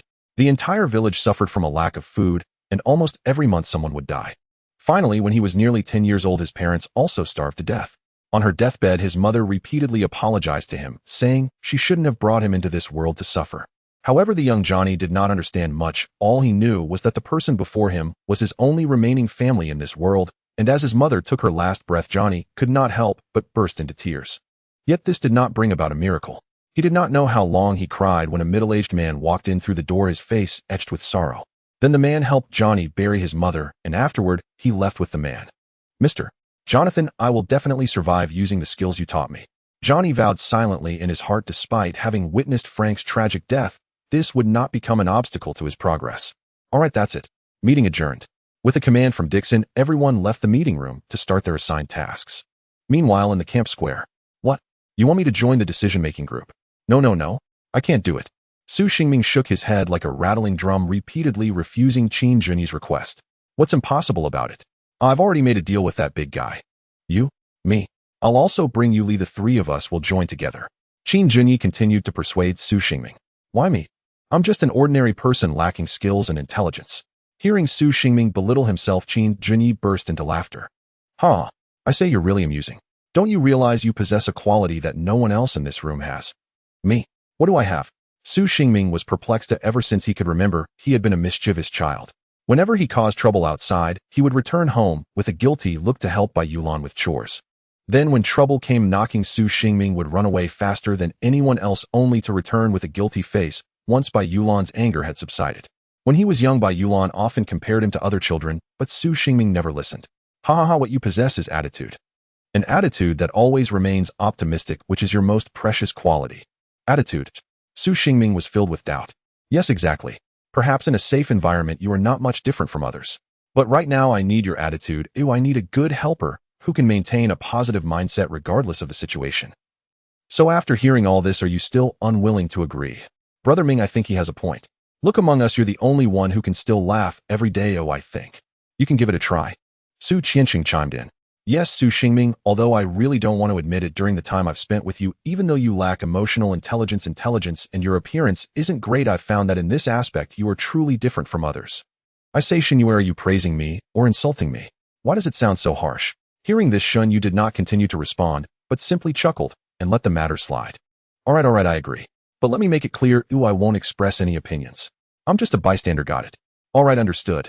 After saying that, Qin Junyi once again extended his right hand, and this time Su Xingming did not ignore him. He also extended his right hand, and the two shook hands tightly. I didn't expect that big guy to know how to build a ship. It seems they are planning to construct a vessel to cross the sea. By the way, I heard you made a guarantee for that big guy, helping them find the oil to make a waterproof agent. What do you plan to do about that? Although Su Xingming had only seen shipbuilding techniques in history books, he knew that waterproofing was an essential element of shipbuilding that could not be taken lightly. As for that, Qin Junyi said with a mysterious expression, leaning closer to Su Xingming to share a secret. You're going to steal? Are you really not afraid of being killed? Isn't this just being clever? What's the big deal? Based on my understanding of that big guy, he's not the type to care about such matters. On the contrary, believe it or not, he might even thank me. Qin Junyi remained unconcerned. From what he knew about Dixon, as long as they could obtain tung oil now, it didn't matter where it came from. All right, I'll head back for now. From the discussions I overheard, everyone will be quite busy soon. With that, Qin Junyi led Yuli away. Hey, Xingming, it looks like you're moving up to management. So when the time comes, make sure to get me some food. Chun Bo suddenly leaned in. Without the grilled fish from the training sessions these days, the supplies had dwindled. For someone like Chun Bo, that was particularly painful. About that, I'm afraid I'm powerless. You heard it too, I was dragged over by that guy Qin Junyi.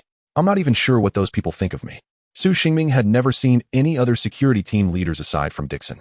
He had only heard a few things from Qin Junyi, and it seemed they were not friendly characters. Everyone quiet down.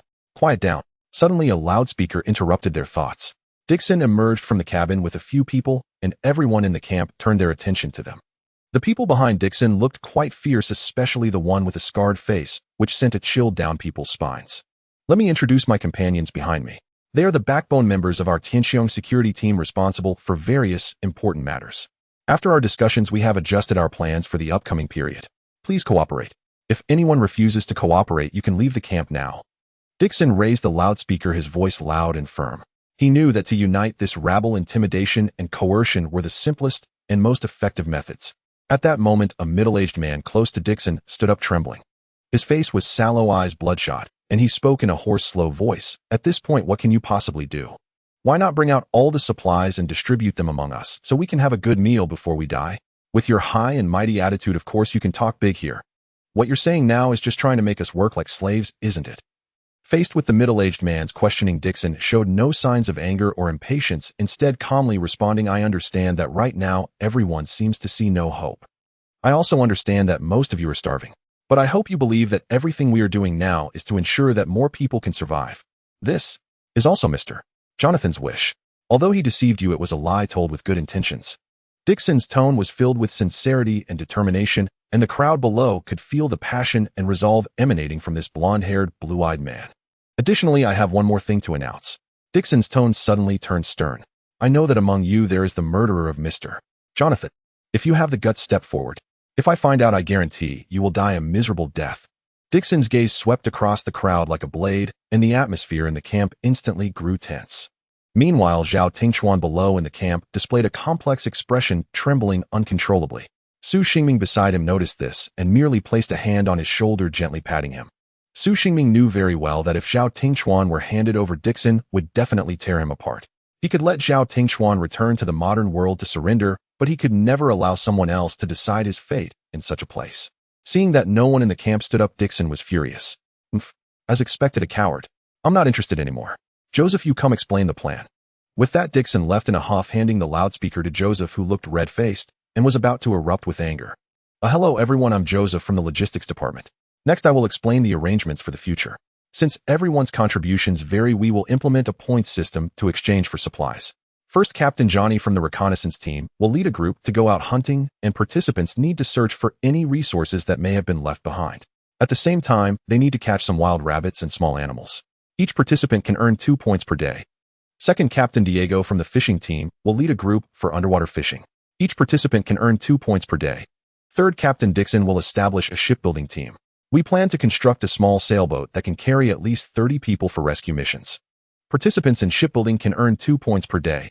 Fourth, women, children, and the elderly aged 50 and above or 15 and below will form a manufacturing team with me to do some simple sewing, woodworking, and basic processing of parts. Participants can earn 1 point per day. Fifth, the above 4 points only apply to those participating in the training for the first time. As for the rest, they must undergo 2 days of training with Captain Chalin before participating in work. Of course, we will provide you with the minimum necessary supplies.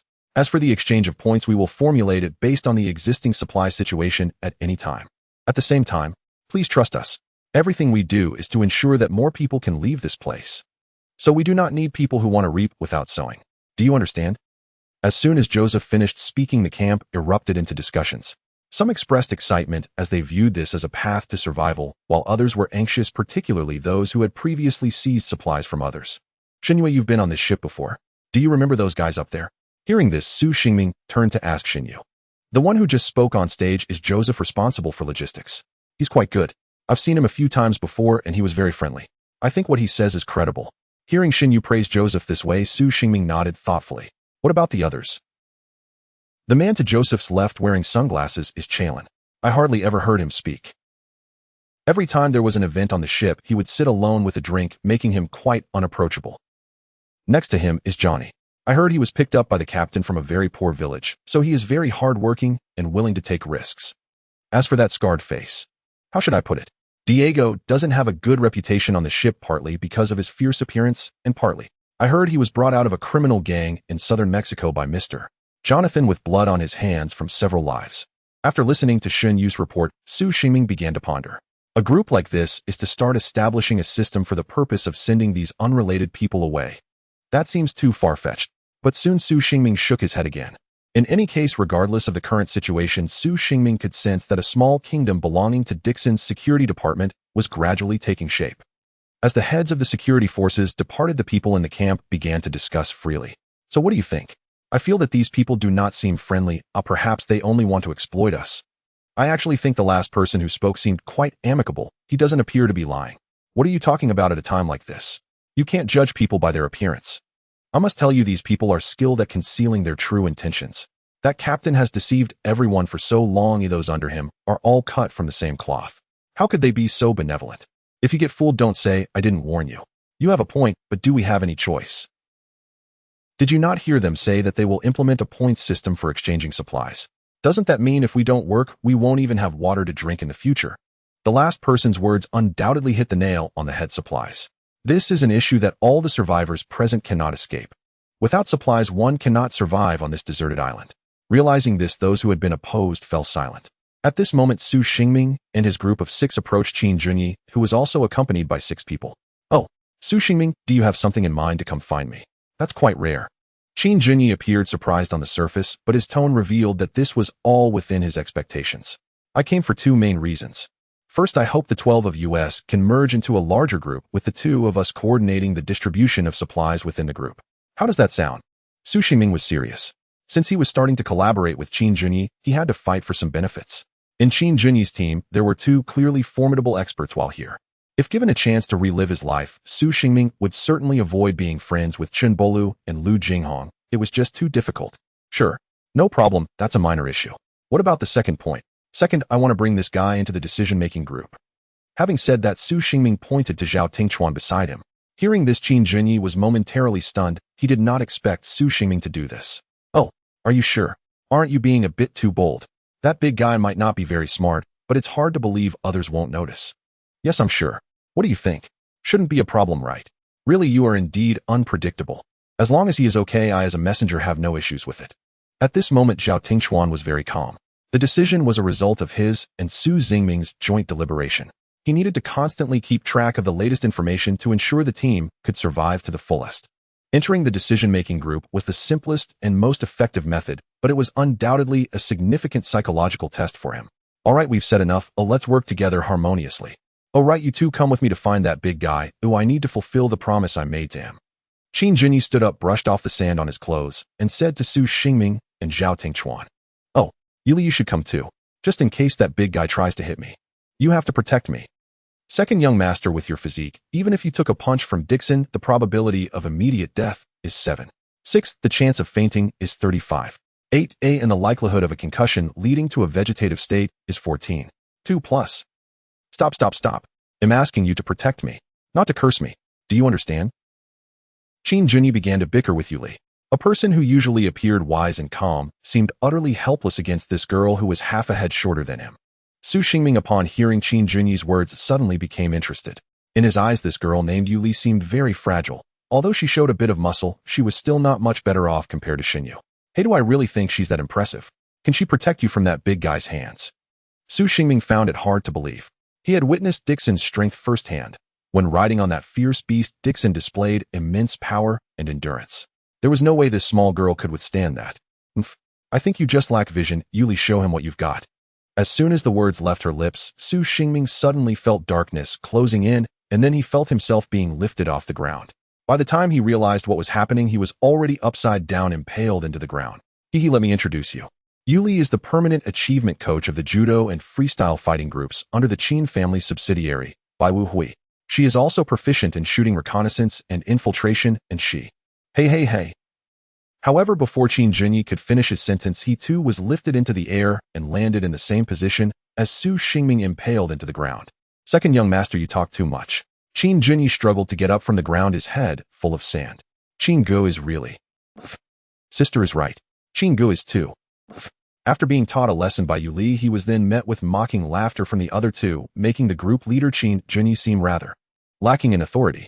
Su Xingming also noticed the two girls who always chimed in together, then glanced at Su Tianqiong and Xinyu. It really is similar. Qin group leader, aren't you going to introduce us? Who are these two? Oh, my name is Lin Shi, and this is my sister Lin Wei. We were recruited by Qin Gu. You don't need to mind us, just treat us as invisible. Without waiting for Qin Junyi to speak, the two sisters introduced themselves first. All right. Enough talking. We should go. Su Xingming, you two follow along. Yuli, remember to protect me. Qin Junyi patted the sand off himself and led the four away. After they left, the remaining few stayed behind. Hey, Sister Xinyu, look at that person, so fierce. Covered in scars, and that. So many tattoos on him, could they be gangsters? Su Qianqing noticed two men squatting not far away and quietly said to Xinyu. Those two are also part of Qin Junyi's group, if the two groups are to collaborate in the future.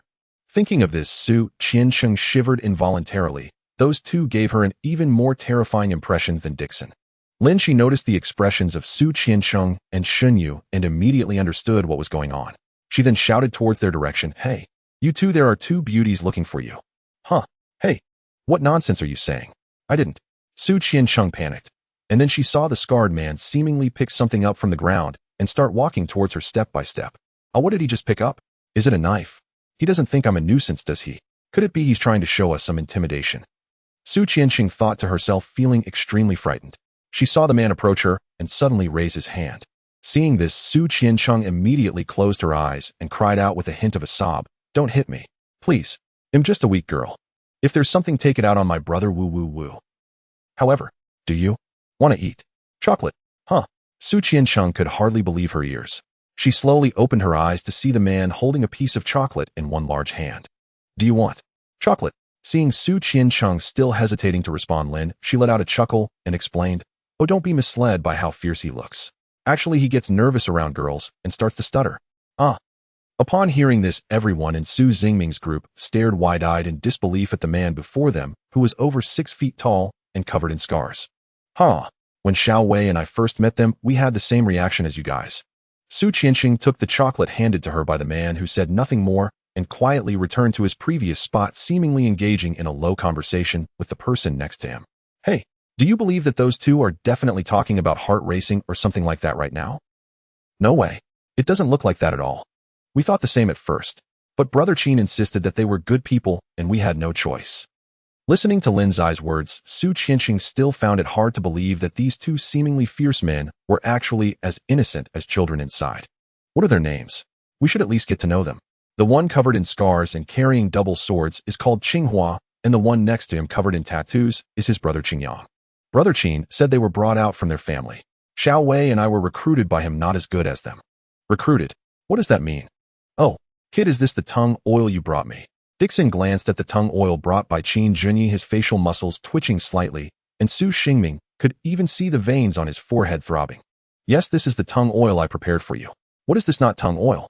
If you want to build a sailboat that can carry 30 people, you won't even use half of this oil." Qin Junyi calmly responded, standing next to 20 barrels of tongue oil. "These are indeed tongue oil, but why do they look so familiar? Damn it, isn't this the tongue oil from our warehouse? You bastard, you actually stole our oil and brought it back to me. Are you tired of living? You want to add someone to the decision-making group? Dream on. Hey, we agreed beforehand that I'd give you oil and you'd let me bring people into the group. This is a deal. Don't care where this oil came from. Besides, you should thank me. If it weren't for me, you wouldn't even have these 20 barrels of oil." Dixon felt like he was being played by this kid hiding behind a woman, his anger almost reaching its peak. At that moment, a figure stepped forward and said slowly, "Captain Dixon, I understand your anger, but we have delivered the goods as agreed. Moreover, this is not the time for internal strife.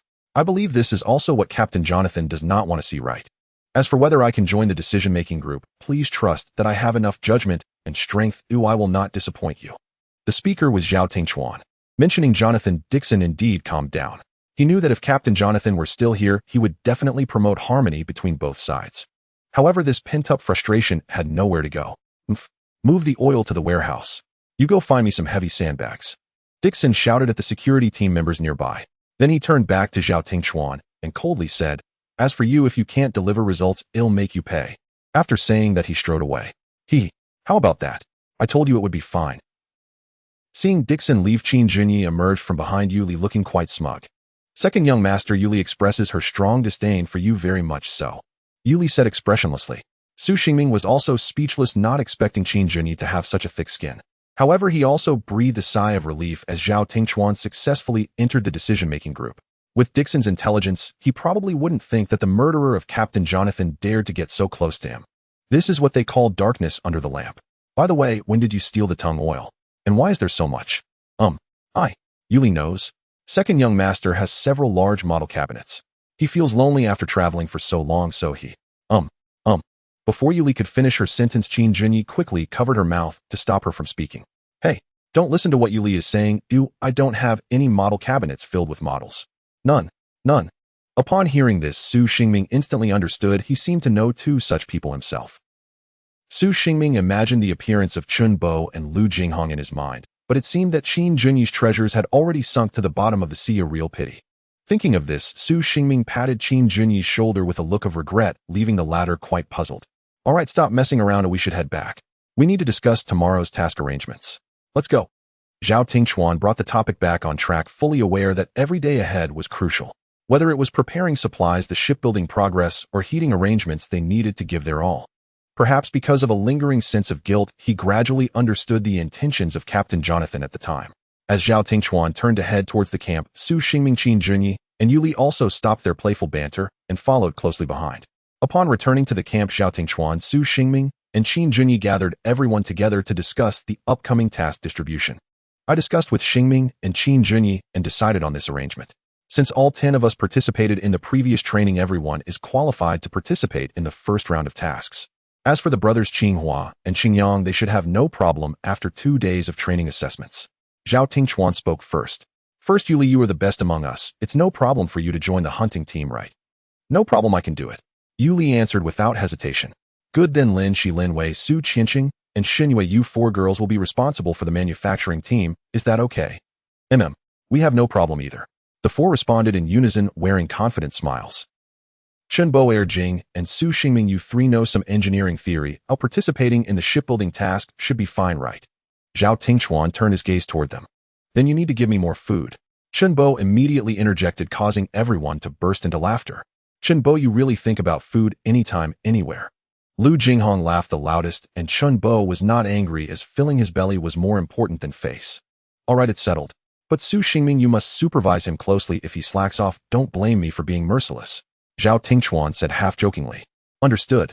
Su Xingming and Chun Bo responded simultaneously, sounding quite firm. Finally, I will participate in the fishing team. This is how the division of labor is. Upon hearing this, Chun Bo and Lu Jinghong were quite displeased. Why should it be like this? Why should you just laze around here? Qin Junyi had already anticipated that these two would oppose him, and he replied leisurely, think about it. If we all leave, everyone still has some personal belongings. At such a time, there are always opportunists, and if your valuable items were stolen, wouldn't that be quite infuriating? Hearing this, Chun Bo and Lu Jinghong immediately thought of the treasures in their backpacks and felt it made a lot of sense, though they soon sensed something was off. Then we can just guard here. If you don't exercise, little fatty, you'll likely end up with fatty liver. Qin Junyi said impatiently. In truth, this decision was not solely his, it was a discussion between Zhao Tingchuan and Su Xingming. It wasn't that they were giving him any special privilege, but rather that they had discovered Qin Junyi had no particular skills. His physical stamina was average, he couldn't swim, and he seemed to have a bronchial condition. Once he exerted himself too much, he would start wheezing. It seemed his only merits were a good-looking face and a sharp mind. How did this guy even survive until now? Su Xingming thought to himself. During the last training session, he hadn't seen him during the morning runs and physical training, yet he showed up in the afternoon. All right, that's enough of the arrangement. Let's disperse for today. If there are any questions, feel free to come down and discuss them with the 3 of us. Zhao Tingchuan clapped his hands, concluding the first meeting since the merger of the 2 groups. The next day arrived quickly. Hey, be careful on the road, they'll be waiting for you all to come back here. Qin Junyi smiled, bidding farewell to the others, his face alight with happiness. Damn it, seeing his cheerful face just makes me angry. Stop complaining, Qinbo. Actually, I think this is a good thing. Look at us. Since we arrived here, we haven't really contributed. I've long wanted to stop dragging everyone down. Lu Jinghong said surprisingly, trying to offer some comfort. Jing, is the sun rising from the west today? You're actually starting to reflect on yourself. Su Xingming was quite shocked to hear this. He hadn't expected such words to come from Lu Jinghong. It's so noisy. I have my pride too, you know. By the way, Qinbo, why aren't you wearing your precious bracelet today? Oh, that. So I don't mention it. Every time I turn it on, Xiao Lin keeps asking, where's the master? Where's the master? Hearing this made my head spin. Su Xingming, I've got to tell you, I will definitely make you pay me when we get back. Haha, I have no money. But I can introduce you to Tianqiong. How about that? Want to consider it? Qin Bo's face flushed upon hearing this.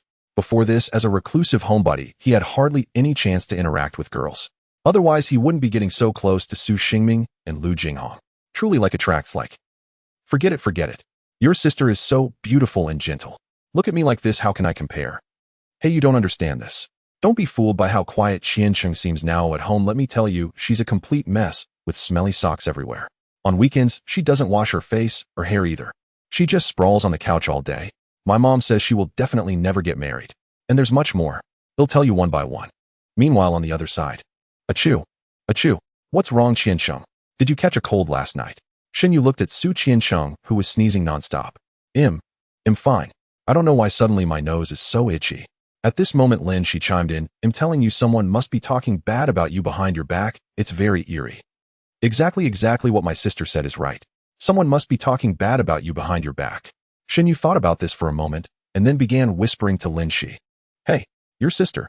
Why does she sound like a parrot, always repeating what you say? Oh, her. She's been like this since she was little, super clingy. It's so annoying. Ah, how nice. I'm really envious of you, unlike my sister. After that, the 2 older sisters began chatting away. Sometimes girls can quickly become close over a shared topic, even if they just met. Tianqiong, upon hearing Lin Zai's words, was quite puzzled. It seemed she didn't have any enemies. Since coming to this island, Su Xingming and the others had always taken care of her, and their interactions had been good. She simply could not imagine anyone would stab her in the back. Forget it, I won't think about it. I should cover myself with more blankets when I sleep tonight. At this time, after seeing everyone off, Qin Junyi sat down. At this moment, his face had lost the friendly smile from before, replaced by a cold and icy expression. Now then, where's that little fatty's bag? Let me see where it is. Qin Junyi began rummaging through everyone's luggage. Oh, found it, it's here. Let me see what's inside. As a rustling sound emerged, Qin Junyi began to rummage through Chun Bo's backpack, eventually finding a metallic ring-like object. Is this thing it? It looked quite ordinary. Seriously, that old guy values this little trinket so much that he had me run all this way. Qin Junyi held Chun Bo's bracelet in his hand, playing with it, and seemed to find nothing unusual. From the outside, it looked just like a very ordinary sports bracelet, only considerably larger. Then Qin Junyi raised it high above his head, trying to discover something different under the sunlight. After a while of observing, he gave up, because it was indeed very ordinary. Well then, I found the item. Is it time for the mouse to appear now? Thinking of this, Qin Junyi began to survey his surroundings, yet he found nothing amiss. Suddenly, Qin Junyi felt several malicious gazes upon him, making him feel a bit uneasy. Oh, it seems there is quite a bit of hostility. Let's see when they can't hold back any longer. If they also value this thing so much. Forget it seems I need to find an opportunity to make contact with them. Qin Junyi muttered to himself, still holding the bracelet, and after a while, feeling that the time was about right, he placed the bracelet back into Chun Bo's backpack and lay down, pretending nothing had happened. The progress seems a bit slow this time. It looks like I need to discuss with Su Xingming and the others soon. I need to lure the snake out of its hole. Seriously, that old man made me run this errand, and my collection is all gone. When I go back, I will definitely make him reimburse me for everything. Today marks the first day of the implementation of Dixon's new policy, and the atmosphere in the entire camp feels quite harmonious. Among them, the manufacturing group, led by Joseph, is the most harmonious. As most of the members are women and children, they mainly engage in the manual labor of making small ship parts. The work intensity is not high, allowing everyone to gather together, chat, and laugh, creating a relaxed and joyful atmosphere. In stark contrast, the shipbuilding group, led by Su Xingming, presents a completely different scene. Dozens of strong men continuously chop wood and peel bark, cutting the massive logs into sections. A small portion is sent to the manufacturing group for processing, while larger pieces, such as the hull planks and keel frames, are handled by the shipbuilding group. They need to cut the shaped planks to the required dimensions and brush them with tung oil to prevent drying cracks. This heavy workload makes the labor intensity of the shipbuilding group significantly higher than that of the manufacturing group. Meanwhile, the fishing team, led by Diego, bears the responsibility of providing food for both the manufacturing and shipbuilding groups. Since this is the first day of the new policy, they are uncertain whether the hunting team, led by Johnny, will successfully catch prey, and they even worry that the hunting team might become targets for other beasts. Therefore, the fishing team is working especially hard today. In addition to the daily points, each member of the manufacturing and shipbuilding groups receives about a pound of fish meat with some leftover. Diego ordered that the surplus fish meat be preserved through smoking for future needs. The entire camp displays a clear division of labor and cooperation on the first day of implementing the new policy. Although the work intensity varies for each person, everyone is striving towards a common goal. In addition to the main three groups, Charan is leading a group of new recruits in basic outdoor survival skill training. The whole scene is orderly, as if a group of people has come here to attend a coastal summer camp. Inside the camp, apart from a few individuals who are disabled and unable to move, there are also some lazy people who still cling to the idea of living off others. For these individuals, Dixon has made it clear that they must participate in collective tasks within 3 days, or they will be expelled from the camp. At the same time, he has prohibited anyone from providing them with material assistance, and violators will face the same fate. However, among these people, Qin Junyi is an exception. Dixon has sent people to talk to him multiple times, but Qin Junyi always evades under the guise of being a member of the decision-making group, even sarcastically saying, Captain Dixon shouldn't be the kind of person who is untrustworthy, right? No way, right? This remark has made Dixon want to personally teach this cynical fellow a lesson several times, but each time he was dissuaded by Su Xingming's pleas. Time flies, and soon it is close to dusk. Hey, Captain, we're back. Upon hearing this, everyone turned to look in the direction of the voice and saw that the hunting team, led by Johnny, had returned. The hunting team consists of 20 people, with only one female, Yuli. Initially, Johnny opposed Yuli's joining, but after Yuli spoke with him privately in a place where others couldn't see for a minute, Johnny returned looking disheveled and agreed to her request to join the team. This surprised Dixon greatly, as Johnny has always advocated for the protection of women, and he did not expect that this time he would agree to Yuli participating in the hunt. But as for the specific reason, only Johnny and Yuli know. "Oh, it's Johnny. How did it go? Did you catch anything?" Dixon stopped his work and approached. "Well, the harvest was pretty good. Don't let the oddity of this place fool you. There are quite a few rabbits here." As Johnny spoke, he took a rabbit out of his backpack and handed it to Dixon. "Oh, it really is a rabbit. That's great. But this rabbit is indeed quite strange. Its face is really beautiful, like a pretty girl." Dixon carefully examined the rabbit, unable to help but exclaim, "Right? I said from the beginning that the rabbits here are strange. It's just a matter of whether you dare to eat it." Johnny shrugged helplessly. "Whatever, as long as you don't look at its head, it's just like an ordinary rabbit, no difference." "So how many did you catch?" "Today we caught about 30 plus other prey, so it's quite a bountiful harvest," Johnny replied. "That's great. Come, let me have one, and I'll show you my skills. You all wait for a while, and come to the meeting room to taste my cooking." "Oh right, Su Xingming, you should also call that guy with glasses from your group. I just heard Diego say that he has been quite diligent, haha." After saying this, Dixon excitedly left with the rabbit. With Johnny's return, the first day's work came to a close, and everyone returned to their respective spots in the camp. Soon all those who participated in the work received their portions of food for the day. Due to the large number of participants, the shipbuilding group, led by Su Xingming, also harvested quite a few black fruits through logging, making tonight's dinner particularly sumptuous, with both meat and fruit. Meanwhile, in the meeting room, "Hey, I'm asking you, you thick-skinned guy, how can you have the face to come here?" Dixon pointed at the man in front of him, veins bulging, his eyes nearly spitting fire. "Ami, Su Xingming said there would be rabbit meat here, so I came over." The person being pointed at is Qin Junyi, who at this moment appears calm and unconcerned, as if this is a completely normal matter. "Am I not a member of the decision-making group? I believe that the first bite of rabbit meat after landing on the island should be taken by me to test for poison. This is my duty as a member of the decision-making group." "Second young master, you are clearly just greedy, yet you say it so grandly.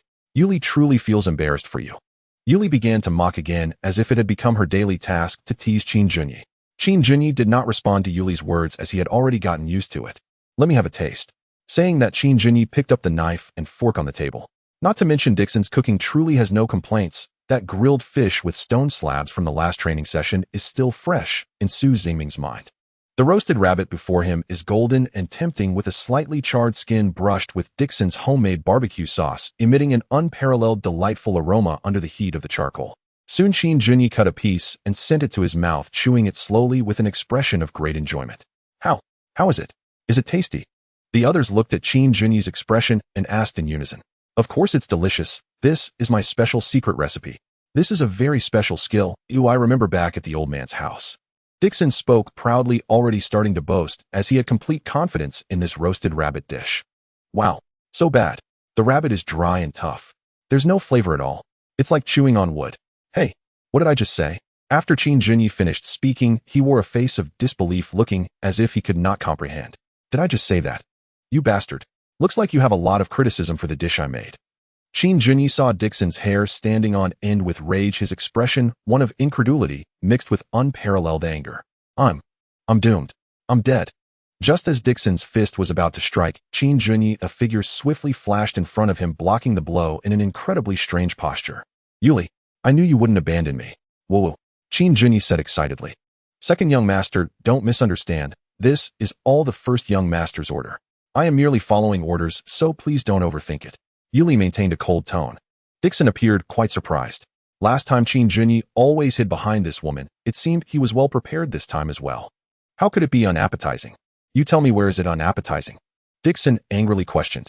Qin Junyi recalled the strange feeling from earlier and hadn't had the chance to speak when Johnny interjected, "Captain, let me give it a try." "It's not my first time eating your cooking." "All right, Johnny, give it a try." This kid must be used to delicacies and doesn't know how to appreciate this delicious dish.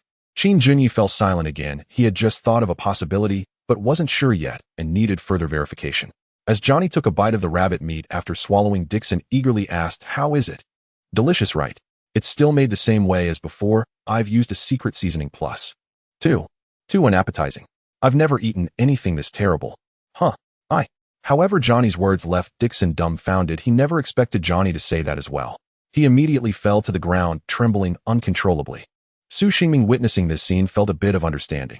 The food he painstakingly prepared was just to seek recognition from everyone, wasn't it? "Captain, I didn't mean it. I don't know how." Johnny tried to explain. Enough, Johnny, stop talking. You all go out, let me be alone for a moment. I just feel very uncomfortable right now, Dixon said dejectedly, having slumped into his chair looking utterly disheartened. Seeing Johnny's reaction, Qin Junyi seemed to validate his suspicions and quickly stopped the others who were about to leave. Wait, everyone. Listen to me, I suspect there's something wrong with this rabbit. Yuli, come over and take a bite, but don't say anything yet, I'll ask you a question. The crowd was confused by Qin Junyi's words, not understanding why he was doing this. Since both of them said it was unappetizing, perhaps this was indeed a failed dish. All right, second young master, I'll give it a try. After saying that, Yuli cut a piece of rabbit meat, brought it to her mouth, chewed a few times before swallowing, then nodded at Qin Junyi, indicating she was ready. All right, I'm going to start asking. Yuli, do you think him handsome? Qin Junyi suddenly asked. Everyone was taken aback, not expecting him to ask such a narcissistic question. Su Xingming thought to himself, although Yuli usually has a good relationship with Qin Junyi, she is quite sharp-tongued. How could she say he's handsome? Isn't this self-deprecation for Qin Junyi? However, before Su Xingming could speak, Yuli's cold voice came through. The second young master is the most handsome. He is the most handsome man I have ever seen. Oh. After Yuli spoke, she immediately covered her mouth, her face filled with disbelief. She couldn't understand why she had said such things. Asking her to compliment Qin Junyi's looks felt more painful than killing her. Everyone was utterly shocked, especially Su Xingming, as this completely overturned his previous thoughts. Hey, as expected, Qin Junyi said proudly. I believe everyone has seen that. Based on my understanding of Yuli, she would never say such a thing.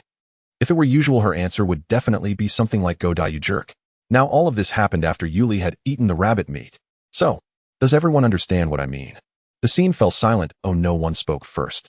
Perhaps everyone thought of the same possibility, but no one dared to voice it, because it was simply too strange.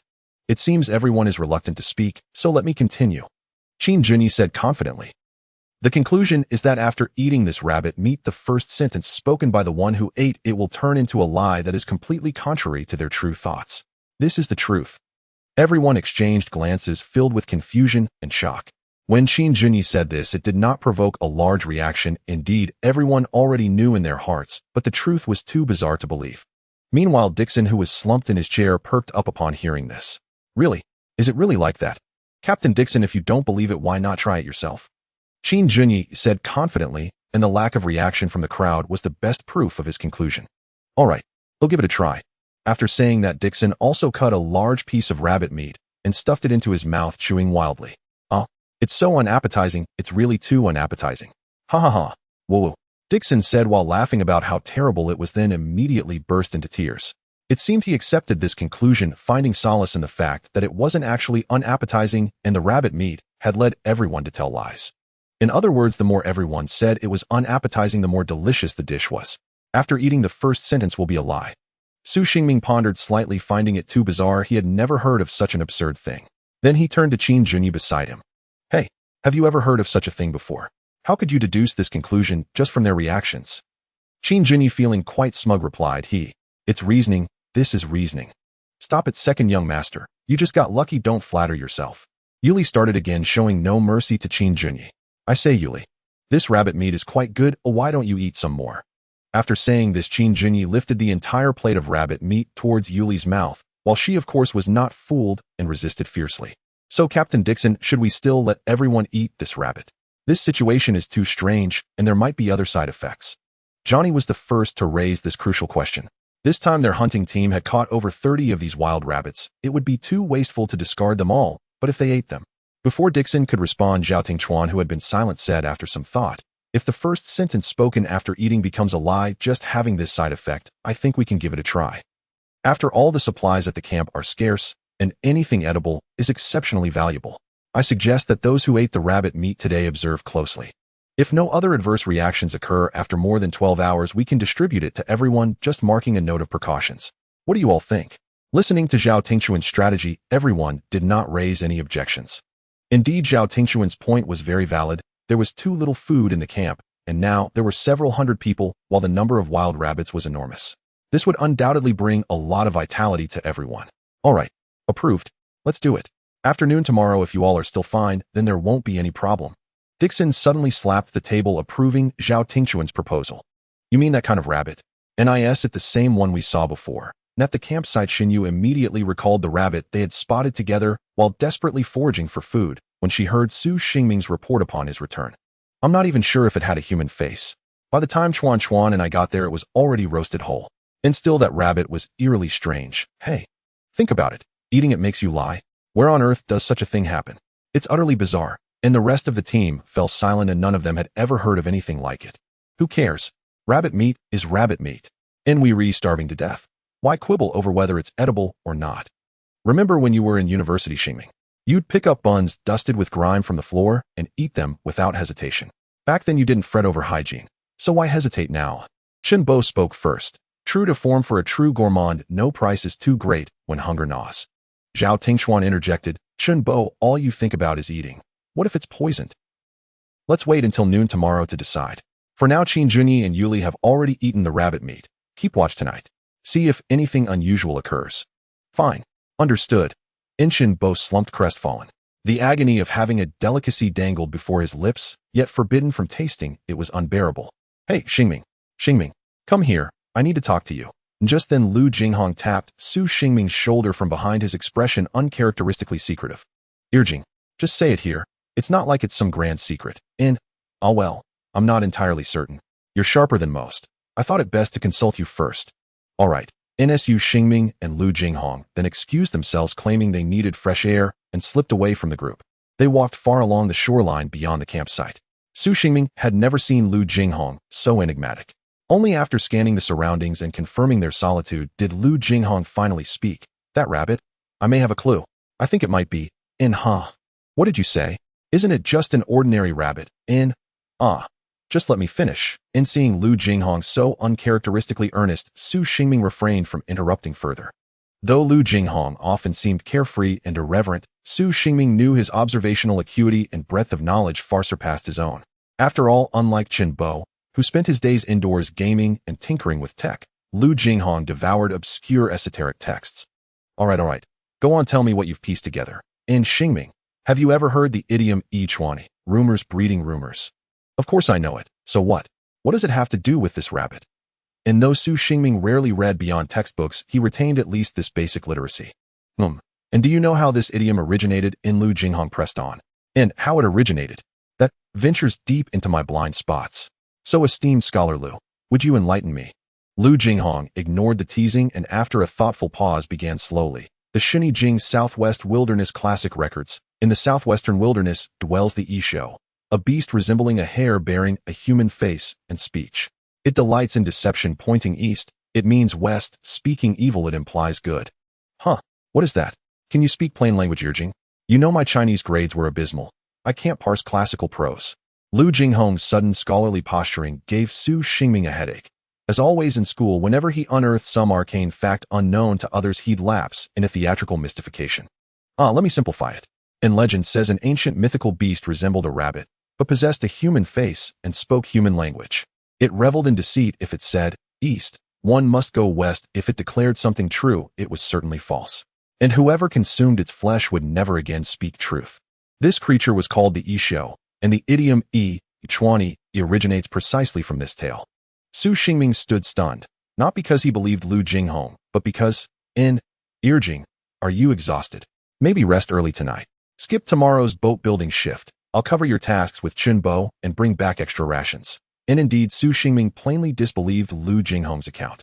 Xingming, you think I'm lying, don't you?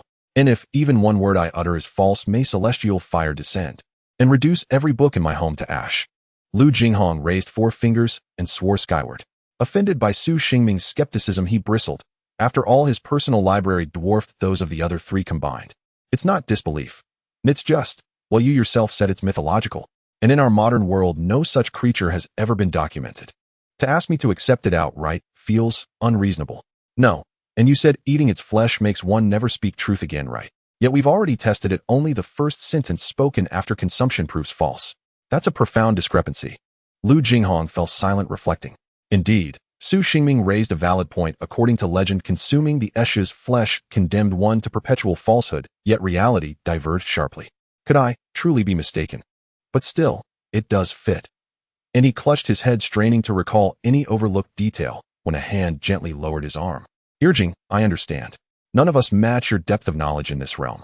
I'll keep your observations in mind. But these are dire times. We're all worn thin by hunger.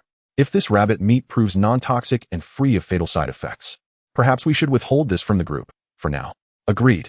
When Lu Jinghong remained quiet, Su Xingming continued, a lifetime is woven with lies, some malicious, some kind. Deceit and falsehood sprout like weeds in every soil, yet even they bloom with the seasons. Do you see? I intend to bring everyone home.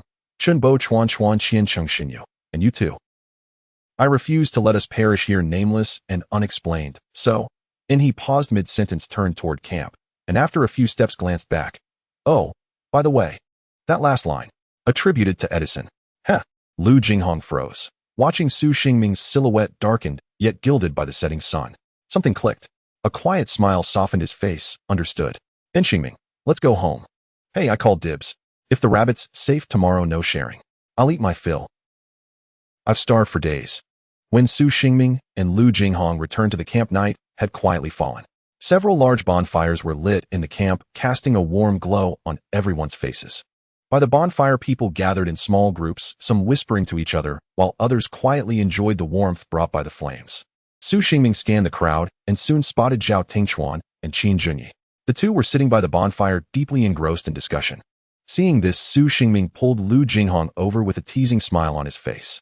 Oh, what a rare sight. You two are actually hiding here to share secrets. What's wrong? Afraid of being overheard? Huh? Su Xingming laughed while patting Zhao Tingchuan on the shoulder. Zhao Tingchuan had long since grown accustomed to Su Xingming's jokes, merely smiling slightly, without saying much. Qin Junyi also surprisingly did not retort. He merely shot a faint glance at Su Xingming and continued to focus on the notebook in his hands. All right, enough joking around. Sit down. Zhao Tingchuan pointed to the empty space beside him, indicating that Su Xingming and Lu Jinghong should take a seat. Noticing the serious expressions on their faces, Su Xingming also put away his playful demeanor and sat down, asking what's going on. Has something happened? Zhao Tingchuan nodded, his expression turning grave. He took out a palm-sized notebook from his pocket, opened a page, and said, Qin Junyi, and I just organized the events that have occurred recently. You should listen and see if there's anything we've missed, or that seems off. The glow of the bonfire illuminated Zhao Tingchuan's face, making his expression appear particularly serious. Su Xingming and Lu Jinghong exchanged glances, feeling an unsettling sense of foreboding, and nodded solemnly, preparing to listen attentively. First point, we haven't found this island based on the possible locations indicated by our investigation of the map. That is certain. Second point, I just did some rough calculations on Chun Bo's computer regarding the area of this island. It is likely over 300,000 square kilometers. 300,000 square kilometers. Su Xingming and Lu Jinghong exclaimed. Zhao Tingchuan immediately put a finger to his lips, signaling them to be quiet, and they promptly fell silent. Are you sure? Do you know how big 300,000 square kilometers is? Many island nations in the Pacific are smaller than that. If what you're saying is true, how could we not have heard about it? Su Xingming spoke to Zhao Tingchuan, feeling overwhelmed by the incredible events of the day. His mind was struggling to process everything. At this moment, Qin Junyi took over the conversation. I understand your thoughts. I was also a bit surprised. The reason I wanted Yuli to join the hunting team is not just because she is skilled, but also because she is good at reconnaissance. Yuli carries a device that records movement trajectories. She recorded her position before setting out this morning, and then when the hunting team reached the farthest point, she would record the position again. Based on the arc between the 2 points, we would have a general understanding. Exactly. We just pulled Chunbo in using his artificial intelligence. Assuming this island is a perfectly round shape. The calculations each time yield results of over 300,000 square kilometers. Of course, if the shape is irregular, that would be another matter. Hearing their report, Su Xingming understood that they had no reason to deceive themselves about such critical information, and at this point, he could only accept it silently. What else? Is there anything more? Seeing that you've accepted it, Zhao Tingchuan continued to write in the notebook. The third point is also crucial. The fauna and flora on this island are all things we have never seen before. The hunting team brought back exquisitely featured wild rabbits and other creatures today. There are felines with 5 tails and giant horns on their heads, and even those strange trees bear peculiar fruits that we have never encountered before. Su Xingming recalled the bizarre birds he had seen when he first met Shun Yue, the legendary unicorn, and the enormous black feathers that fell from the sky. With this thought, Su Xingming glanced over at Lu Jinghong. Could it be that what Jing mentioned is true? No, that's absolutely impossible. Su Xingming shook his head, forcing himself to calm down, and responded to Zhao Tingchuan and Qin Junyi, do you have any thoughts on this? I want to hear your opinions first. Qin Junyi interjected. Do you know, Su Xingming, that there are many maritime and aerial disasters every year, but the wreckage discovered is very few? This is mainly due to ocean currents, the climate of the sea, and wind direction, which can wash things in the water to unknown places in an unpredictable manner. I'm worried. We may no longer be in the Pacific region, but have been washed to some unknown place. Yes, he's right. Just like you said earlier, if it were an ordinary maritime disaster, a luxury cruise ship as large as the Tianqiong would certainly cause a huge uproar in the international community. Yet we have been on this island for over 10 days now, and there are no rescue reconnaissance aircraft or rescue boats coming. In fact, we haven't even seen a single ordinary vessel. Do you think this is normal?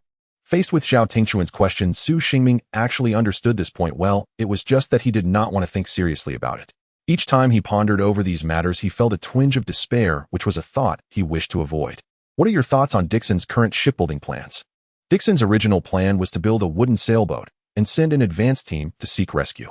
Actually, I'm worried. You're worried that the advance team might not return, right? Zhao Tingchuan quickly discerned what Su Xingming was concerned about, and it was also his own worry. After all, in the camp, everyone was basically meeting for the first time, no one knew anyone else, and the need to be wary of double-faced behavior was unavoidable. Su Xingming nodded silently, realizing that building a vessel to carry 30 people was already a significant undertaking. If the first group of the advance team didn't return, would they build a second one? Would there still be people willing to help with the second one? Moreover, there's no guarantee that the second advance team won't end up like the first. Gradually, the remaining people in the camp would lose trust in one another, and together they would march toward destruction. Seeing this, Zhao Tingchuan smiled and patted Su Xingming's shoulder, the flames of the bonfire reflecting off his glasses, flickering and radiating a warm glow.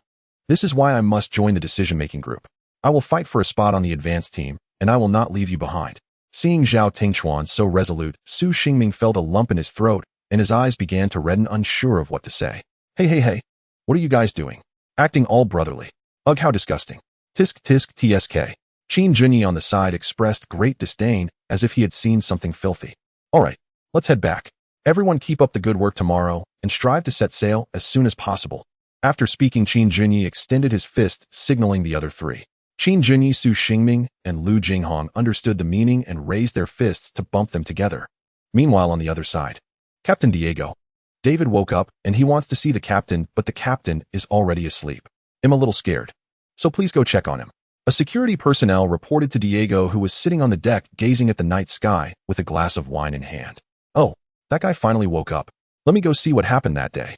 Now the entire negative second floor of the Tianqiong has been temporarily transformed into a wounded personnel accommodation area by the security department. The few individuals discovered by Johnny, those injured in the beast attack, as well as Tian Wenrong and David, have all been settled here. Due to the special circumstances surrounding these individuals, in order to avoid leaks of information, Dixon has ordered an increase in vigilance on this floor. Ordinary people attempting to approach will be stopped at the stairway to the negative first floor. Captain Diego, why are you here? Not. A security personnel was quite surprised to see Diego, originally expecting Captain Dixon to arrive, but he did not dare to say this out loud. What do you mean by not? Can't I come to see him? David is my dear friend, my brother, and he has awakened. Shouldn't I come to see him? Diego coldly replied. Yes, Captain Diego, Captain David has indeed awakened. He is in the innermost room. I will lead you there. No need. You all stay here, I can go by myself. No one is allowed to enter without my orders, understand? Diego's tone was firm and unquestionable. Faced with Diego's dominance, the security personnel naturally did not dare to disobey. Diego usually never gave anyone a good expression on the ship, and with that chilling scar on his face, few dared to meet his gaze. Yes, understood, Captain Diego, please go in. Diego nodded and stepped into the dim negative second floor. Due to a power outage, the entire floor appeared exceptionally dark, illuminated only by the faint moonlight seeping through the room's cracks. He walked slowly along the corridor, the sound of his footsteps echoing in the empty hallway. Eventually, he stopped in front of the innermost door, which was boldly marked "No Entry." Diego reached out to push open the door, the hinges creaking ominously, as if warning of something, sending chills down one's spine. Oh, David, you finally woke up. How are you? Can you speak? Diego, why are you here? Where's Captain Jonathan? Let me see Captain Jonathan. I have very important matters to report to him. David appeared very agitated. At this moment, he was lying in bed, and Diego could only observe the barely alive man through the dim light. David looked extremely emaciated, his face devoid of color, emitting a pungent odor surviving on the scant nutrition available on the ship. David, I won't hide it from you, the old man has died. Whatever you need to say, you can tell me. What? Mr. Jonathan, how could this happen? How could this happen? How could this happen? David repeatedly murmured the last sentence. For him, the days of unconsciousness were merely a nap, and he awoke to such a massive upheaval. So what's the situation at the camp now? The camp. It's currently led by Captain Dixon, and it seems to be doing well. I think life is even a bit better than when the old man was in charge. Is that so? Then that's good. After David spoke, he fell silent again. Diego noticed that he had started to remain silent once more, gradually losing his patience. He spoke impatiently. David, what exactly did your Group A encounter that day to suffer such heavy losses? You're a retired soldier after all. David did not respond, still in a daze, his face showing no expression, making it hard to read him. Forget it, it doesn't matter whether you speak or not. Captain Dixon has already ordered to begin building the ships to cross the sea. I believe we will soon be able to leave this cursed place. After Diego said this, he prepared to leave. He had come to hear any useful information, but it seemed that David had been scared out of his wits. To his surprise, upon hearing this, David's emotions immediately grew agitated, and he shouted hoarsely, "No, absolutely do not cross the sea. Everyone will die. Everyone will die." Diego was startled by David's sudden outburst, which piqued his interest, and he retracted the foot he had already placed outside the door. Why? Why can't we cross the sea? What did you see? What did you encounter? Answer me. At this moment, David had regained his calm. Looking at Diego's fervent gaze, he relaxed and slowly began to speak. It was unknown how long had passed when Diego and David were in that dim room discussing something. I didn't expect you all to encounter such a thing. How unfortunate. Yes, so you must quickly report this to Captain Dixon and have him halt the shipbuilding plan immediately. We cannot let more people sacrifice their lives. However, upon hearing this, Diego did not take any action or respond, which baffled David. After a while, Diego wore a faint smile, his eyes reflecting a dark light. David, if we don't try, how will we know if this path is impassable? Let those people explore the path for us. David was taken aback by Diego's expression. He did not expect Diego to wager the lives of dozens of people to gamble on an uncertain future. Then I will personally report to Captain Dixon. I must stop him. Hey David, you've just woken up after being unconscious for so long. You need some time to adapt. How about this? Let me think about it, and I will report to Captain Dixon later. What do you say? Come on, lie down first. Seeing Diego's 180-degree change in attitude, David felt a hint of doubt, but considering what he said seemed to make some sense. He couldn't even stand steadily. How could he go to see Captain Dixon? He then dismissed the thought. Since Diego said so, let him convey the message, and he planned to lie down again. However, just as he was about to touch the pillow, Diego suddenly yanked the pillow away and pressed it firmly against David's face, smothering him. David immediately began to struggle wildly, making muffled sounds. But in his weakened state, how could he compete with Diego? Thus, David struggled for a few minutes before gradually becoming still. Old buddy, I'm sorry. I don't want to do this either, but only the dead can keep secrets forever. Isn't that right? Diego released his grip, removing the pillow to look at David's contorted face, his eyes wide open, staring at him. TCH. Even in death, you're still so troublesome. You really learned well from that dead old man. Diego had no choice but to close David's eyes, tidy up the scene to create the illusion that no conflict had occurred, and then walked out the door. Let me think, where is that middle-aged man who moved in with David staying? As Diego walked and pondered, a figure came down from the distant stairway, approaching him. Oh, Diego, what are you doing here so late? D. Dixon. How come you're here? This person was none other than Dixon. I just received a report that David has awakened, so I came to take a look. So how is he? Have you seen him? Diego was taken aback by this and felt cold sweat break out on his back, his gaze darting around, occasionally glancing at the innermost door of the corridor. Then he rubbed his eyes vigorously, desperately squeezing out a tear, and said to Dixon with a face full of sorrow, David, he has already passed away. What did you say? He has passed away? Impossible, someone just told me he was doing well. How could this be? Dixon expressed immense surprise. The feeling of gaining something only to lose it immediately is the hardest to accept. As he spoke, Dixon almost sprinted, rushing to the room where David was, while Diego followed him, walking leisurely. Diego was confident that Dixon lacked the intelligence to figure out that he was responsible for everything. In Diego's eyes, their captain was merely a single-celled organism with muscles for brains, and thinking was utterly beyond him. When Dixon pushed open the door and saw David lying on the bed, motionless and devoid of breath, he stepped forward slowly. Through the moonlight, he could see David's deathly pale face. Diego, what happened? You were the last person to leave his room. Tell me, what on earth happened? Dixon shouted angrily at Diego, unable to believe that David had just died like this. At this moment, Diego had already wiped some saliva from the corner of his eye, feigning a very sad expression, and then he said in a halting manner, Captain, I just came to visit him, and when I saw he was awake, I went up to chat with him, because I also hoped he would get better soon. Then, he said he needed to report something to Mr. Jonathan. Without thinking, I told him that Mr. Jonathan had passed away. But who would have thought that when David heard this, he He just couldn't catch his breath and fell down like that. Is it really like that? Diego, don't think I don't know your usual style? You would be so kind as to visit him. Dixon clearly seemed somewhat skeptical. Diego had a bad reputation within the entire security team. Captain, I stake my life on it. Every word I say is true. Dixon looked at Diego in front of him, unsure of what to do. Now that David was dead, even if Diego had indeed done something, he had no evidence to prove it.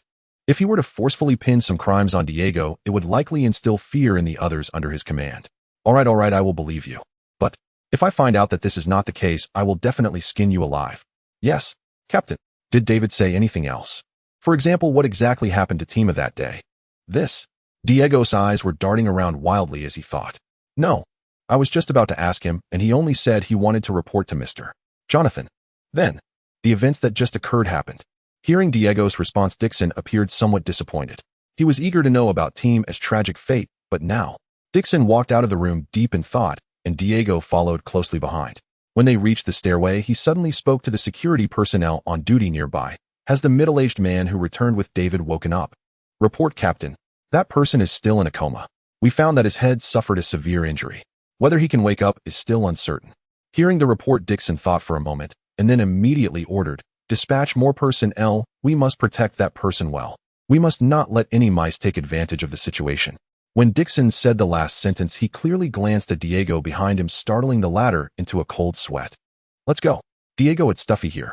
Let's go upstairs and get some fresh air. What do you think? Dixon's tone carried patience, anger, and resentment, and even the personnel on duty understood that their captain wanted to find someone to practice on. Thinking of this, the duty personnel looked sympathetically at Diego, who didn't dare to say a word. Okay, Captain, do you want to bring some sandbags with you? The sturdier kind. No need, Dixon said forcefully, then turned and left. Diego had no choice. That seemed that tonight he was destined for a restless sleep. The next morning. Hey, Xingming, why haven't I seen the captain of the fishing team from Tianqiong's side today? The one asking was Chen Bo. His concern for the fishing team even surpassed that for the shipbuilding team, since the fishing team's results directly impacted whether he could have a full meal today. Oh, right, now that you mention it, I've noticed that the scar-faced guy is indeed absent. He must be skipping work. Skipping work at a time like this, really, Captain Dixon? You must deduct his food allowance.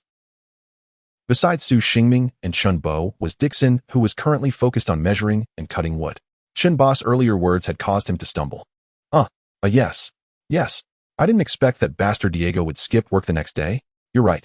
I'll definitely give him a good scolding when I get down there. Su Xingming could tell from Dixon's words, after all, he had been in the workplace for 2 years. He could easily discern whether the leader was sincere or merely pretending. Moreover, with someone like Dixon who had no ulterior motives, it was as if he had "I know what's going on" written all over his face.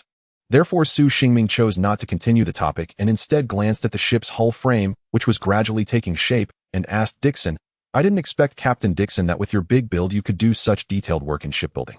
All of this was taught to me by the old man. Since I can remember, I have lived in an environment filled with deception, plunder, and killing. I don't even know where my biological parents are, but that is no longer important. Because I have long regarded Mr. Jonathan as my father, he taught me all these skills. So I cannot allow him to be buried in such an unclear place, though I must take him back. At this point, Dixon paused his work, patted his hands covered in sawdust, rubbed his eyes, and Su Xingming could see that there were tears welling up in his eyes. Seeing this, Su Xingming also felt a pang in his heart. One side was a good brother, and the other made it hard for him to choose. Captain, there's news from the hunting team. Just then a member of the security team ran over to report to Dixon. Johnny, did they encounter some trouble again? Dixon was anxious. Going out to hunt in this environment was already a risky endeavor, and he didn't want to lose another companion. Actually, no. Captain Johnny just sent someone back with some items, hoping you would take a look. Oh, that's good. What is it? Tell that person to wait for me in the conference room. I'll be there shortly. After arranging for that security personnel to leave, Dixon then said to Su Xingming, you go call that annoying guy and your bespectacled partner too. They are relatively smart, I can see that clearly. They should come to the conference room together later. Upon hearing this, Su Xingming also smiled in relief, no longer thinking about Zhao Tingquan's matter. Yes, understood. A little over 10 minutes later in the conference room, the few decision-making personnel who could attend gathered together, staring blankly at the items laid out on the table. Isn't this just a barbed wire? What's the fuss about? Su Xingming was quite surprised. He thought Johnny's hunting team had discovered something extraordinary, only to find it was merely a 2 square meter expanse of barbed wire. Su Xingming think for a moment. If there is barbed wire here and it doesn't belong to the Tianqiong, what does that imply? Do you know what this means? Zhao Tingchuan adjusted his glasses and continued, from my observations of the Tianqiong, the only places on the ship with barbed wire are on the second and fourth decks. Besides, I have checked it out. The dimensions of the barbed wire over there are completely different. Am I right, Captain Dixon? Yes, he is correct. This indeed does not belong to our ship, so we can almost draw a conclusion. Upon hearing this, even Su Xingming, no matter how slow-witted he was, understood that the conclusion was there should be other human structures on this island. Thinking of this, everyone fell silent in unison. This is another crucial piece of information. If there are other people here, why haven't we discovered them yet? Or rather, why haven't they come to find us? Everyone, I think this matter is quite serious. The intelligence we possess is far too limited. Before, our enemies might have only been the environment and the strange creatures on the island, but now we might need to add another possibility that we could be facing armed forces local to this area. At this point, Dixon spoke. Having often gone out to sea with Jonathan, he had seen numerous cases of criminal organizations or private armed groups taking control of islands. Captain, I think maybe we should have Johnny send a few people to investigate further into the island. The current situation is too passive for us. Joseph expressed his strong concern. He had always been a cautious person, and any uncertainty would make him quite nervous. Yes, this is indeed something that needs to be done. You should have the person returning this item relay a message to Johnny to not worry about the rabbits for now. Find 2 capable individuals and have them investigate a bit deeper into the island from the location where this item was found. Also, the hunting range of the other members shouldn't stray too far, just in case. Dixon also agreed with Joseph's suggestion. If they hadn't discovered this item, they would have basically assumed they were the only humans on the entire island. But now that the situation had changed, their actions could no longer be reckless. Yes, understood. Upon hearing this, Joseph immediately turned and left to convey the orders. It seems the shipbuilding team needs to step up their efforts. Watching Dixon begin to ponder, Su Xingming thought for a moment and asked, Captain, how long do you think it will take to complete the first sailing ship at the current pace? Let me think. The keel and framework are almost done. Next, we need to join the hull panels and waterproof the bottom. Waterproof. Oh no, this is bad. Dixon, lost in thought, suddenly became frantic, leaving the others in the conference room somewhat puzzled. What's wrong? What about waterproofing? I forgot. I was so focused on the tung oil. Where's the lime? Without lime, we can't mix the waterproofing agent. Oh no, how could I forget something so important? Hearing this, everyone was slightly stunned for a few seconds, then they all shouted in unison, ah. Wait, how could you only just remember something so important? Can you really build ships? Qin Junyi, who was off to the side, laughed and said to Dixon, oh dear. Captain Dixon, you seem quite troubled. Is it because you lack lime? What if I help you get the lime? Upon hearing this, Dixon instantly became alert. You little rascal, you didn't steal our lime again, did you? Qin Junyi quickly waved his hands. How could I dare? Besides, what would I want that for? Then tell me, what do you propose? Or are you looking for some benefit in return? Forget about the benefits for now. Oh, I haven't thought of that yet. Let me first tell you the approach so we don't delay progress. After all, I'd like to leave here as soon as possible. Captain Dixon, let me ask you, what is the main component of lime powder? And on this vast and boundless beach, there is something that precisely meets your needs. This. Qin Junyi's question suddenly stumped Dixon. Dixon had always been mischievous and never studied much, so this kind of chemistry knowledge was like a foreign language to him. This question left Dixon speechless, but Zhao Tingchuan quickly took over and said, it's calcium oxide, right? I think I understand your method now. This kind of thing, any middle school student from our place could do it. Middle school students can do it. Then why can't I? Su Xingming was confused, as if everyone knew except for him and Dixon. So Zhao Tingchuan had to explain to Su Xingming, Qin Junyi's method is to burn shellfish whose main component is calcium carbonate. Under high temperatures, calcium carbonate converts to calcium oxide, and the calcium oxide powder is precisely quicklime. This is indeed a chemistry experiment every middle school student has done, only many forget it after finishing the course. Upon hearing this, Dixon also recalled that he had indeed done something similar with Mr. Jonathan, but he didn't understand back then why shell powder could be used as a waterproofing material. Oh dear. Look at my mind. Oh, I apologize. I must have made everyone laugh. Alright, let's get to work soon. Jalen, your trainees should be ready by now, right? Pick a dozen or so people to collect more shells from the beach. The more the better, understood. Sitting in the corner, Jalen nodded slightly and then did not move. Only then did Su Xingming notice that there was another person sitting in that corner whose presence was so minimal that he was hard to notice since he didn't speak. By the way, Captain Dixon, we haven't seen the leader of our fishing team. Captain Diego, where is he today? Zhao Tingchuan remembered this matter. The fishing team had prepared early this morning, but had yet to see Diego, so they had to go into the water by themselves. Oh, Diego. I did practice with him last night. However, I find it strange although I was indeed quite angry last night, I didn't think I was so harsh as to leave him unable to rise. Perhaps that guy was just trying to slack off. Listening to Dixon's explanation, Tianqiong didn't think much of it. For these rough and tumble guys, skipping work to slouch was quite normal. Alright, that's it for today's meeting. Everyone return to your work for today. Meeting adjourned. Oh no. No. This is bad. Just as Dixon finished speaking, a security team member rushed in a hurry. What happened now? Why are you in such a panic? The fishing team. Something happened to the fishing team. Just 6 words made everyone think, oh no, and they all rushed out only to see the camp was already crowded with people. Su Xingming and Zhao Tingchuan were at the forefront, quickly pushing through the crowd, only to see in the center a body that was mangled and in tatters. The corpse before him lay in a gruesome state, a large chunk of flesh bitten off from the lower right abdomen, the right foot missing, and the neck bore signs of having been strangled. The diving suit he wore was tattered with little left intact. Hey, does anyone know what happened? Who discovered this first? Dixon quickly arrived at the scene, and upon seeing the horrific sight, he began to inquire among the crowd of onlookers. Soon a young man also wearing a diving suit stepped forward. Captain, it was me who discovered him. By the time we fished him out, he was already like this. At this moment, the man's lips quivered slightly, his eyes unable to meet the sight of the corpse, while water droplets continuously rolled down his forehead, the source unknown, whether seawater or sweat. Seeing this situation, Dixon first dispersed the surrounding crowd, and once only a few relevant individuals remained, he spoke up. Isn't your fishing team supposed to act together? Why did this happen? Captain, that's correct. We generally do not dive for more than 10 minutes at a time, and our dive locations are somewhat scattered as arranged by Captain Diego to ensure efficiency. So we set a time to regroup every 3 dives, which is every half hour, to count our numbers and deliver the caught fish and shrimp to the supply point. But just now, when we counted, we found 1 person missing, and we immediately went down to search. And then we found him in a coral patch. After hearing this report, everyone's expression grew more serious, indicating that diving for fish had become unsafe. Su Xingming was now grateful that he had called Zhao Tingchuan back early, otherwise it could have been Zhao who met with misfortune. Captain, what should we do now? The brothers are too scared to dive again. They fear they might end up like this. Hearing this, Dixon felt troubled. The fish and shrimp caught by the team were the camp's most vital food source and could not be easily abandoned.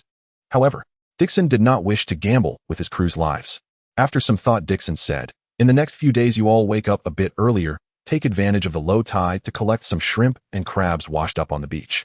After a few days we can build a few small fishing boats, and then you can fish near the shore. Upon hearing this, the member of the fishing team expressed his gratitude to Dixon, as this way they could almost avoid diving again. Really, today just keeps bringing one problem after another. What a hassle. Dixon exclaimed, scratching his head frantically. His hairstyle used to be quite neat, indicating he took care of it daily. But ever since he took control of the entire camp, troubles had been piling up one after another, and he had no time to maintain it, which now looked quite messy, as if struck by lightning. Seeing this scene, Su Xingming couldn't help but chuckle. Previously he thought this big guy was just a brawler, but after a few days of understanding he found Dixon to be quite decent, rough yet attentive, and very righteous. Although he wasn't as clever as Qin Jun or Zhao Tingchuan, there is a saying that when God closes a door, he opens a window. Captain Dixon, it's already nearing noon. I think we can distribute that rabbit now.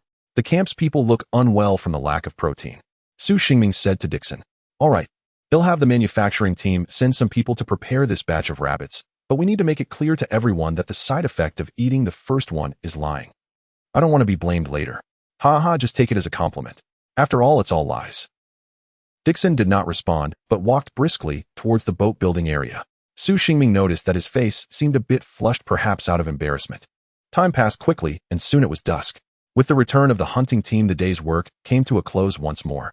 The prey brought back by the hunting team was distributed by groups with every 10 points, allowing a roasted rabbit, much to the delight of many. Hey, is this the rabbit I saw that time? Eating it will make you lie. I find that hard to believe. Su Xingming was seated in a group with Qin Junyi. 12 people gathered around a small campfire, creating a lively atmosphere. Xinyue, look at you, you've been staring at that piece of rabbit meat for ages. If you don't eat it soon, those 2 gluttons over there will finish it all, and then come after yours. In fact, it wasn't just Xinyue. Aside from Chunbo and Qin Junyi, everyone else had not touched their food. The 2 groups shared 2 roasted rabbits, with each person getting a bit along with some dry rations and fruit, making for a fairly sumptuous dinner. It wasn't that the rabbit meat wasn't enticing, but rather because of the side effect. So disgusting. So disgusting. It's really terrible. Exactly, it's truly awful. How did I never realize rabbit meat could be so terrible?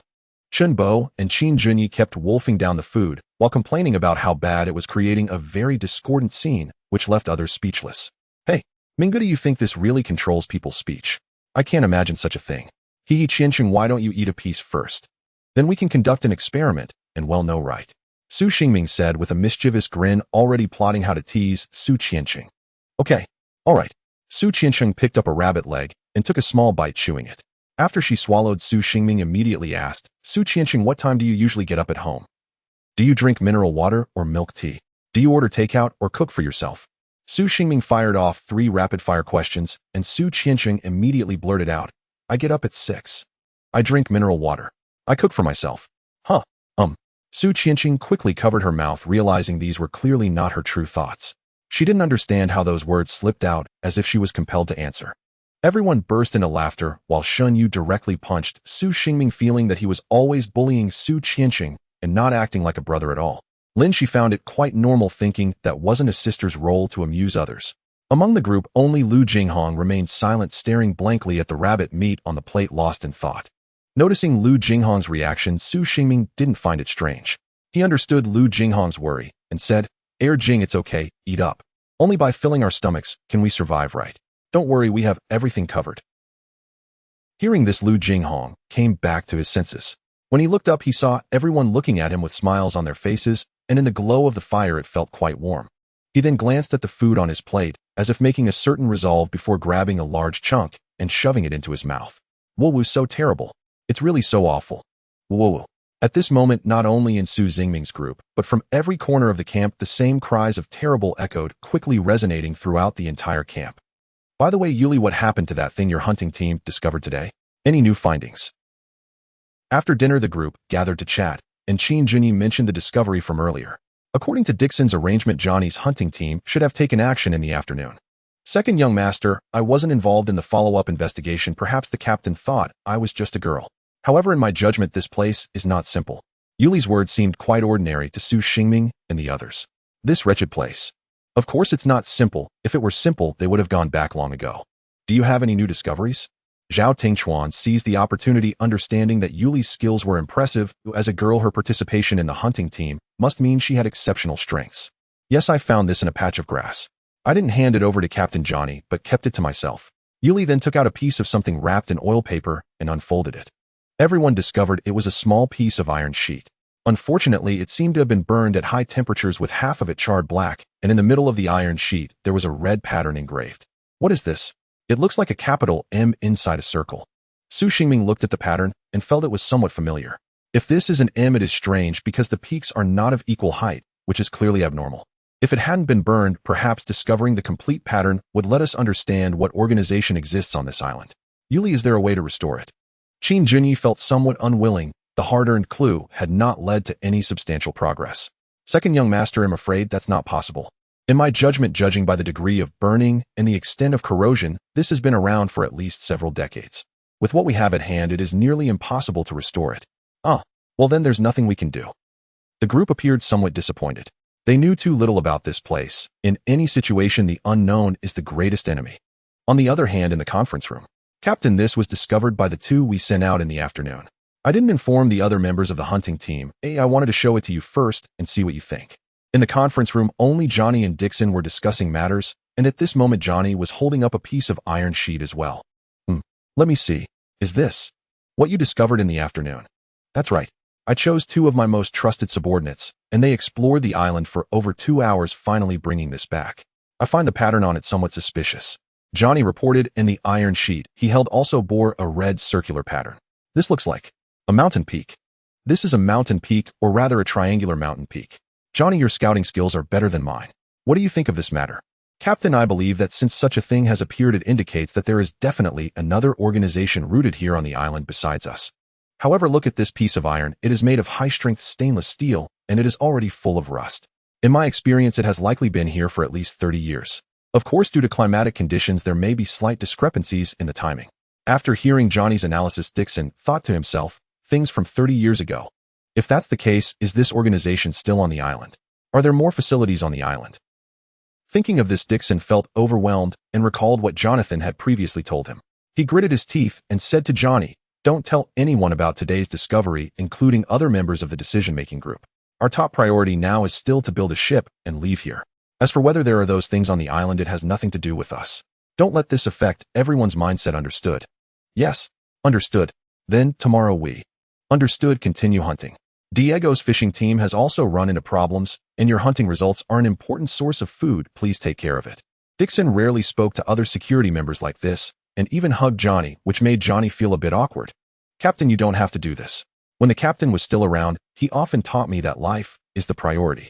Now that you bear the heavy responsibility for the lives of hundreds of people in the camp, we can imagine how heavy your burden is, so this is what we should do. Only in this way can everyone safely return.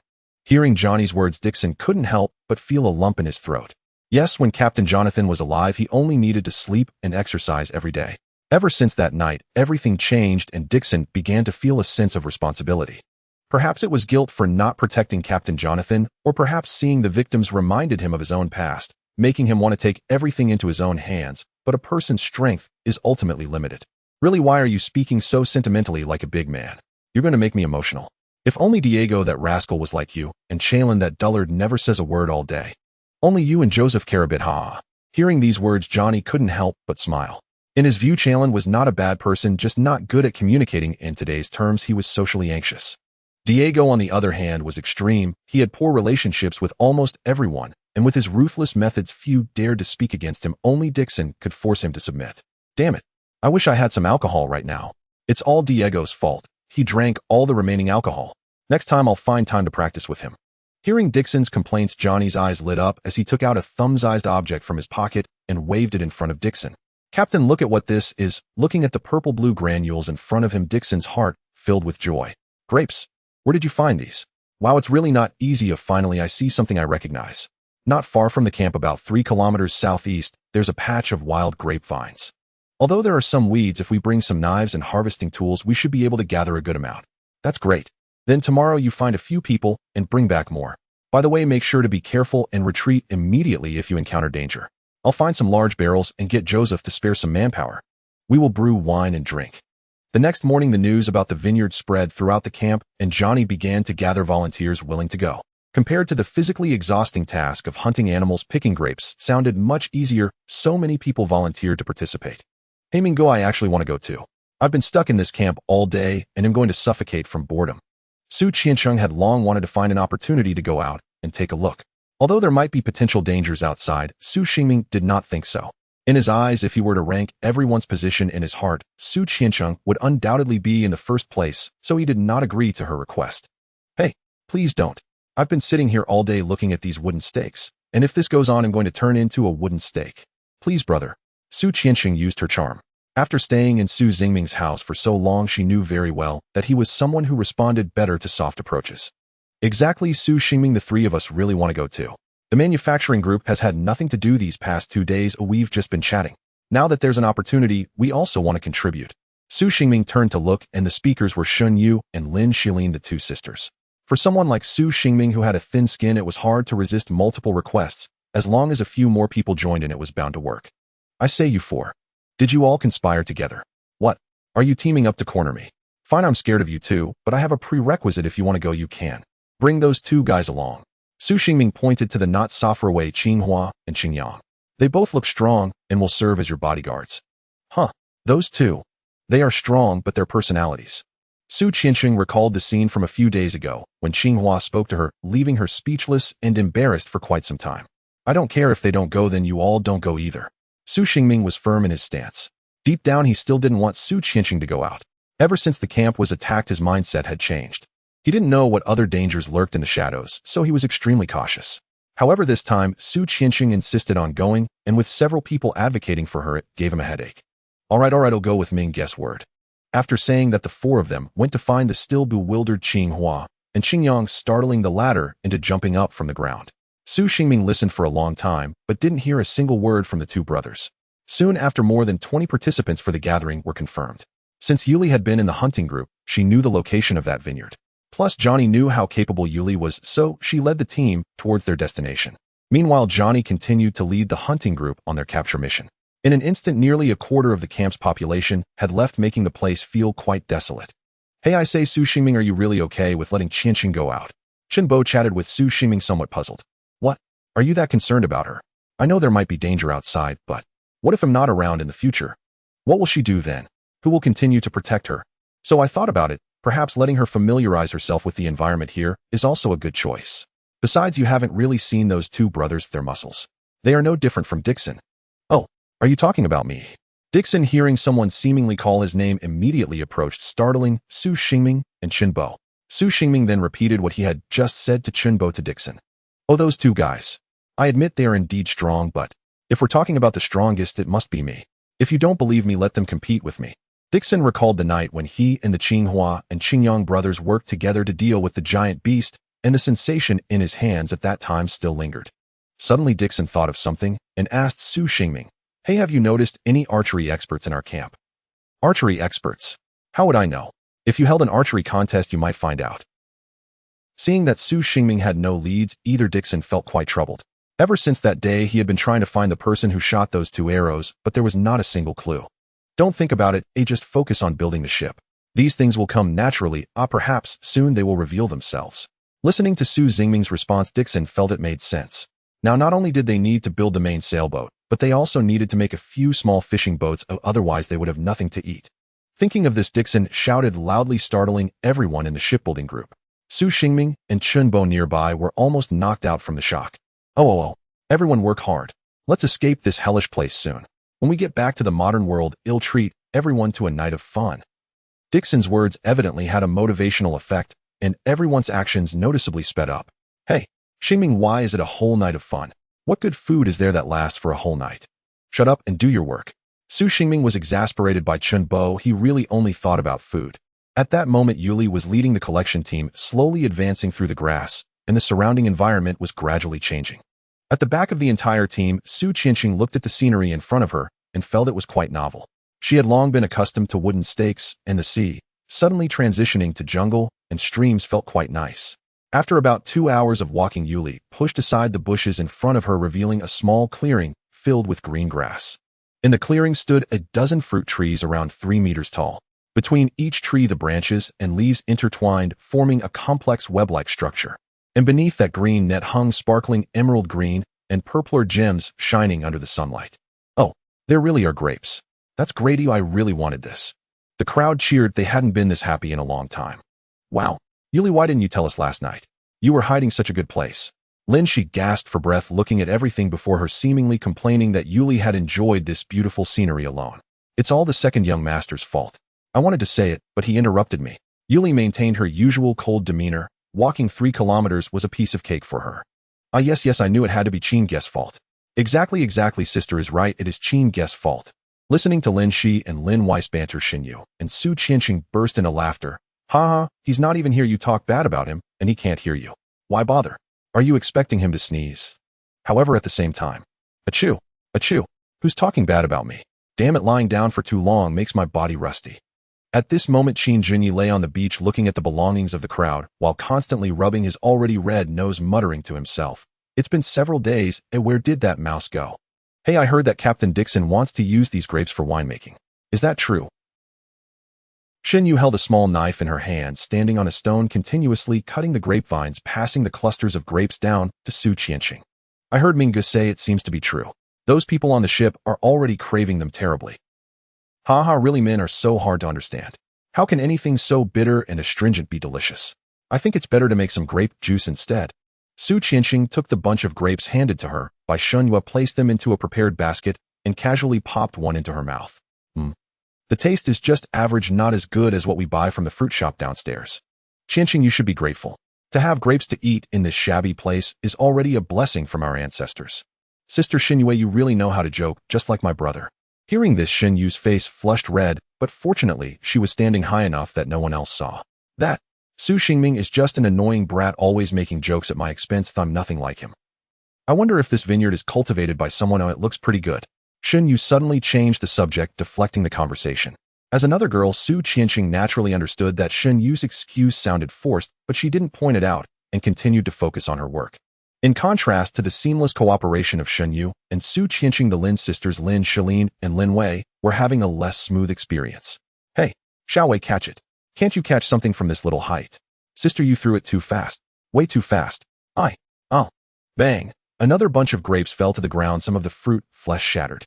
Lin Wei, who was catching grapes below, seemed unable to keep up with her sister Lin Zai's swift actions, causing her movements to always lag behind. Hey, you two, can't you learn from them? Yuli, who was nearby, seemed unable to watch any longer, interrupting the Lin sisters and pointing to the smoothly cooperating Shen Yu and Su Tianqiong. You two are sisters, right? I'm starting to have doubts. Yuli still maintained a cold, expressionless face as she looked at the two, making Lin Wei, who was catching grapes below, feel a bit anxious. The two maintained eye contact for over 10 seconds, and Lin Wei finally couldn't hold back and started to cry. Woo-wah. I didn't mean to, I just didn't catch it well, don't blame my sister, woo-wah. Yuli was clearly taken aback by Lin Wei suddenly crying. She thought to herself that she hadn't said anything too harsh. Hey, how did this girl end up crying? Hey, why are you bullying Xiao Wei? Lin, she jumped down from the stone and protected Lin Wei in her arms. I didn't bully her. I just looked at her a few times, and then she started crying on her own. Yuli argued like this, her face still devoid of any expression. Lin, she understood the situation as she knew her sister's personality. Lin Wei had always followed her like a shadow since childhood, which made her appear very timid. Oh, I actually know all this, but Yuli, can't you change that poker face of yours? Would it kill you to smile occasionally? Sorry, I can't change it. After saying this, Yuli turned and left, not giving Lin Shi a chance to continue, leaving Lin Shi with a headache. All she could do was briefly comfort Lin Wei. A few minutes later, the two resumed their work. After the earlier interruption, their cooperation became noticeably more proficient, and Lin Wei's basket was piling up with more and more bunches of grapes. After Yuli left, she found the brothers Qinghua and Qingyang. So how's everything? Any abnormalities nearby? Big sis is here. No abnormalities found yet, it's quite calm. Let's hope everything goes smoothly. Yes, with me and my brother here, big sis, you can rest assured. Security work is no problem for us. At this moment, the brothers Qinghua and Qingyang had completely lost the stuttering awkwardness they displayed in front of Su Tianqiong, speaking very fluently. It was hard to imagine they were the same people. All right, continue to be alert. This place feels off. If anything is wrong, come find me immediately. Understood. The two brothers replied in unison. Then Yuli intended to turn and leave when suddenly she heard some noise. You two listen, what's that sound? Huh. Qinghua and Qingyang were a bit confused by Yuli's sudden question. Sound? What sound? We didn't hear anything. It sounds like sheep. Yes, it's the sound of sheep. Sheep? Yuli immediately became alert, loudly shouting at the people who were picking grapes. Put down what you're doing, something is coming. Upon hearing this, everyone instantly became tense, hurriedly dropping their tools to gather together. Previously, they had encountered an attack from an unknown beast at the camp, and that night's events were still fresh in their minds. They never expected that after finally getting out, they would encounter such a situation again. Sister Shen Yue, are we going to be in trouble? I'm so scared. Su Tianqiong buried her head in Shen Yu's arms, trembling a bit. In fact, Shen Yu was also scared, but at this moment, she could only force herself to stay calm. Don't be afraid, Tianqiong. Look, with the three of them here, we'll be fine. Shen Yu looked at the vigilant Yuli and the Qinghua brothers, her eyes filled with trust. Over there. It's coming. With Yuli's sharp shout, everyone looked in the direction she pointed, and indeed the grass over there began to tremble. With Yuli's stringent command, everyone's gaze swiftly turned to the direction she indicated. They saw the grass in the distance, gently quivering, as if some massive creature was hiding within. Moments later, a massive sheep-like creature slowly emerged, measuring over 3 meters in length and nearly 2 meters at the shoulder. Its entire body was snow-white, with only its head pitch black as ink, and a strand of bright red mane beneath its neck fluttered gently in the wind, resembling a striking flame. This giant sheep had clearly noticed the presence of the gathering team, but showed not the slightest sign of panic, merely standing there quietly, its deep dark eyes gazing at the crowd. What is this? Su Tianqiong and the others exchanged confused glances. Sheep were not unfamiliar to them, but such a giant size was unprecedented, especially with its peculiar black and white head, and that vivid red mane making it appear even more mysterious and eerie. Give me the dagger. Yuli's voice was cold and firm as she extended her hand toward Qinghua behind her without looking back. Qinghua swiftly handed her a dagger about 20 centimeters long, its blade glinting coldly in the sunlight. Yuli took the dagger, held it in her hand, and slowly and steadily approached the giant sheep. The giant sheep remained unmoving, quietly watching each of Yuli's steps, as if waiting for her arrival. Finally, Yuli's hand gently brushed against the giant sheep's head, her fingertips touching its soft fur. You are quite beautiful. Yuli murmured softly, her eyes flashing with a complex expression. Her fingers slid down the giant sheep's neck, brushing against the vibrant red mane. The giant sheep showed no resistance, allowing her fingers to wander through its fur. However, at that moment, Yuli's gaze suddenly turned icy like cold ice in a deep pool devoid of warmth. Her left hand continued to gently stroke the giant sheep, while her right hand suddenly exerted force, and the dagger instantly plunged into the giant sheep's neck. Blood spurted out, staining the already vibrant mane red, as if draping it with an even more intense hue of blood. Yuli's gaze remained cold, her actions clean and decisive without any hesitation. Soon the air was filled with a strong smell of blood, and the giant sheep's body slowly collapsed, emitting a dull sound. Hey, the foraging team is back, and they've brought back something enormous. Someone shouted, and everyone in the camp turned toward the forest. Moments later, Yuli's foraging squad returned in grand procession. Behind Yuli, 6 men marched laboriously in single file, each shouldering a thick log. Bound tightly atop the logs with grapevines lay a colossal creature. It's a sheep, a sheep. The camp erupted in jubilation. Its sheer size promised abundant sustenance and renewed hope. Su Xingming noticed the commotion at once and dashed into the crowd, searching urgently for Su Tianqiong and Shunyu. Fortunately, Su Tianqiong and Shunyu walked side by side at the very rear of the procession, each carrying a wicker basket, their steps slow and hesitant, as if weighed down by quiet unease. Hey, what's wrong, Tianqiong? Did Shunyu bully you? Tell your big brother. I'll settle it for you. Oh, it's you, Brother Ming. I'm fine. Honestly, spare me. You. Settle things for me. More likely, Shun, you would kick you clear across the beach. Indeed, Su Xingming. Has it been so long since you stretched your limbs? Is your skin itching again? She cracked her knuckles with a bone-chilling crack, and Su Xingming instinctively swallowed hard. Whoa, just kidding. Don't take it seriously, Xinyu. But why do you both look so glum? Hearing this, Su Tianqiong sank deeper into silence, recalling vividly how Yuli had slain the giant sheep moments earlier, blood spraying violently, drenching Yuli from head to toe as she stood perilously close. Then turning to the group with a calm, chilling assurance, "Don't worry, it's over now." And then, a faint grotesque smile flickered across her face. Streaked with fresh crimson, that grimace struck terror into every onlooker. Su Tianqiong and Shunyu, already timid by nature, nearly fainted on the spot. "It's all right, Brother Ming. We'll just set down the grapes and go breathe some sea air later. Yes, everything will be fine." Su Xingming remained utterly baffled. How strange. A simple outing left them with trauma. Meanwhile, elsewhere, brothers Qinghua and Qingyang sat side by side on the sand. Wow, I never imagined Big Sis's laugh looked like that. Uffed, haha, right, brother. Indeed. It's rare to see Big Sis smile. I can't recall the last time, must have been years ago. Come to think of it, she used to have such a lovely smile as a child. Who'd have guessed it'd turn out like this? Ah, completely unexpected. Ha! As the brothers laughed, an overwhelming wave of murderous intent suddenly surged from behind. Instantly, their mirth vanished. They turned slowly, mechanically, necks stiff with dread. "Next time I catch you two laughing, I'll break your teeth." "Understood." Yuli stood directly behind them, having heard every word. Her gaze was glacial, one eye even shimmered faintly red, her voice edged with icy displeasure. "Understood." The brothers leapt upright without hesitation. Yuli dismissed them with a glance and strode away. The harvested grapes and the giant sheep still required tallying. Damn it. I'll never trust Lin, she's nonsense again. Why did I even try to smile? She thought bitterly, then sought out Dixon. Well, Yuli. Looks like you've hauled back quite the prize. Huh. When Johnny first recommended you lead the team, I wasn't convinced at all. Dixon gazed in delight upon the massive sheep. Such a bounty could sate many in the camp for days. Nothing extraordinary, mere routine. I've already handed the grapes to Joseph. He'll oversee the next steps. No objections. None at all. Joseph's mastery of winemaking is unmatched. Back in the day, we even held a contest. Dixon launched into a rambling anecdote, but Yuli's temples throbbed, irritated both by his chatter and her earlier embarrassment, and walked away before he finished. Young master, still no bite on the bait today. Oh, you're back, Yuli. Yes. Oddly, there was a faint tug on the first day, but now days have passed with utter silence. I've lain here so long I've caught a cold. Achoo. Yuli found Qin Junyi reclining on the sand, pale nose flushed, spirit visibly drained. Young master, if I may speak plainly, I believe you ought never to have accepted this task. With your talents, you could easily secure a distinguished post within the family. Why subject yourself to this? And as for elder brother, Yuli, enough. I know my own path. As for elder brother, he is exceptional, yes, but I refuse to yield.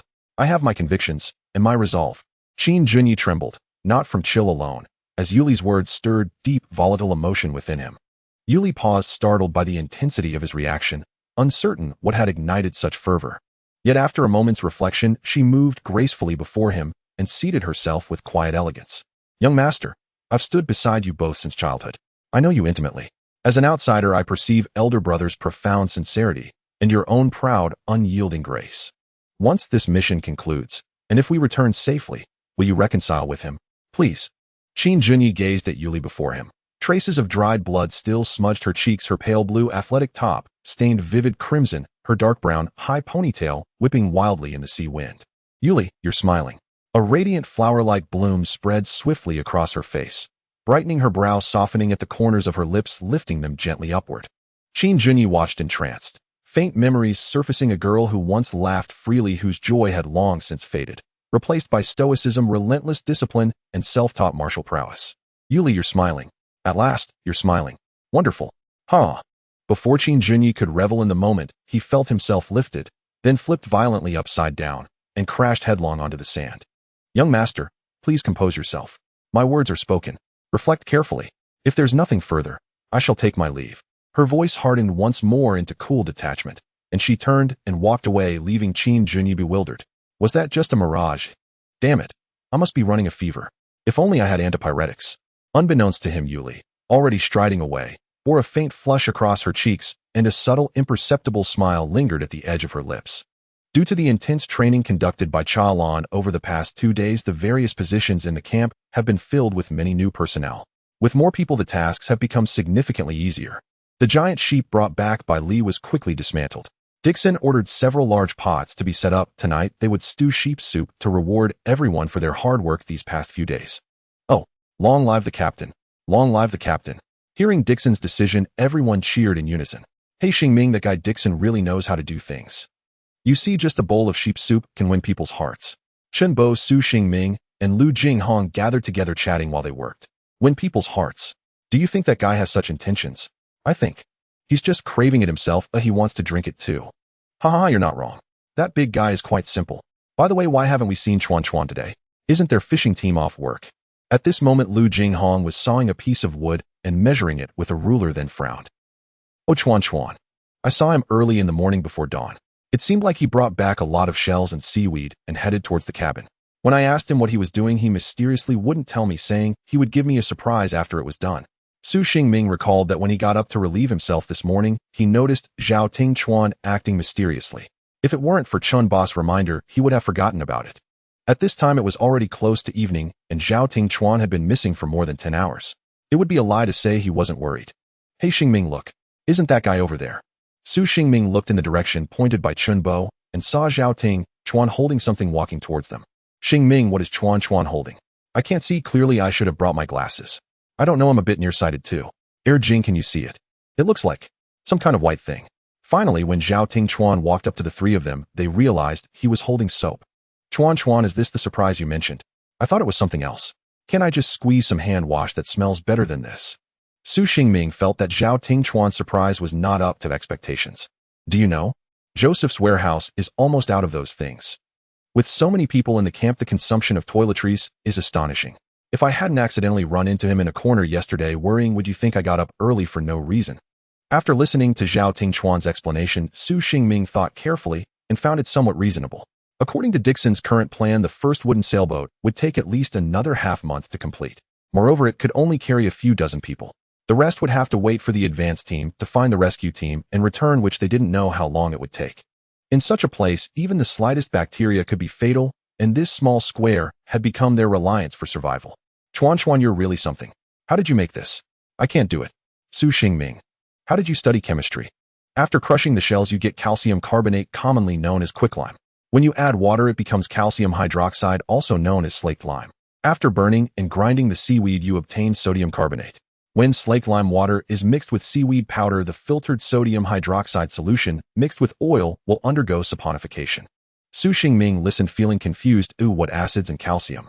During chemistry class, he would get a headache just from looking at those symbols. Chuan Chuan. This can't be something even middle school students can do, right? Oh no, this is knowledge learned only in high school. Oh, that's a relief. Su Xingming and the others sighed in relief. Given their current living conditions, they had forgotten all about chemistry. Chuan Chuan, keep it up. Whether we can survive depends on you. Seeing the adoring expressions on their faces, Zhao Tingchuan didn't show any arrogance nor respond. He took his soap and went to find Joseph. Soon night fell, and the rich aroma of sheep's soup wafted through the camp. Dixon had someone brew 3 large pots. Everyone received a bowl of sheep's soup and some mutton, and they sat around the campfire enjoying this rare delicacy. I say this must be the most delicious sheep soup I've ever had. But how wonderful it would be if we could have some steamed buns with it. Chenbo was holding his bowl, licking the sides, making it shine. Chenbo, can you please pay attention to your manners while eating? Look, Tianqiong is laughing at you. Su Xingming pointed at Su Tianqiong, who was covering her mouth and laughing sneakily. Once Su Tianqiong was called out, she couldn't hold back anymore, putting down her bowl and burying her head in the ground while laughing heartily. For others, it was the first time seeing Su Tianqiong like this. She used to be graceful and refined, laughing with her mouth covered just like a noble lady in a drama. But Su Xingming knew very well that this was Su Tianqiong's true nature. Finally, she has revealed her true self, he thought to himself. Hey Xingming, do you think this sheep soup won't have any side effects like that wild rabbit? Should I wait to drink it? Lu Jinghong hesitated a bit. He understood from what Li had said about today's events that this sheep was definitely not an ordinary creature. Jing, if you're not going to drink it, give it to me. I'm still not full. Saying this, Chenbo rushed to grab Lu Jinghong's bowl, scaring the latter to immediately lift his bowl and gulp it down. This guy is guarding his food, ha. Don't worry, Jing, everyone else has drunk it right. We share life and death together. At that moment, Su Xingming raised his bowl and others followed suit.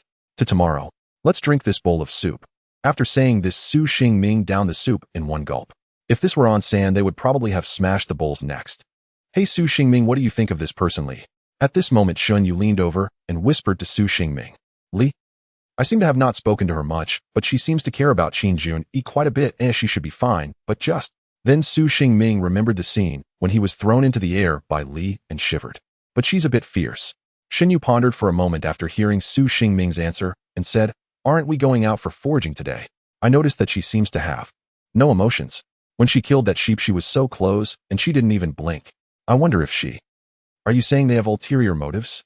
Su Xingming asked. Not exactly that. I don't know how to put it, but she just gives a very frightening feeling, you know.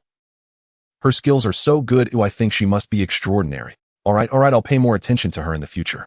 Don't be too sensitive. Everyone is in a similar situation now, all in the same boat, and we should help each other out.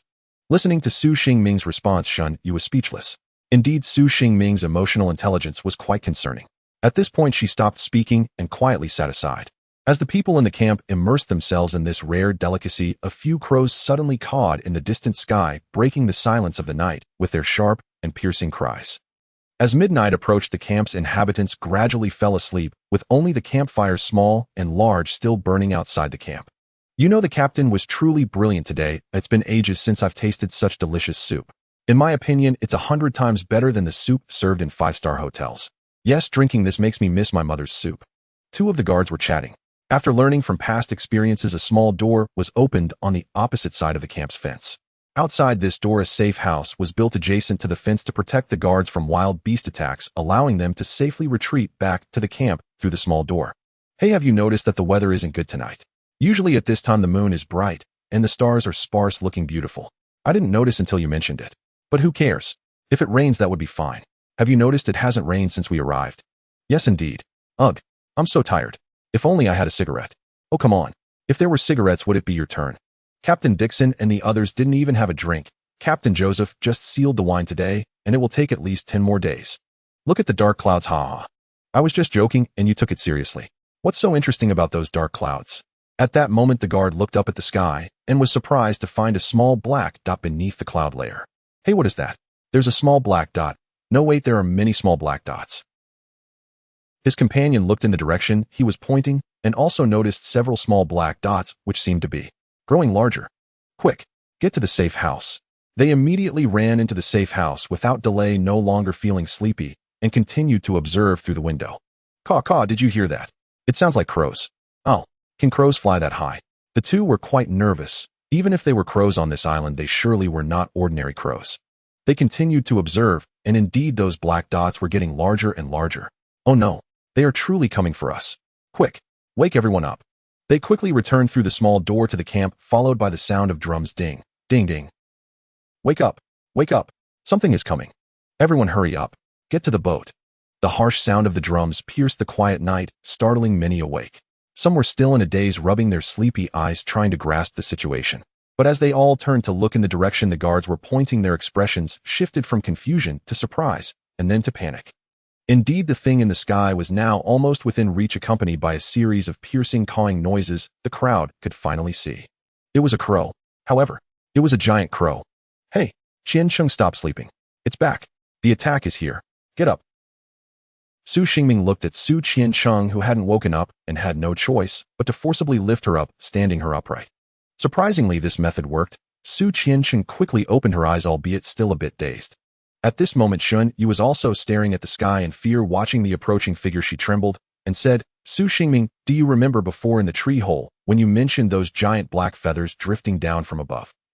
I just remembered, those must be the feathers of the crows. Hearing this, Su Xingming was momentarily stunned. If what was attacking the camp now was indeed the creature that killed another beast back then. But soon Su Xingming shook his head. He dared not think of what would come next. Forget about it, wake everyone up. Chen Bo, you take Su Tianqiong and go first.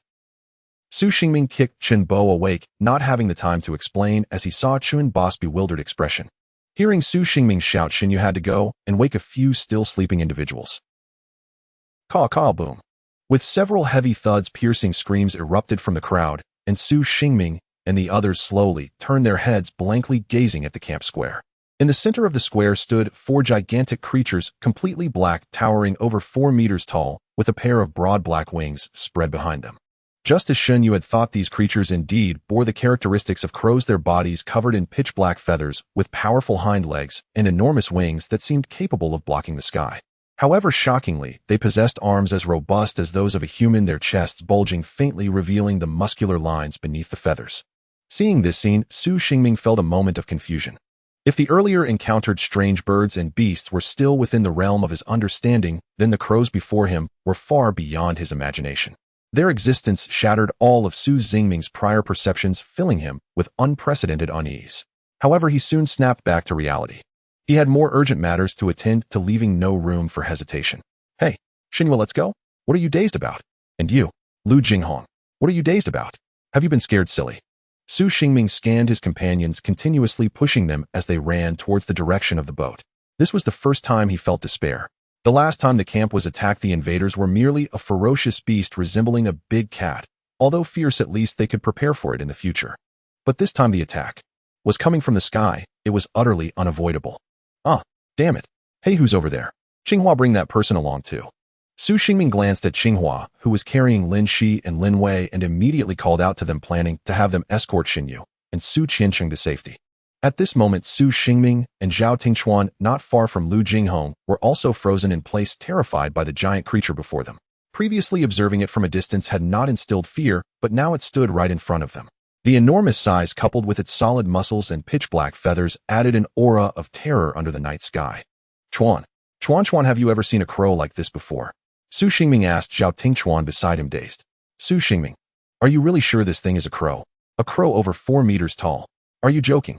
My mind has already been emptied. By the way, what about Irjing? From Su Xingming and Zhao Tingchuan's perspective, Lu Jinghong was already dumbfounded while the gigantic crow was standing right behind him. It seems like it's not reacting. What should we do? Should we go save Irjing? Su Xingming tentatively asked Zhao Tingchuan. Seriously, that bastard Irjing, why did he suddenly run back? This is really troublesome. At this moment, the camp was already in chaos. Aside from the one behind Lu Jinghong, the other 3 giant crows were rampaging through the camp. However, strangely, they did not seem to attack the crowd intentionally, nor did anyone notice that anyone had perished. It was unclear why they were behaving this way.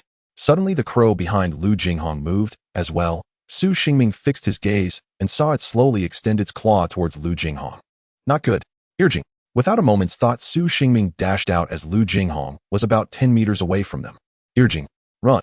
Xingming, safe. Lu Jinghong slowly uttered a few words before despairingly closing his eyes, as if he had already resigned himself to the impending death. As the saying goes, death is not terrifying, waiting for death is terrifying. The absolute silence that belongs to oneself before feeling death, the breathing, pulse, and heartbeat, all suddenly quickened. Lu Jinghong did not even know why he had rushed back. Why did he have to go flip through those damned books? Even if he found out, what difference would it make? Would knowing change anything? Or was it merely to prove his own worth, to show that he was not without value? Su Xingming possessed an optimism and leadership that were hard to match. Chun Bo had a talent for technological creation, and Zhao Tingchuan had calmness and chemical knowledge ingrained in his mind. In comparison, Lu Jinghong felt exceedingly ordinary. He desperately wanted to prove himself. Is this my fate? I never expected to be useless and die like this. Rent is due in a few days. Are my parents back home doing well? Will the little gecko we raised at home starve? And I want to bring everyone back. Xingming. At this moment, a myriad of memories flashed through Lu Jinghong's mind. His life had been so simple, and ordinary average grades, average social interactions reflecting on his life. Finally, Lu Jinghong recalled the words Su Xingming had said that evening. Are you bringing everyone back? Your ambition is truly great, huh? Irjing, run. Ah. Suddenly, Lu Jinghong was pulled back to reality. He could hear Su Xingming's voice getting closer, as if he was running towards him. Suddenly, his backpack was tugged. He could feel it being lifted by a tremendous force, so he opened his eyes wide to see a giant arm clutching the bags of everyone.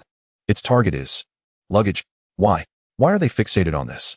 Lu Jinghong did not hesitate. He lunged forward and grabbed the last backpack, wanting to hold on to his final value, even if it meant death.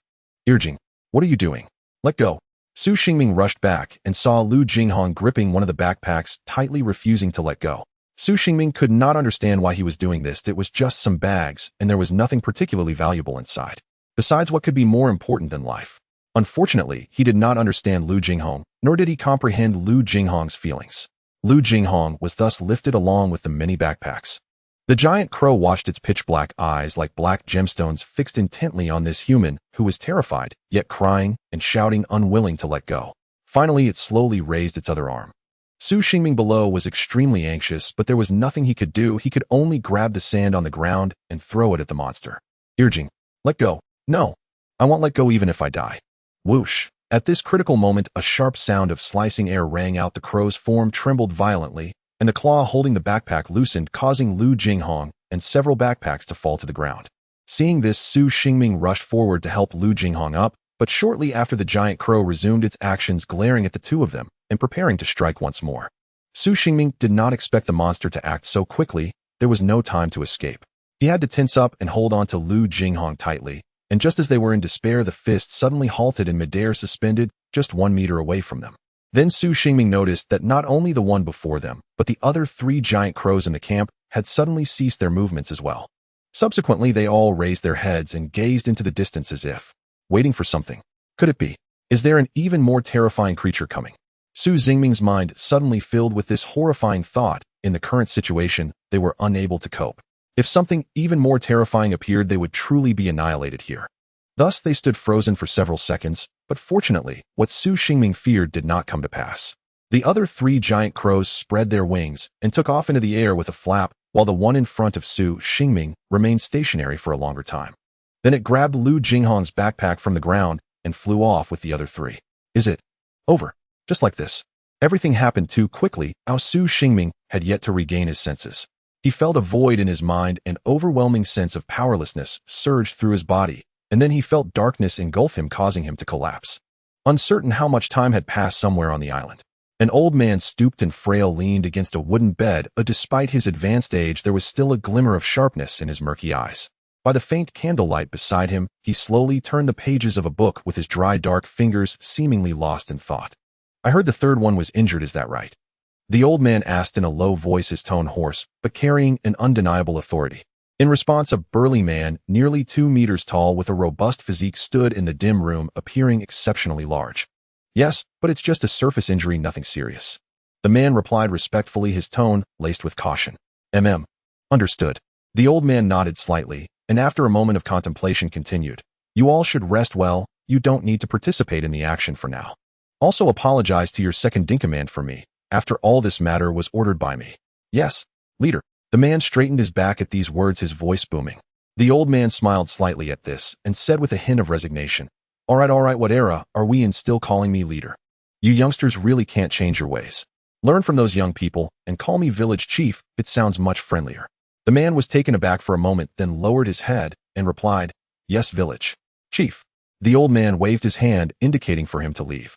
Go on and have the 3rd-in-command come over later. The man respectfully bowed and then hurriedly left. After the man left, the old man continued to lie down and flip through the book in his hands. These people are quite resilient. I wonder how long they can hold on. Wow. I didn't expect my image in their world to be like this. Haha, that's really interesting. Before long, light footsteps could be heard outside the door. Then a young woman slowly walked into the room. She wore a snow-white fur coat, her jet-black hair nearly reaching the ground, and held a delicate folding fan lightly covering her chest, obscuring a hint of her snowy skin. Her gaze was enchanting, her lips curved in a smile, and she exuded a beguiling aura. Leader, her voice was exceedingly alluring. What is it? Did you come to see me for something? Could it be? You've finally come to your senses. The old man did not lift his head to look at her, maintaining his calm demeanor, but his tone carried a hint of coldness. It seems the third in command is looking well. Please take a seat, there are some things I wish to discuss with you. Uncertain how much time had passed, with a cool night breeze brushing by, Su Xingming slowly opened his eyes, feeling a splitting headache, as if countless tiny needles were stabbing at his temples. What is this? Oh, it seems I fainted. My head still hurts. Huh, where is this? He barely pushed himself up, looking around, but the sight before him left him momentarily frozen. Blood, there was blood everywhere. The entire beach was stained a shocking crimson, with waves crashing against the shore, bringing not clear sea water, but water mixed with a heavy metallic smell. The air was thick with a nauseating metallic taste, making it hard to breathe. The sun in the sky had long since disappeared, replaced by a bizarre blood moon hanging in the pitch-black sky and casting an ominous red glow. Su Xingming struggled to stand his legs, feeling weak, and the scene before him sent waves of dizziness crashing over him. He rubbed his eyes vigorously, trying to wake himself up, but the image before him remained unchanged. How could this be? Where is everyone? Tianqiong, Qinbo, Chuan, Irjing, Xinyu, where are you all? His voice echoed across the desolate beach, yet there was no response. A wave of unprecedented fear washed over Su Xingming, as if the entire world had collapsed in that moment.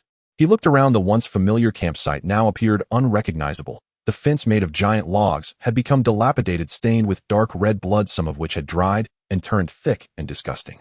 In the distance, the cabin of the Tianqiong was engulfed in flames, the fire consuming the wrecked hull, with debris occasionally falling from above, emitting a piercing creak sound. Su Xingming's heart raced, his breath quickened as he trudged forward, trying to find traces of his companions, but each step felt like walking on blades, causing him immense pain and unease. Suddenly something tripped him, and he lost his balance, crashing heavily to the ground. His palm touched the ground, and the sticky sensation made him feel nauseous. What is this? Su Xingming instinctively reached out to touch it, and felt a cylindrical object, its surface slippery and cold. He brought it before his eyes, examining it in the light of the blood moon, and instantly his whole body trembled, as if struck by lightning. It was a bloody severed hand. The skin of the severed hand had lost its color. Blood at the severed end was beginning to clot, yet a few drops of blood continued to drip, slowly staining Su Xingming's palm. His gaze fell upon the bracelet on the severed hand, and his pupils suddenly constricted. Qinbo, is this Qin Boss? That was indeed Qin Boss bracelet, its once shiny metallic luster now faded to dull black. Su Xingming's mind instantly flashed to Qin Boss' always smiling face. However, at this moment that hand lay cold in his palm. Su Xingming's body suddenly slumped, as if all his strength had been drained away. His face contorted, his lips trembled incessantly, and it felt as though a lump of cotton was stuck in his throat, the urge to vomit rising in him, yet nothing came out. He wanted to cry, to shout loudly, but his tears felt frozen, refusing to flow. Why? Why is this happening? His voice was hoarse and weak, as if squeezed out from the depths of his throat. Right. Where is Tianqiong? Tianqiong. Su Xingming exerted himself once more to rise, and began to run desperately. He didn't know where he was headed, just running. Running endlessly. Tianqiong, where are you? Answer me. Where are you? After running for an unknown time, Su Xingming felt that his body had been drained of all energy. His legs gave way, and he collapsed onto the beach. Then he buried his face in the sand, unable to stop crying. Just then a voice came from behind him. Minggu, are you looking for me? Hearing this familiar voice, a glimmer of hope flashed in Su Xingming's mind, as he quickly got up and hugged the person behind him. Tianqiong, where have you been? I was so worried about you. I just saw Qinbo. How could he? And the campsite, how could it have turned into this? What on earth happened? Where is everyone? Where is everyone? However, Su Tianqiong did not rush to answer Su Xingming's questions, as she just stared at him blankly, and slowly her expression began to change from calm to a hint of sadness, and then to uncontrollable grief. Minggu, listen to me from now on. Even if you are alone, you must live, well, carry our dreams, and live on together. No, I don't want to die. Minggu, please save me. Please save me, won't you? Su Qianqiong's face began to twist, her features contorting together, and seeing all of this, Su Xingming couldn't help but start to retreat. Tianqiong, what are you saying? What do you mean by death? I'm right here, I will definitely protect you. Definitely. No. It's too late. It's already too late. After saying this, Su Qianqiong's body started to develop fine wounds that slowly began to extend, blood seeping out continuously, quickly staining her entire body red. No, this isn't real. Tianqiong, please don't.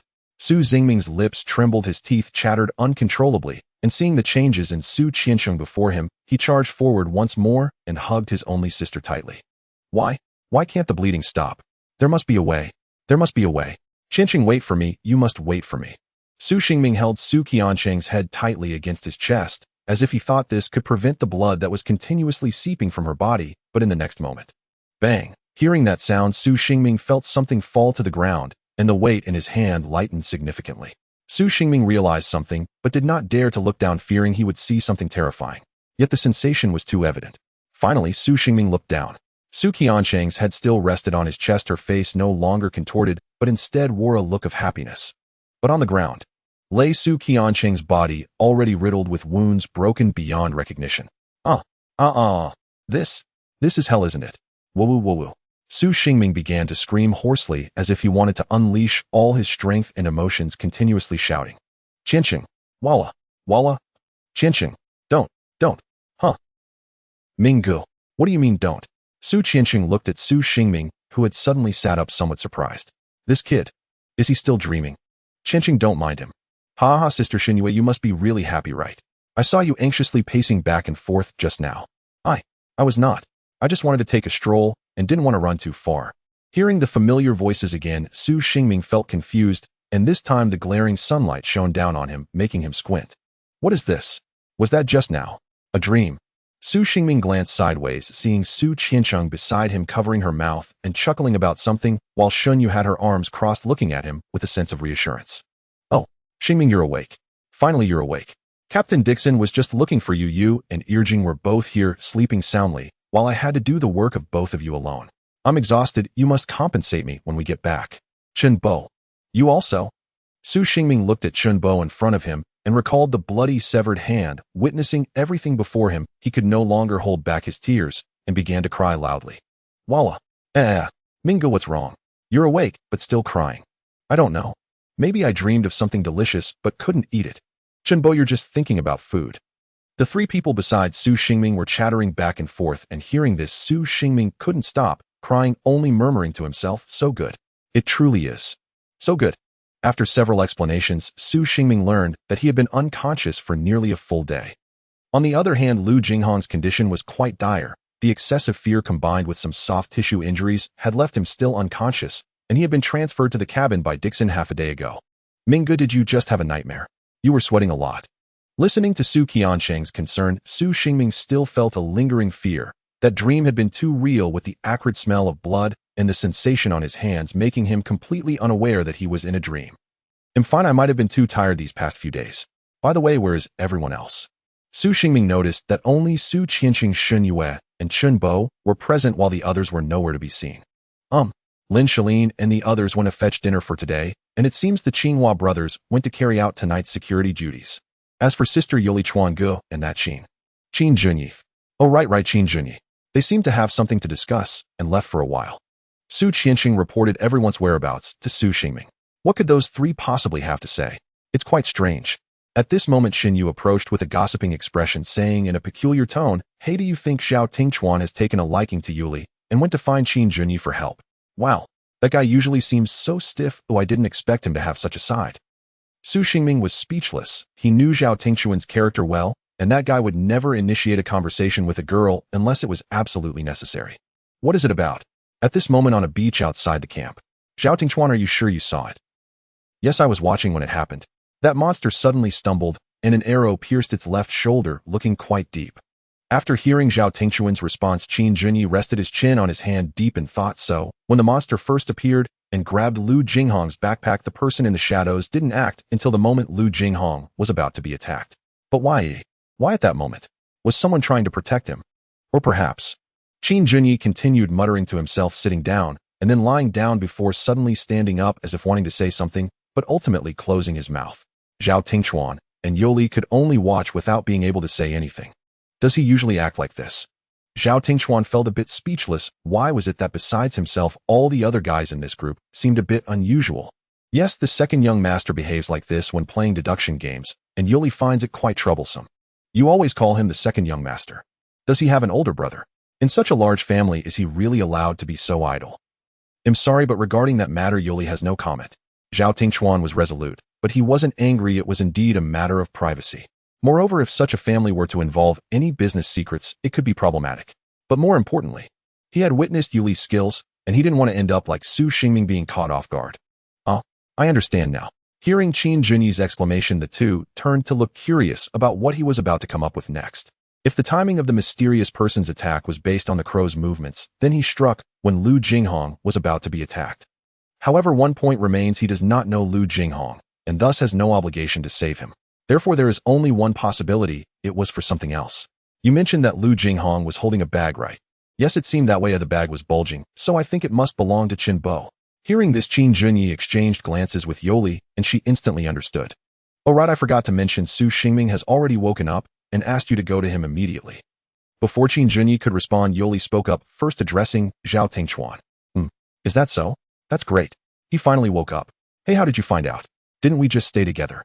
Oh, don't ask so much. Oh, just hurry and go. With that, Yoli began to push Zhao Tingchuan's back towards the camp. However, Zhao Tingchuan wasn't foolish. Hearing this, he understood that they were hiding something from him. But at this point, as long as they didn't want to talk, he had no way to pry it out of them. He could only surrender and walk ahead alone. Watching Zhao Tingchuan leave, Qin Junyi reorganized his thoughts and said to Yoli, "It seems the mouse has taken the bait. As long as we can find out who this person is that likes to shoot arrows from the shadows, he must be our target. Second young master, you should take a look." At this moment, Yoli was squatting on the sand, drawing something with a stick. Our group's location is here, and this is where that monster was at the time. Based on the direction and force of the arrow, the shooting location should be in this area. Qin Junyi leaned closer to examine the sketch drawn by Yoli. Are you sure it's this area? I remember that those staying here are mostly elderly and underage children. There shouldn't be anyone with such strength, right? Second young master, you should know my abilities. I have never missed in this regard. Qin Junyi fell silent after hearing this. Indeed, this was a basic judgment. Yoli was experienced and should not have made a mistake. Could it be that among these elderly and children there truly was a hidden expert? It seems we can only go ask Dixon about it later. At this point, Zhao Tingchuan had returned to the camp and looked at the already awakened Su Xingming, finally letting out a sigh of relief. Yo, looks like you slept for a day and you seem to be in good spirits. Chuan, you're back. Yes, I haven't slept this comfortably in a long time. By the way, what did you discuss with Qin Junyi and the others? Hearing this, Zhao Tingchuan sighed helplessly. We were just discussing what happened last night, but I feel they must be hiding something from us. That's why I ended up being sent back alone. Oh, I see. Similarly, Su Xingming recalled what Shun Yu had said earlier, that Yoli was a person devoid of feelings and acted decisively. Now that Zhao Tingchuan also had some doubts, it made Su Xingming start to take it seriously. At that moment, the security team member ran towards Su Xingming. You too, Captain Dixon is asking for you to come to the conference room to discuss some matters. If you don't have anything going on right now, please follow me. Upon hearing this, Su Xingming and Zhao Tingchuan exchanged glances, their expressions somewhat serious. As expected, are they going to discuss countermeasures? As Su Xingming and Zhao Tingchuan entered the conference room, they found that all team leaders, as well as Qin Junyi and Yu Li, had already arrived. Dixon sat at the head of the table, chin resting on his palms, deep in thought, until Joseph's quiet reminder jolted him back to awareness. Everyone's here. Let's begin. Without hesitation, the group took their seats. An unspoken harmony hung in the air. No one spoke first. All waited patiently for Dixon's opening words. Regarding last night's assault, Joseph, please report the casualty figures. Yes. 4 unidentified flying creatures breached the camp. The attack lasted approximately 15 minutes, leaving 43 injured and 6 dead. 5 perished in a stampede beneath the ship's lower deck. 1, overcome by panic, plunged headfirst into the campfire. In terms of other losses, roughly 60 individuals reported that the creatures had seized their personal packs and luggage. That concludes the casualty and damage assessment for last night's raid. Upon hearing Joseph's report, Su Xingming raised an eyebrow in quiet surprise. Remarkably, the toll is far lighter than I'd anticipated. It was even less devastating than the previous beast assault, and all fatalities occurred during chaotic stampedes, which meant these creatures weren't hunting lives, they were after our belongings. Qin Junyi voiced the conclusion first, others nodded in swift agreement. Creatures that specialize in robbing travelers. They're little more than airborne bandits. Dixon remained motionless, chin still cradled in his hands, speaking slowly, deliberately. Johnny, suppose we wish to counter these beings. Would it be feasible? Johnny paused only briefly before replying. During last night's assault, several witnesses observed one creature moving strangely as it departed. We also discovered traces of blood on the beach, leading me to conclude it was wounded. Wounded? By whom? Dixon demanded. We don't yet know the perpetrator, but multiple witnesses heard a sharp, piercing whistle through the air. I suspect it was an arrow. An arrow? Dixon shot upright. His mind flashed to the 2 arrows fired during the prior beast assault, each so forceful they had pierced straight through a beast's skull. And now once again. Damn it. Who is this person? With such skill, why remain hidden? The question coiled in Dixon's thoughts, but he refused to dwell on it. Instead, he made a decision. Regardless, someone has already proven our weapons can wound these beings meaningfully. Therefore, I propose we commence mass production of iron arms, enough to equip every single person. Meanwhile, the shipbuilding team will operate in rotating day and night shifts. We must accelerate. No one knows when the next assault will strike, whether from land or sky. Hearing Dixon's resolution, everyone except Qin Junyi and Zhao Tingchuan reacted with visible astonishment. Su Xingming was the first to voice concern. Iron arms. Do we even possess the means to smelt iron under current conditions? A question perfectly suited to Zhao Tingchuan's expertise.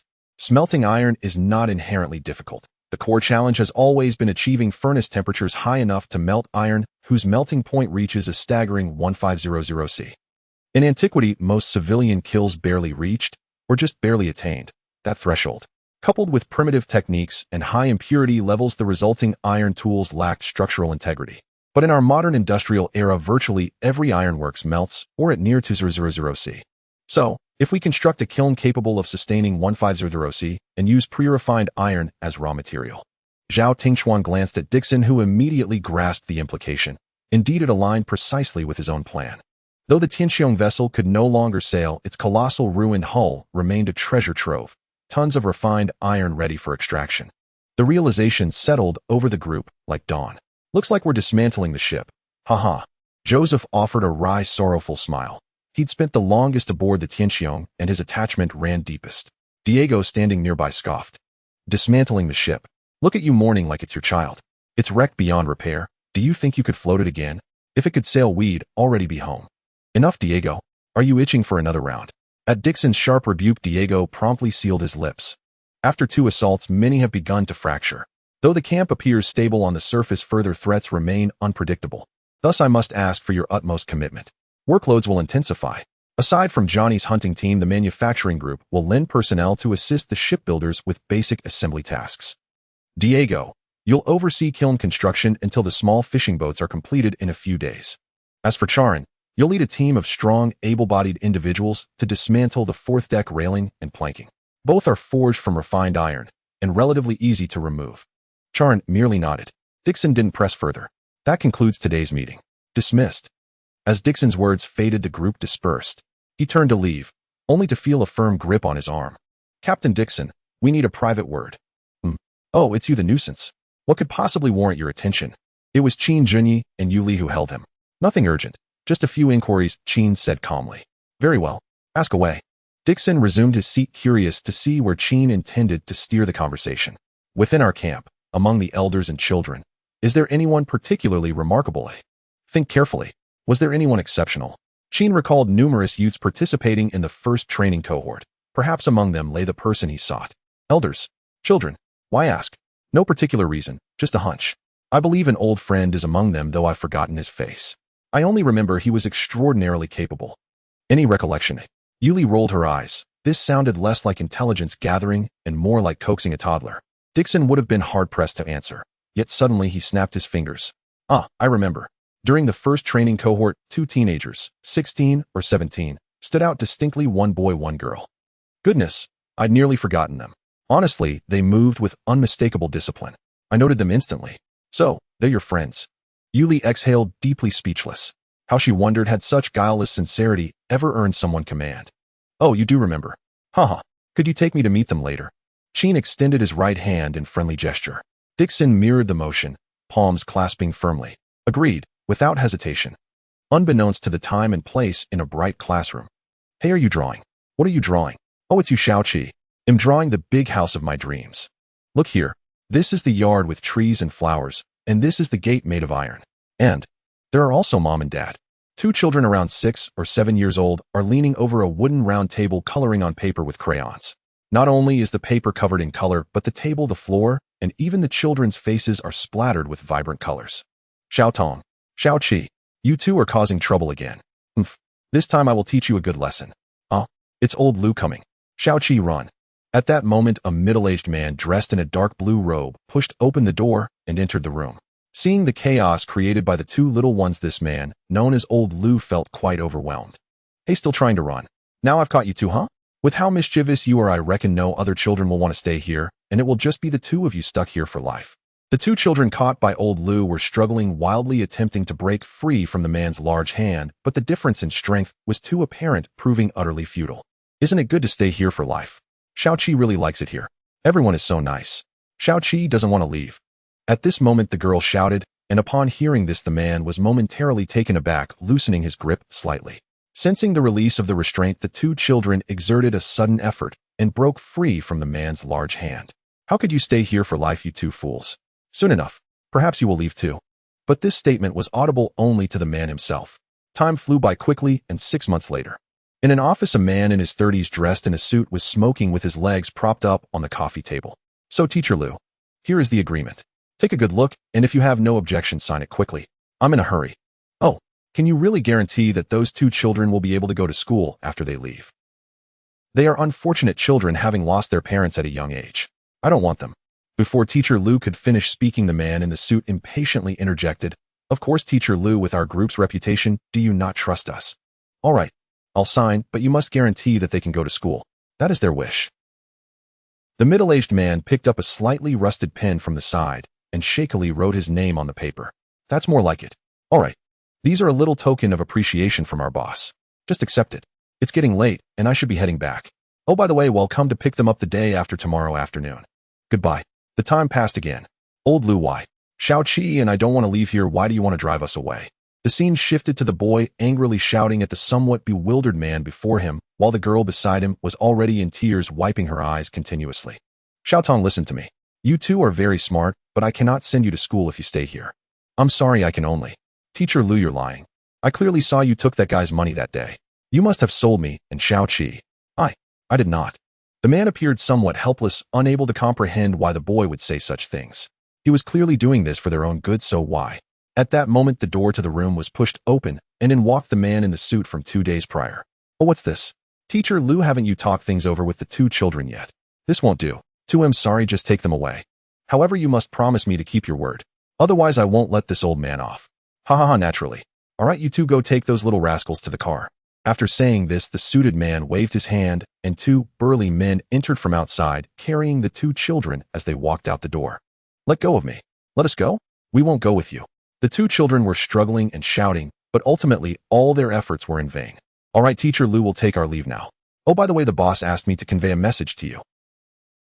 You should close this welfare home soon. At your age, stop trying to do good deeds, and go back home to enjoy your old age, right? That's all I have to convey. Goodbye. With that, the man in the suit left, leaving only the man in plain clothes standing alone, motionless in the empty room. Finally, his legs gave way, and he collapsed to the ground, beginning to cry softly, weeping in a voice only he could hear. I'm sorry. Please don't hate me. I only hope you can have a wonderful future. Time returned to the present, where by a small campfire in the campsite, a boy dressed in black was comfortably snoring under a cap. Xiaotong, those guys seem to be coming over. Oh. The boy lazily opened one eye, removing his cap from his face and glancing at the girl sitting upright beside him. What's the panic? They don't have evidence yet, do they? Don't forget the tasks assigned by father. If it weren't for you earlier. The girl's words were interrupted as a burly blonde man led a man and woman over. Hey, it's them, they're here. Oh, friends who haven't seen each other for so long, I'm sure you have a lot to say to each other, right? Huh, I won't disturb you any longer. With that, Dixon left, leaving Qin and Yuli standing there. For a moment, all 4 exchanged glances as if they had 1,000 words to say, but in the end, no one spoke first. Finally, the boy in black broke the silence. Oh, friends, I don't recall having you two as friends. Don't speak too soon. Perhaps it wasn't the case before and it isn't now, but who knows about the future? You agree. Zhou Tong and Zhou Qi. Hearing Qin Junyi's words, the boy's expression visibly shifted for a moment before he quickly returned to normal. It seems you've done your homework, thoroughly investigating carefully. But since you dare to come, I trust you are prepared for the consequences. Or do you think the person behind you can handle both of us at the same time? After saying this, the boy in black stood up, his handsome face revealing a youthful quality, yet also carrying an enigmatic air as if weathered by time. However, one thing was clear: he harbored immense hostility towards Qin Junyi, while the girl beside him, similarly dressed in black, also assumed a defensive posture. At this moment, Yuli noticed the two's attitude and stepped forward to shield Qin Junyi. Hey Yuli, don't be agitated. They won't do anything to me. I said we might be able to become friends. Qin Junyi gently pushed aside, Yuli standing defenseless before the two with great composure and confidence. Facing the vigilant Zhou Tong and Zhou Qi, Qin Junyi felt no panic at all, even casually sitting down on the ground in front of them. He was drawing something on the ground, then spoke slowly. In the last 15 years in this place, Jianghuang City, hundreds of cases of child trafficking, forced adoptions, and kidnapping have occurred here, involving over 100 victimized families. After years of investigation, the Jianghuang City police ultimately pointed to the same place. Tianqiong Group. And the mastermind behind Tianqiong Group is Zhou Wenxing. Am I right, you two? Although it is unclear why no arrests were made in the end and the results were inconclusive, you should be aware of the truth behind it. Oh, is that so? I have never heard of such a massive evil case before. Zhou Tong showed no concern for Qin Junyi's words, instead lowering the brim of his cap, slightly obscuring his eyes, while Qin Junyi snorted coldly and continued, "What about this place?" Then Qin Junyi pulled out a tattered photo taped together from his pocket. "What about this place? Do you have no impression of it?" The photo depicted a very dilapidated courtyard building consisting of 3 stories with most of its tiles fallen off, revealing the uneven cement structure beneath. The courtyard was overgrown with weeds, with only a stone path leading to the main gate beside, which were several large characters inscribed, Jianghuang City 3rd Children's Welfare Institute. What do you think? You can't possibly forget this place, right? If you say you don't remember, it'll turn around and leave. Indeed, the Jianghuang City 3rd Children's Welfare Institute was where Zhou Tong and Zhou Qi had lived, but it had been abandoned for many years, and the person in charge was nowhere to be found. At that moment, Qin Junyi noticed a flash of rage on Zhou Tong's face mixed with a hint of nostalgia, which quickly vanished. "Are you playing detective? So what? Yes, we did stay there for a few years, but what does that prove?" Zhou Tong, stop wasting your breath on him. In a place like this, it wouldn't be surprising if 1 or 2 people died. Compared to Zhou Tong's composure, Zhou Qi seemed a bit impatient, having not given Qin Junyi a good face since he arrived. Hearing this, Yuli couldn't help but feel a surge of anger, wanting to step forward and confront them. Fortunately, Zhou Tong and Qin Junyi remained calm, managing to hold back the two who were ready to lash out. "Actually, I don't want to prove anything. My family has some business dealings with Tianqiong Group. I just want to advise you, Zhou Wenxing is not a good person. Don't become someone else's pawn." Upon hearing Qin Junyi's words, Zhou Qi was instantly furious, shouting at him, "What do you know? The things our father did for us are not something an outsider like you can understand. If you dare to speak another word against him, I will definitely kill you." "Wow, you're quite fierce for a little girl. Why can't you learn to calm down like this big brother next to you?" "All right, I'm leaving. Sometimes one must live for oneself." After saying that, Qin Junyi left with Yuli, while Zhou Tong watched in the direction Qin Junyi departed, his eyes flashing with a cold glint. As soon as Qin Junyi was out of Zhou Tong's sight, his legs went weak and he collapsed on the ground. "Damn, that was terrifying. Hey Yuli, why didn't you help me argue back? Did you see that little girl? So scary. I'm afraid she would really stab me with a knife." "Second young master, wasn't this something you brought upon yourself? You knew how important Zhou Wenxing was in their minds, yet you said such things. Besides, Yuli thinks it would be good for you to be taught a lesson. After all, Yuli will definitely save you before you run out of breath." Looking at Yuli, who remained unfazed while saying such terrifying things, Qin Junyi felt his hair stand on end. If it really happened as Yuli said, he might lose half his life here. But Yuli has one thing she doesn't understand. Since second young master has already found the mouse, why let them go? With their skills, I don't think Su Xingming's group is their match. So when the time comes, you don't need to worry about that. I have my own plans. But I must tell you, I'm just a noob. I'm fine with using my brain, but if those two come at me, Yuli, you can't just stand by. As he spoke, Qin Junyi suddenly hugged Yuli's thigh, startling her into a gasp. In a moment of panic, Yuli lifted her foot and kicked Qin Junyi in the face, sending him flying. "Second young master, please show some restraint. If you really encounter danger, Yuli will definitely come to your rescue. That's it." Then Yuli turned and walked towards Lin Shi and the others not far away, leaving a motionless Qin Junyi lying on the ground. "Hey, Sister Yuli, you're back. Why didn't you see Qin go? Weren't you just out together?" Hearing Lin's eyes question, Yuli recalled Qin Junyi's earlier antics and felt a bit embarrassed. Fortunately, it was already dark, so no one noticed. That guy is dead. Wasn't he just fine a moment ago?" Everyone was shocked by Yuli's response, and Chun Bo even dropped his bowl on the ground. At that moment, a disheveled Qin Junyi walked over unsteadily from behind. "Yuli, you really hit hard. How could you curse me dead?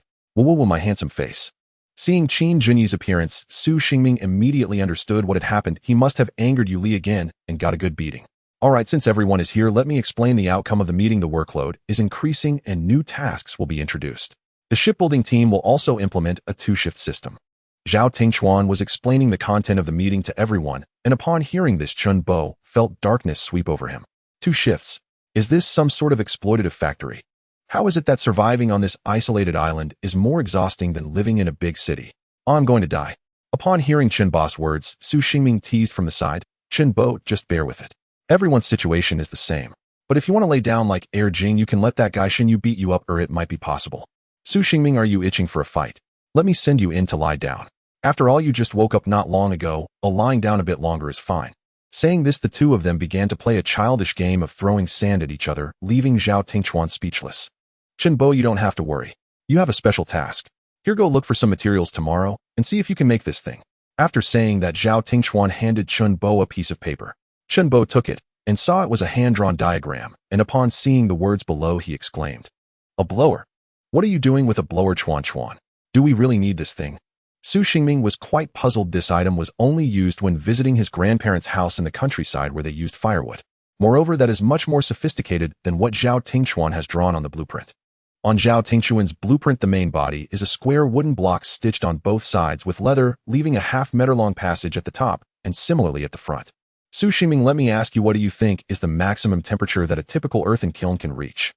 Su Xingming was confused. He couldn't remember such brainy questions.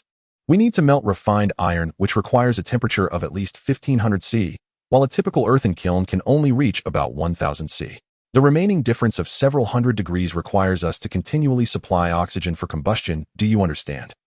Among those present, only Qin Junyi and Chun Bo understood a bit. The others were lost in confusion.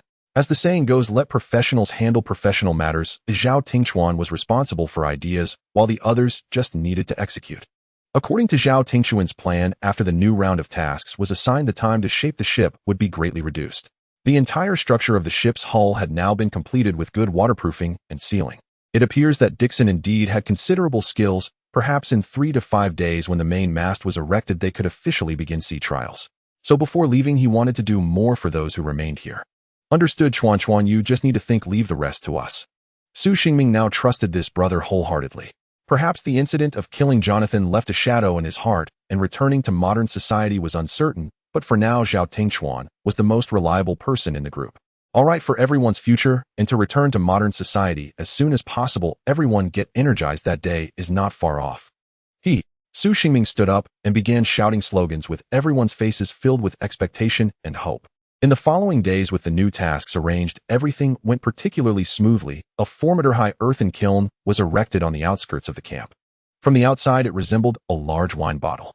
4 equally sized round holes were opened around the kiln, and 4 small manual blowers were installed, continuously operated by 4 personnel, supplying oxygen into the kiln.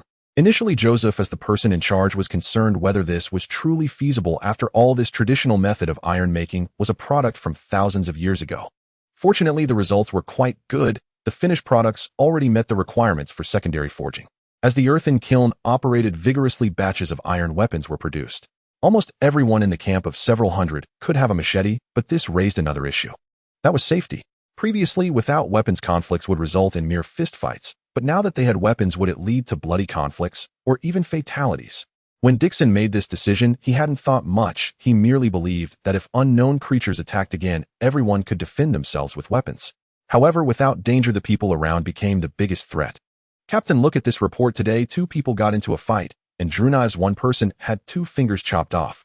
The other person was in a more serious condition, having been stabbed in the chest and showing signs of hemorrhagic shock.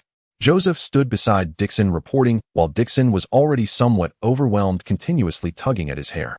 What do these people want? Previously, without weapons, they were attacked by monsters, and now that they have weapons, the attackers are themselves. This is madness. Regarding this, Joseph was also at a loss for an explanation. Managing so many people indeed showed their lack of experience. Captain, there is one piece of good news. After a day and night of testing, the ship showed no signs of leaks or water ingress, and the main mast has been completed. Once it is loaded, we can select the first batch of advanced team to set out. This is indeed good news. Do you have a plan for the selection of the first advanced team? Upon hearing this, Joseph took out a list from his pocket, filled with the names of 45 individuals, big and small. Captain, look, this is the list I drafted. I decided to lead the team personally to seek rescue. This list includes those who have been relatively outstanding in their respective groups over the past 10 days, and who also have friendly dispositions. Dixon took the list from Joseph and began to examine it. Not bad. With you and that Zhao Tingchuan leading the team, I feel more at ease. He is quite capable and possesses the determination not to abandon his companions, which is rare. Oh, by the way, didn't that guy Diego want to go along? From what I know of him, he doesn't seem like the type to sit still. Hasn't he been wanting to leave this hellhole for a long time? Oh, Diego, he has been missing for the past few days and we haven't seen him. Ever since the fishing team got a small fishing boat, it seems he hasn't gone out with them again. Upon hearing Joseph's words, Dixon frowned. This was indeed very unusual. He's probably venting somewhere secretly. They'll have someone look for him later. At this moment, in a dim small room within the cabin, heavy breathing could be heard, at times slow and at times rapid, followed by a series of hurried sounds, after which silence returned. Captain Diego, don't forget the promise you made earlier. Please don't go back on your word. Oh, rest assured. Just asking Joseph to add a name is a trivial matter. When you get back, be sure to thank me properly, ha. Then a rustling sound came from the room. After several minutes, Diego walked out, casually adjusting his clothes as he pondered finding the next target, when he was confronted by someone who sternly ordered him to stop. Diego, you've been hard to find. Are you looking to train again? Diego jumped in fright. Without thinking, he knew the voice belonged to Dixon. See, Captain, isn't this a bit personal? I really can't handle training right now. Look at my leg, it cramped up yesterday, and it's still weak today. Is that so? I haven't heard you say your leg cramped up before. It must be something else, right? Dixon clearly wasn't buying it. He knew exactly what kind of person Diego was. Let me tell you, don't try that with me. I'm here for no other reason but to find you a bit unusual. Have you seen the first advanced team list drafted by Joseph? Oh, I've seen it. I think it's great. Captain Joseph is always responsible, and I have no objections. Hearing Diego's response, Dixon found it even stranger and thought, has this guy lost his mind? This isn't something he would say. Do you really think so? Don't you want to join the first advanced team? Don't you want to leave? It's just that after staying here for a long time, I've developed feelings. Besides, Captain Joseph is much more capable than I am. He's definitely the best choice to lead the team. I'll just stay here for now and help you out. Diego forced out a very unpleasant, no, a very ugly smile, giving Dixon goosebumps. Hearing this, he had no choice but to dismiss the idea. All right, since you think so, I won't say much. But you playing hide and seek all day, how are you setting a good example for the rest? Tomorrow, I hope to see you in the fishing team. Do you understand? After saying this, Dixon left without looking back, leaving Diego standing there meekly nodding. What Dixon didn't know was that as soon as he left, Diego changed his weak demeanor and a sinister smile began to appear on his face. After Joseph finalized the list of the first batch of the advanced team, Dixon began secretly preparing the supplies needed for the advanced team. This included long-lasting rations, fresh water-cured jerky, as well as some iron tools and essential items for warmth. Once everything was ready, he specifically chose a clear and cloudless morning to announce the list, planning to set out the next day. As the names of the 45 individuals on the list were read out, the crowd below erupted with various sounds, some expressing relief. Great. I can finally leave this dreadful place. Others voiced their concerns. I'm actually on the advanced team, but I have no idea how far this ship can go. There were even some confused female voices. Hey, wait a minute, why isn't my name on the list? Didn't Captain Diego promise? Previously, Su Xingming had also planned to join Zhao Tianqiong in the advanced team to seek rescue, but was firmly rejected. The reason was that Su Tianqiong and the others needed someone to stay behind to take care of things, and Su Xingming found this reasonable, so he did not insist any further. Hey Mingge, how long do you think it will take for them to return this time? Su Tianqiong tugged at Su Xingming's sleeve, her eyes filled with anticipation, as if she were the one going out. Hard to say, it depends on the weather. Since we built a wooden sailboat, if the wind is favorable, they might quickly encounter other ships. But if the sea is calm, they'll have to rely on oars. If that's the case, it could be troublesome, But I really envy that kid for being able to row to his heart's content. Su Xingming replied. In truth, Su Tianqiong could see that despite Su Xingming's outwardly calm demeanor and cheerful attitude, he was very worried about Zhao Tianqiong. At that moment, Dixon stood alone at the seaside. In front of him was the collective effort of everyone over the past days, and it was his first project.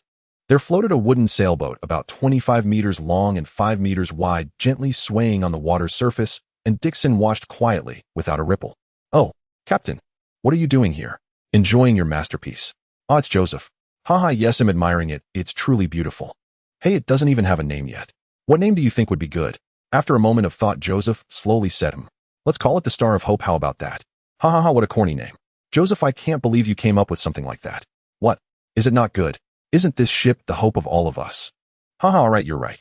By the way, Joseph, how many years have we known each other? At this moment, Dixon reined in his previously arrogant attitude, losing the playful demeanor from before. Only a serious expression remained on his face. If we count from when Mr. Jonathan first brought you on board, it should be about 15 years, Back then you were just a little brat, only this tall.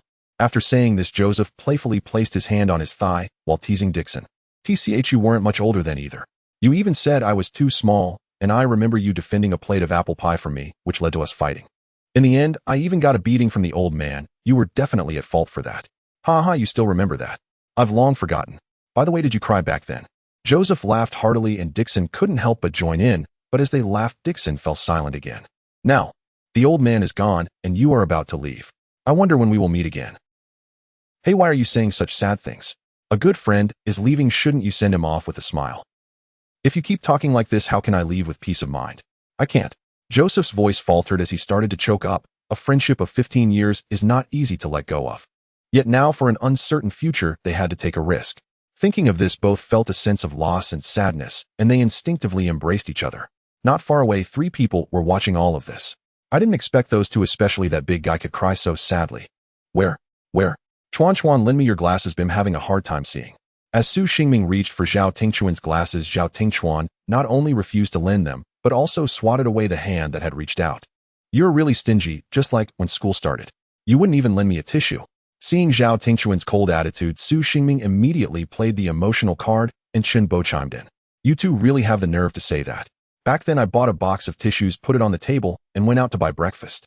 When I came back, you left me with an empty box. And you too, Chen Bo. Every time I bought some snacks, I could only have a bite. Am I really the stingy one? Hearing Zhao Tingchuan rebuke them, Su Xingming and Chen Bo knew they were in the wrong and fell silent. Sai, I wonder if Jing will wake up tomorrow. We're setting off tomorrow, and I want to say goodbye properly. Hearing Zhao Tingchuan's words, Su Xingming was displeased. Huh, the way you're saying that implies you expect not to return. Let me tell you, Chen Bo and Jing. The 3 of us absolutely refuse to accept that. If the ship sinks, you better swim back. Got it. Hey Su Xingming, are you cursing me? What do you mean sink? Realizing he might have indeed said something wrong, Su Xingming started slapping his own mouth, while also muttering pe.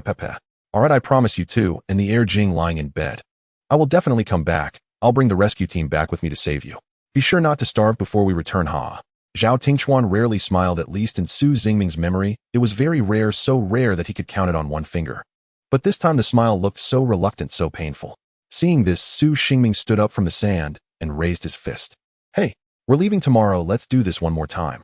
The other 2 sitting on the ground instantly understood and stood up, raising their fists to clash together. For everything to go smoothly for Chuan on the road. For the advance team to find rescue soon. For the hope of everyone in the camp. For tomorrow. Let's go. Compared to Dixon and Joseph, Su Xingming, Zhao Tingchuan, and Chen Bo appeared much more inspirational.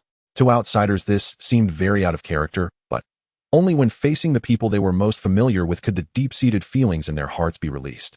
The next morning, the camp welcomed the most important day since their arrival on the island, as the first batch of the advance team, consisting of 45 people, boarded the Star of Hope equipped with supplies for 7 days. Carrying everyone's hopes and dreams, as the crew hoisted the anchor, the sailboat slowly departed from the island with the push of those remaining behind. Hey, everyone, we're waiting for you to come back. A crowd crowded the shore, continuously waving goodbye to those on the ship, with Su Xingming in the front shouting loudly with a voice that put everyone to shame. Zhao Tingchuan, you must come back. When you return, I'll treat you to a lifetime supply of toilet paper. Huh, what is this guy talking about? The crowd began to murmur, with some girls looking at Su Xingming with expressions that clearly said I knew it, but Su Xingming showed no signs of embarrassment. You idiot. What nonsense are you talking about? I can buy my own toilet paper. At this moment, Zhao Tingchuan on the ship heard it clearly and shouted back at Su Xingming. Similarly, the people on the ship began to tease this seemingly well-mannered, bespectacled guy. Thus, time froze at this moment, forming a beautifully exquisite picture. Under the sunlight, it was so bright and colorful, radiating brilliance. Meanwhile, in a dim, secluded cottage, an eerie stillness reigned, broken only by the intermittent hollow drip, drip of water. A slender beam of sunlight pierced through a narrow gap in the window, falling upon a weathered bedside table riddled with deep fissures, as if silently recounting its long-suffering past. Beside the table lay a gaunt, sallow-skinned man on a bed darkened by age and neglect. He wore a tattered plaid shirt, and a translucent tube was inserted into his desiccated arm, steadily infusing some unknown fluid into his veins. Suddenly, a faint tremor rippled through the air. As though stirred by an unseen resonance, the man slowly opened his eyes. Where am I? Ah, I remember now. We escaped, both of us. So then what must I do next? As if gripped by agonizing recollection, he clutched his head, tightly straining to piece together fragmented memories. What must I do? Xiao Xin. Where is Xiao Xin? Yes, I saw it. I saw. His muttering grew increasingly feverish, repeating the same words like a fractured incantation. When, as if alerted by the commotion, the door creaked open softly, and a young man in a gray-white robe stepped inside. "Oh, Mr. Tian, you're awake. That's wonderful. Mr. Tian, who is Mr. Tian?" The young man paused, puzzled by the question. Strange. Surely your name is Tian Wenrong. Tian Wenrong. Oh yes, that name feels familiar. Is that my name? I'm sorry, I can't quite recall. Understanding dawned in the young man's eyes, and his tone softened into gentle reassurance. "Mr. Tian, you've been unconscious for nearly 3 weeks. We feared you might never awaken. Just last week the captain instructed us to watch over you carefully." "The captain? Which captain?" "Captain Dixon, of course." "Oh, right, you've been unconscious all along so you wouldn't know." Ever since he assumed command, life at the camp has improved dramatically. Tian Wenrong frowned in confusion. Assumed command? Whose command did he assume? "Oh, where is Captain Jonathan? There's something urgent I need to speak with him about." "Ah, Captain Jonathan is no longer with us." Tian Wenrong recoiled in shock, only to be struck dumb a moment later, as if by thunderbolts, when the young man continued. "Though Captain Jonathan is gone, Captain Dixon proves himself an exceptional leader, not only assigning tasks fairly, but fostering mutual aid among all of us. And he's even launched a shipbuilding initiative to sail out and seek rescue." "Sail out? Did you say sail out? Are they truly building a vessel to leave the island?" Tian Wenrong surged with frantic urgency, his bloodshot eyes bulging, veins pulsing at his temples, as if his very gaze might shatter its own sockets. In desperation, he seized the young man's arms with his brittle, trembling hands. The young man recoiled instinctively, his voice trembling with alarm and bewilderment. "Yes, they're sailing today. The advance team is sizable. I believe they may have already departed." Disaster. In one violent motion, Tian Wenrong tumbled from the bed, but his atrophied legs betrayed him, collapsing beneath him before he could rise. "Hurry. Go now. Stop them, by any means necessary." "But why? Mr. Tian, don't you realize how much we've sacrificed for this day? How can we simply halt everything?" Seeing the young man hesitate, Tian Wenrong swept his gaze across the room, then lunged sideways onto the bedside table, wrenched open the window, and peered outside. There along the shoreline a crowd had gathered, cheering, waving farewell. Ignoring peril, he thrust half his body out the window and screamed toward the distant throng. "No! Stop them from sailing! Don't go! Don't set sail! The sea holds!" But the crowd was too far away, no one turned. All were lost in jubilation and hope. Below Tian Wenrong's window on the sun-dappled shore, a young man and woman reclined side by side, speaking in low tones. "Hey Xiaotong, do you really think they'll bring anyone back? I certainly don't believe it. If it were me, I'd just leave and never look back. I wouldn't believe it either. Given our current predicament, self-evacuation is impossible, let alone retrieving father's required artifact and returning safely. We have no choice but to wait. For now, we must leverage their numbers. Let Shaoqi treat this as a vacation. Rare freedom from those fortress-like training chambers. Let's relax, truly relax." Hearing Zhou Tong's words, Zhou Qi sighed inwardly, then surrendered fully, closing her eyes to savor the warmth, until suddenly a distant cry pierced the air. She turned toward the sound, and there, halfway out a second-story window, hung a middle-aged man shouting frantically toward the crowd. "Xiaotong, look! Someone's yelling from that window." Where?" "There." Zhou Tong followed her sister's pointing finger, and squinting slightly closed her eyes to listen intently to the man's cries. "It sounds like, 'Don't sail, there's, sea monsters.'" "Xiaotong, you heard it too. I thought I'd imagined it." They stared at each other, disbelief freezing their breath. Could he actually be telling the truth? Sea monsters? Impossible. This isn't a film set. Exactly. It can't be real. He must be mad. They whispered reassurances to themselves, just as without warning a flock of birds erupted from the shadowed forest behind them, wings beating wildly as they fled toward the open sea. Then the earth convulsed. Great coastal trees groaned under invisible pressure, shedding branches and leaves like dying giants. Lying helpless on the ground, the two felt an immense crushing force pinning them down, unable to rise, only able to stare paralyzed at the horizon. From the once glassy sea surface rose dozens of grotesque, black-red tentacles, thick as ancient oaks veined with colossal suckers, reminiscent of a leviathan octopus's limbs writhing with unholy chaos. They lashed the water without rhythm or mercy, each strike unleashing towering waves as if seeking to drown the world itself. Against that primordial horror, the tiny vessel, barely more than a speck, spun helplessly in the churning swell, tossed violently, teetering on the edge of annihilation.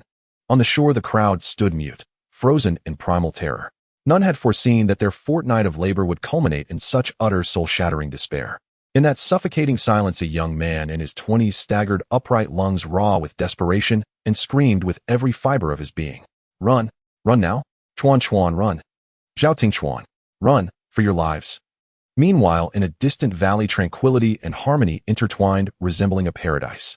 Lush greenery flourished and vibrant wildflowers swayed gently in the breeze, releasing a faint fragrance. Deep within the valley, an ancient pavilion stood quietly, as if it were a pearl within this paradise. Inside the pavilion, a man and a woman sat across from each other playing chess. The woman, clad in a white robe, was enchanting and graceful, her eyes sparkling with wisdom, as if she could see through everything.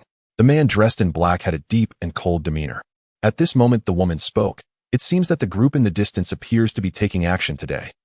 As she placed her piece down, a crisp sound echoed across the board like a droplet of water falling into the sea, causing not a single ripple. However, the man did not respond to her words, but instead focused intently on the chess game before placing his piece as well. What a rude fellow. I was asking you something, and you plan to remain silent. The woman appeared somewhat angered at being ignored. Just as she contemplated throwing down her piece and leaving, the man finally spoke. What's the rush? They can't escape. With that guy around, the entire island is his territory. Of course, if they are willing to offer up thousands of fish, perhaps a few might manage to leave. The man continued to stare at the chessboard, seemingly indifferent to everything else. Oh, really? Is that guy really that formidable? Then who is superior between you and him? As she spoke, the woman glanced at the chessboard, then a faint smile appeared on her lips as she gently placed her piece. She was eagerly anticipating his response. However, the man's thoughts seemed entirely consumed by the game. After a moment, he sighed softly, saying, your chess skill is truly exquisite, leaving me in awe. I concede to you. Without waiting for the woman's reaction, he stood up and left the pavilion, leaving behind a bewildered woman standing there shocked. At this moment, near the shore, dozens of massive tentacles continued to pound against the surface of the sea. In front of them, a solitary small boat was being tossed about in the tumultuous waves, completely out of control, like a toy being played with, recklessly unable to determine its own fate. Joseph turned the boat around. We need to head back immediately. There might still be time. Zhao Tingchuan, what are you saying? I can't hear you. At that moment, Joseph felt blood seeping from his right ear, vaguely recalling being struck on the head by something. Then came a spinning sensation accompanied by a ringing in his ears. After that, the sounds around him began to blur, and all he could see was Zhao Tingchuan shouting at him. With no other choice, Zhao Tingchuan braved the shaking boat and rushed towards Joseph. The sudden events had left him frozen in place, terrified by the emergence of dozens of enormous tentacles. Fortunately, having witnessed many bizarre occurrences, he quickly calmed down and attempted to direct the others to turn the boat around. However, everyone was already terrified, fleeing to hide in the cabin below deck, clutching their heads. I'm telling you, we need to turn the boat around. We have to go back. This expedition has failed. Do you understand? Zhao Tingchuan shook Joseph's shoulders repeatedly, trying to bring him back to reality. Joseph finally managed to hear Zhao Tingchuan's words through his remaining left ear, but then he helplessly lowered his head, his voice tinged with despair. There's nothing we can do now. One of the tentacles from that monster struck the steering mechanism at the rear, smashing it to pieces. We can't turn back anymore. Hearing Joseph's response, Zhao Tingchuan felt as if a thunderbolt struck his heart. How could this be? Are we really going to meet our end here? No, there must be a way, there must be. Zhao Tingchuan kept searching, seeking a glimmer of hope amidst despair. Suddenly, he noticed that among the tentacles, there seemed to be a larger gap between two of them compared to the others. Perhaps we can rush through. Quickly, Joseph, wake everyone up. We need to charge towards that gap. Maybe we can escape this desperate encirclement. Upon hearing this, Joseph quickly regained his composure, not caring to think too much, and the two dashed into the cabin. Fortunately, the members chosen for this advance team were all resilient and strong individuals. After Zhao Tingchuan's explanation, everyone understood what needed to be done. With the steering mechanism destroyed, they had no choice but to put everything on the line, relying on the paddles in their hands to charge towards that gap, their only hope. Thus, with everyone's efforts, 45 paddles were distributed on both sides of the boat. Joseph encouraged the group, and together they shouted a loud battle cry in the cramped cabin. Meanwhile, Zhao Tingchuan sat at the front, directing everyone from the observation point to adjust their direction. At that moment, the onlookers on the shore, having recovered from the shock of what just occurred, had various reactions.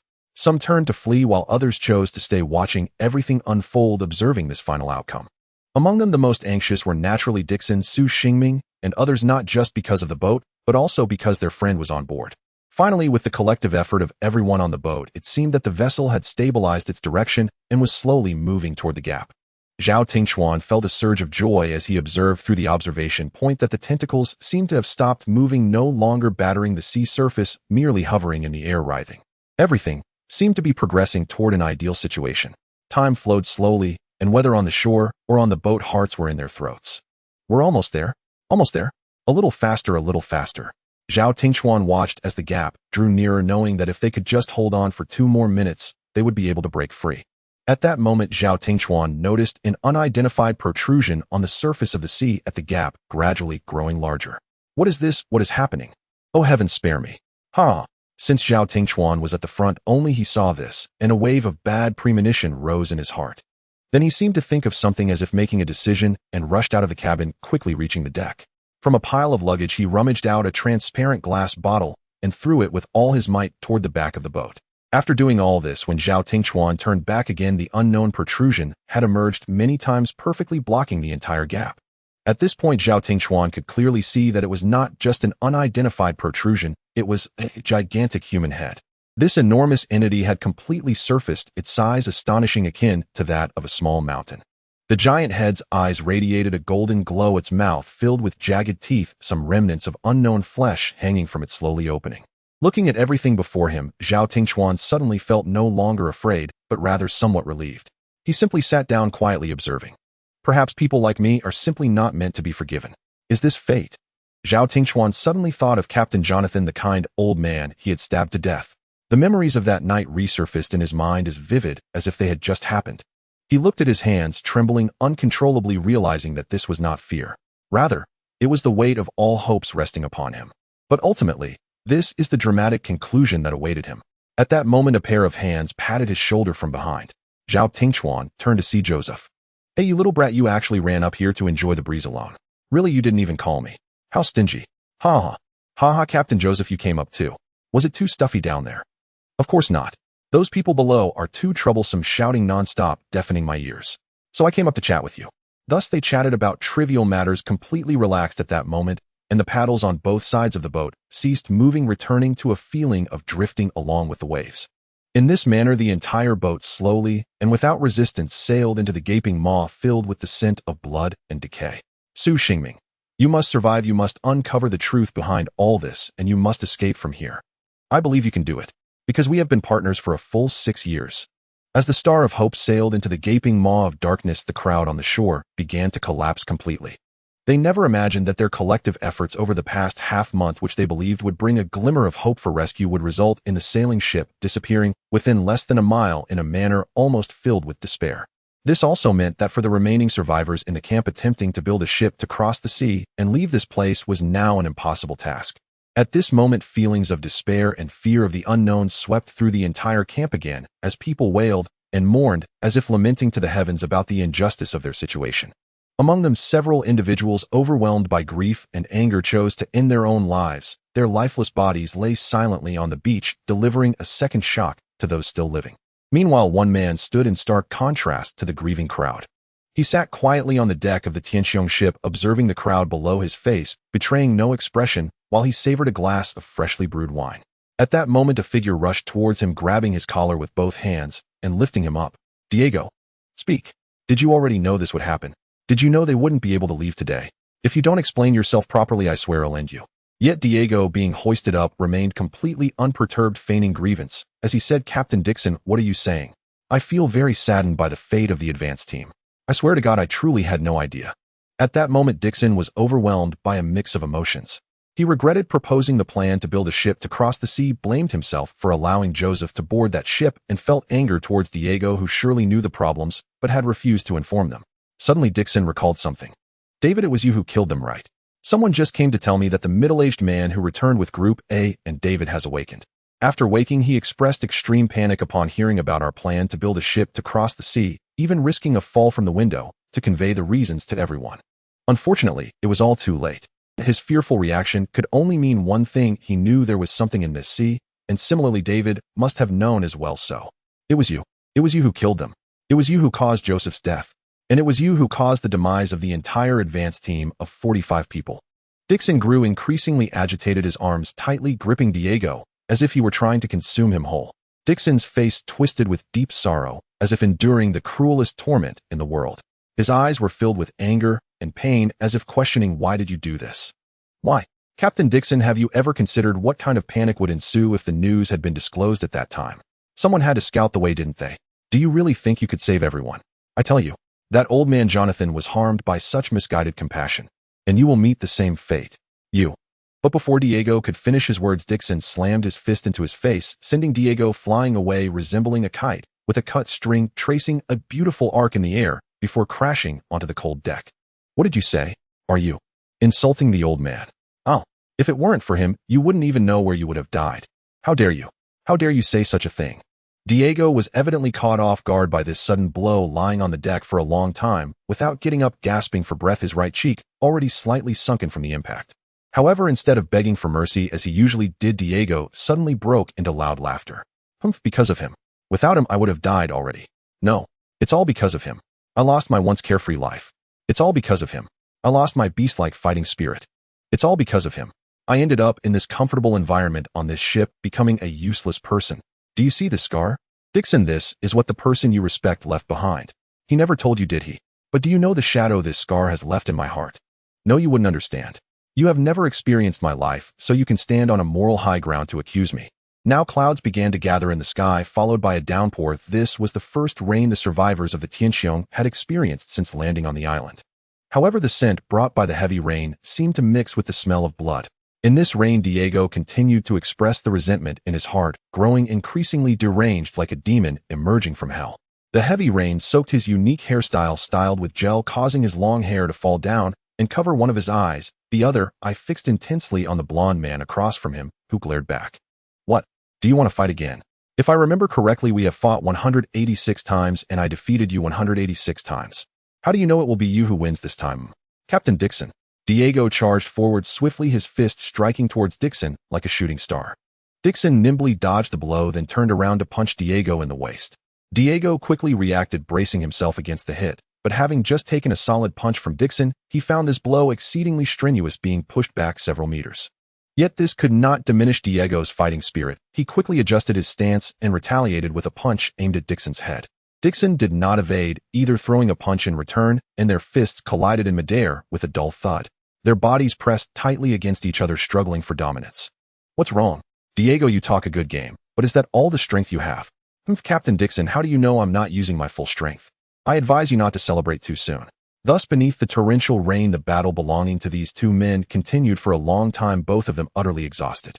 Yet their gazes remained firm and sharp, as if declaring, I can still fight. Their fists continued to clash in the air, producing a muffled sound. Each collision seemed to ignite the fighting spirit and strength within each other. Finally, Dixon found an opening. He swiftly retreated, then charged towards Diego with lightning speed.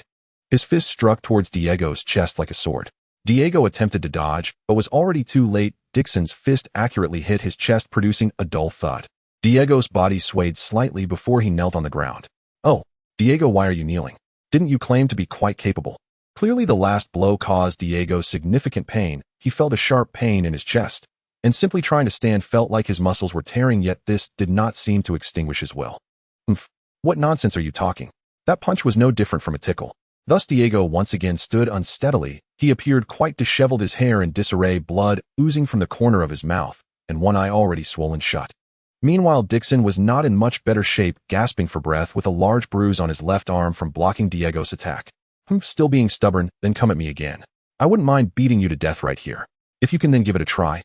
After delivering this harsh remark, the two men clashed once more, continuing to write their own bloody saga in the pouring rain. The rain fell for an unknown duration, droplets dancing in the air and splashing up layers of mist. Each drop was as sharp as an icy arrow striking the beach and producing a continuous faint sound. It was a silent yet tragic scene, devoid of the bustling crowds, without the joyous songs of the waves, only the sound of the rain and the howling sea breeze. The beach was empty, as if the world had come to a standstill at this moment, with waves surging distantly layer upon layer. On the sea's surface, tranquility had returned. Those enormous tentacles had disappeared as if they had never existed. Meanwhile, inside the Tianqiong, all the remaining survivors huddled together in the first-floor hall. The sudden cold brought by the heavy rain caught them off guard, forcing them to rely on each other for warmth. Even so, few spoke. The atmosphere was eerily quiet. Minga, do you think we will end up like the advanced team, eaten by monsters? Listening to Su Qianqing's question, Su Xingming felt a bit lost and helpless. His eyes were hollow and his face bore no expression, making it impossible to tell what he was thinking. He mechanically pulled Su Qianqing closer to him. Seeing Su Xingming's reaction, Su Qianqing understood that Zhao Tingchuan was one of his closest friends, and given the current situation, the blow he suffered was no less than anyone else's present. Here, Qianqing, have some hot water. It will warm you up a bit. Shen Yu walked over and sat down next to Su Qianqing, handing her a steaming cup of water. Su Qianqing took a sip, feeling a warm flow course through her, easing her somewhat stiff body. It's surprisingly sweet. Sister Shen, what is this? In Su Qianqing's memory, being able to drink a sip of cool water was already good enough. Moreover, due to the dwindling fresh water supply on the Tianqiong, each group could now only receive half a bottle per day. Oh, it's Johnny from the hunting team who had it organized. He said if everyone gives up, then everyone is really finished. Since it hardly ever rains like this, he gathered a few people who could still move, collected a lot of rainwater, and then filtered and boiled it. Hearing Shen Yu's words seemed to lift Su Qianqing's spirits somewhat. She tilted her head and leaned on Shen Yu's shoulder. During their time on the island, Shen Yu was the first female friend she had met. Now their relationship was more than just friendship. Shen Yu took care of Su Qianqing as if she were a real sister. Sister Shen, what do you think we should do in the future? Are we really meant to live here forever? Haha, actually thinking about it now, being away from the city's noise and the intrigues of society, where everyone helps each other to survive, might not be so bad after all. Listening to Su Qianqing, Shen Yu did not respond. Her heart was quite complex. During the initial period, she had not gone a day without worrying about her younger siblings back home. However, as time passed, she transitioned from a rush to leave to gradually finding stability and now fully accepting everything. If fate had truly arranged for them to be unable to leave this place, then perhaps they really could only. With that thought, Shen Yu shook her head vigorously, startling Su Qianqing, who thought she might have leaned too hard and hurt Shen Yu's shoulder. Sister Shen, I'm sorry. I shouldn't have leaned on you for so long. It's okay, it's not because of that. I just thought of some things and realized I had some negative thoughts, that's all. Shen Yu buried Su Qianqing's head again, gazing at this girl who was not much older than her own sister, feeling a ripple in her heart. Just then a figure appeared from the corridor on the other side of the hall, walking straight towards Su Xingming. Hey Su Xingming, look at your current state. You really look terrible. Did this incident hit you that hard? Su Xingming slowly raised his head, looking at the blurry figure before him. He could only force out a grimace, then lowered his head again. Seeing Su Xingming's actions, the person could no longer bear it. He grabbed Su Xingming by the collar and shouted loudly, "Look at what you have become. Are you still the fearless Su Xingming I once knew, who could laugh off anything? If you want to fall, that's fine. But have you thought about others? Think about Su Qianqing, your sister. If you go downhill, what will she do?" The people around were startled by this sudden outburst, turning to look this way. Su Qianqing and Shen Yu both stood up together, trying to dissuade him gently. Brother Qin, you know that Chuan Ge was his closest friend. Now that he is gone, we all feel terrible, let alone him. Just give him some time. Hearing this, Qin Junyi found himself in a bit of a dilemma. He knew how deep the friendship between Su Xingming and Zhao Tingchuan was, and understood the feeling of losing a close friend. However, given the current situation, at this moment, Su Xingming spoke up, his voice tinged with sobs. Originally, I was supposed to be on that ship. He went in my place. The one who should have died was me. I caused his death. He said he would definitely come back, bringing rescue. It's all my fault. Before Su Xingming could finish his sentence, a slap landed on his face. Everyone was drawn to the crisp sound, turning to look at Qin Junyi, who had grabbed Su Xingming. Hey, why is everyone looking at me? I have both hands holding him. How could I have a third hand to hit him? It was her. It was all her doing. Qin Junyi quickly threw Su Xingming to the ground, pointing at Shen Yu beside him. At that moment, Shen Yu's face was flushed red, as if she had an unquenchable anger grinding her teeth, and glaring at Su Xingming, who was covering his face in bewilderment. Listen to what you were saying. Qianqing is still here. Is this what an older brother should say? Let me tell you, some things are destined to happen, and if you want to die for him, I won't stop you. But you must think carefully. If you die, what will happen to Qianqing? What about that fat guy Chen Bo? And what about Lu Jinghong, who is still in a coma? Hearing this, Chen Bo, who was not far away, suddenly stood up. I am not a fat guy. I lost weight a long time ago. Shut up. I'm lecturing you, don't interrupt me. Oh. Chen Bo immediately sat back down. This exchange undoubtedly brought a bit of humor to the heavy atmosphere, and several people even laughed out loud.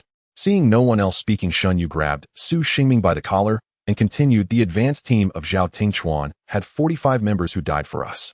If you plan to squander their efforts like this, I have no objections. But you must understand, we are still alive. We are still alive, and we must seek other ways to escape and return. We will go back. For those who can never return. And for ourselves. Hearing Shen Yu's passionate speech, everyone fell into a dead silence.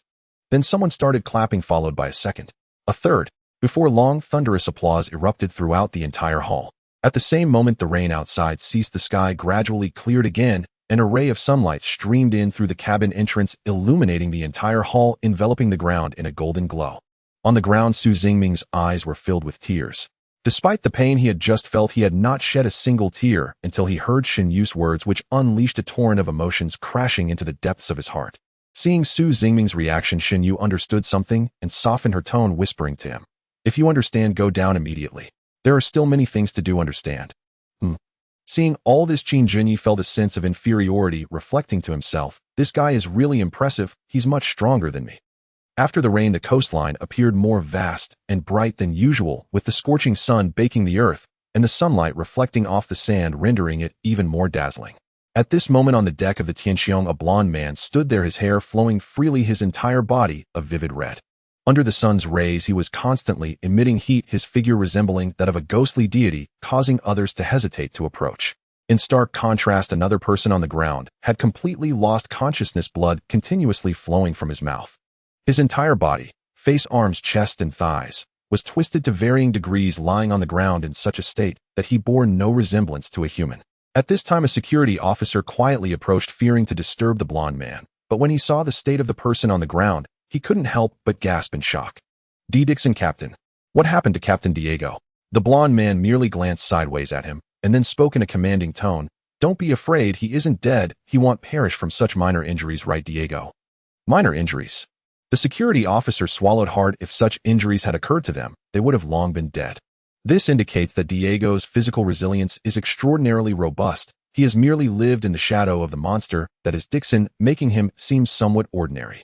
At this moment, Diego seemed to regain a bit of consciousness, but due to his severe injuries, he could not move, merely raising his head slightly and speaking in a tone laced with reluctance, "Congratulations, Dixon.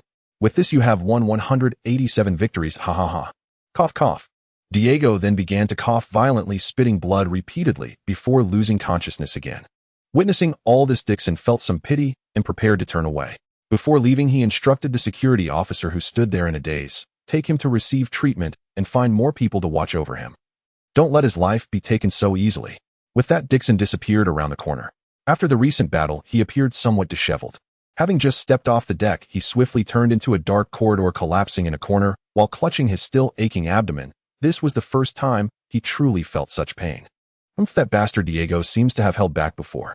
Dixon felt somewhat strained and soon realized he could barely stand, a sensation of crisis dawning upon him, a stark contrast to his usual overpowering demeanor. Throughout his life, no matter whom he fought, Dixon had never suffered injuries, not even a scratch. And this time, unexpectedly.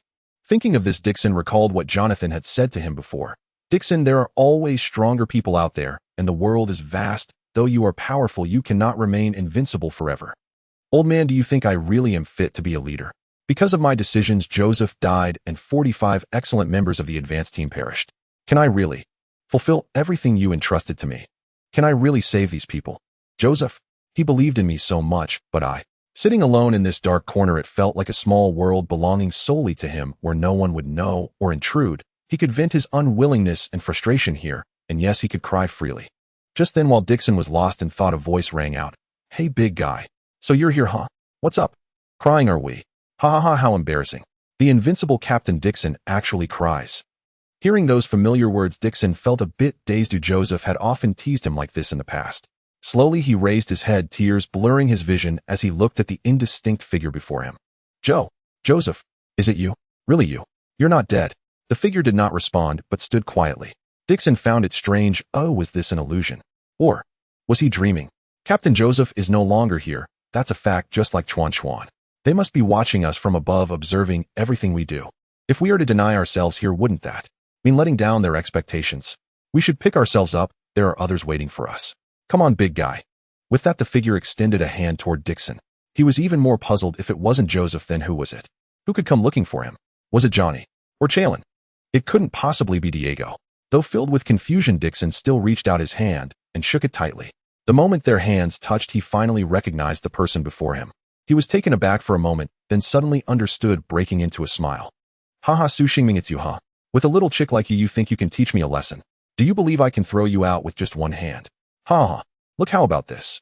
With that, Dixon exerted a sudden force, causing Su Xingming to stagger and lose his balance, feeling as if he had lost his center of gravity before being lifted and thrown over Dixon's shoulder. Hey, big guy, what are you doing? Put me down. If someone sees this, will I still have a life to live? Ha ha ha, what are you afraid of? Haven't you done plenty of embarrassing things before? If I were you, I would have dug a hole and buried myself long ago. All right, just put me down. Others are still waiting for us in the conference room. I came out to find you, and you still want to joke around at a time like this.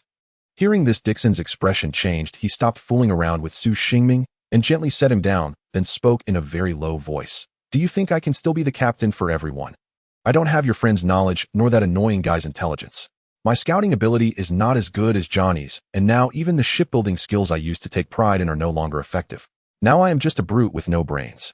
Can I still lead everyone well? And, can we really leave? Hearing these words, Su Xingming felt a sense of familiarity. It seemed he had said similar things not long ago. He paused, then replied, of course, because we are still alive. We are still here in this world, and that's enough. For those who have already died, we must fulfill their unfulfilled wishes. Don't you think so?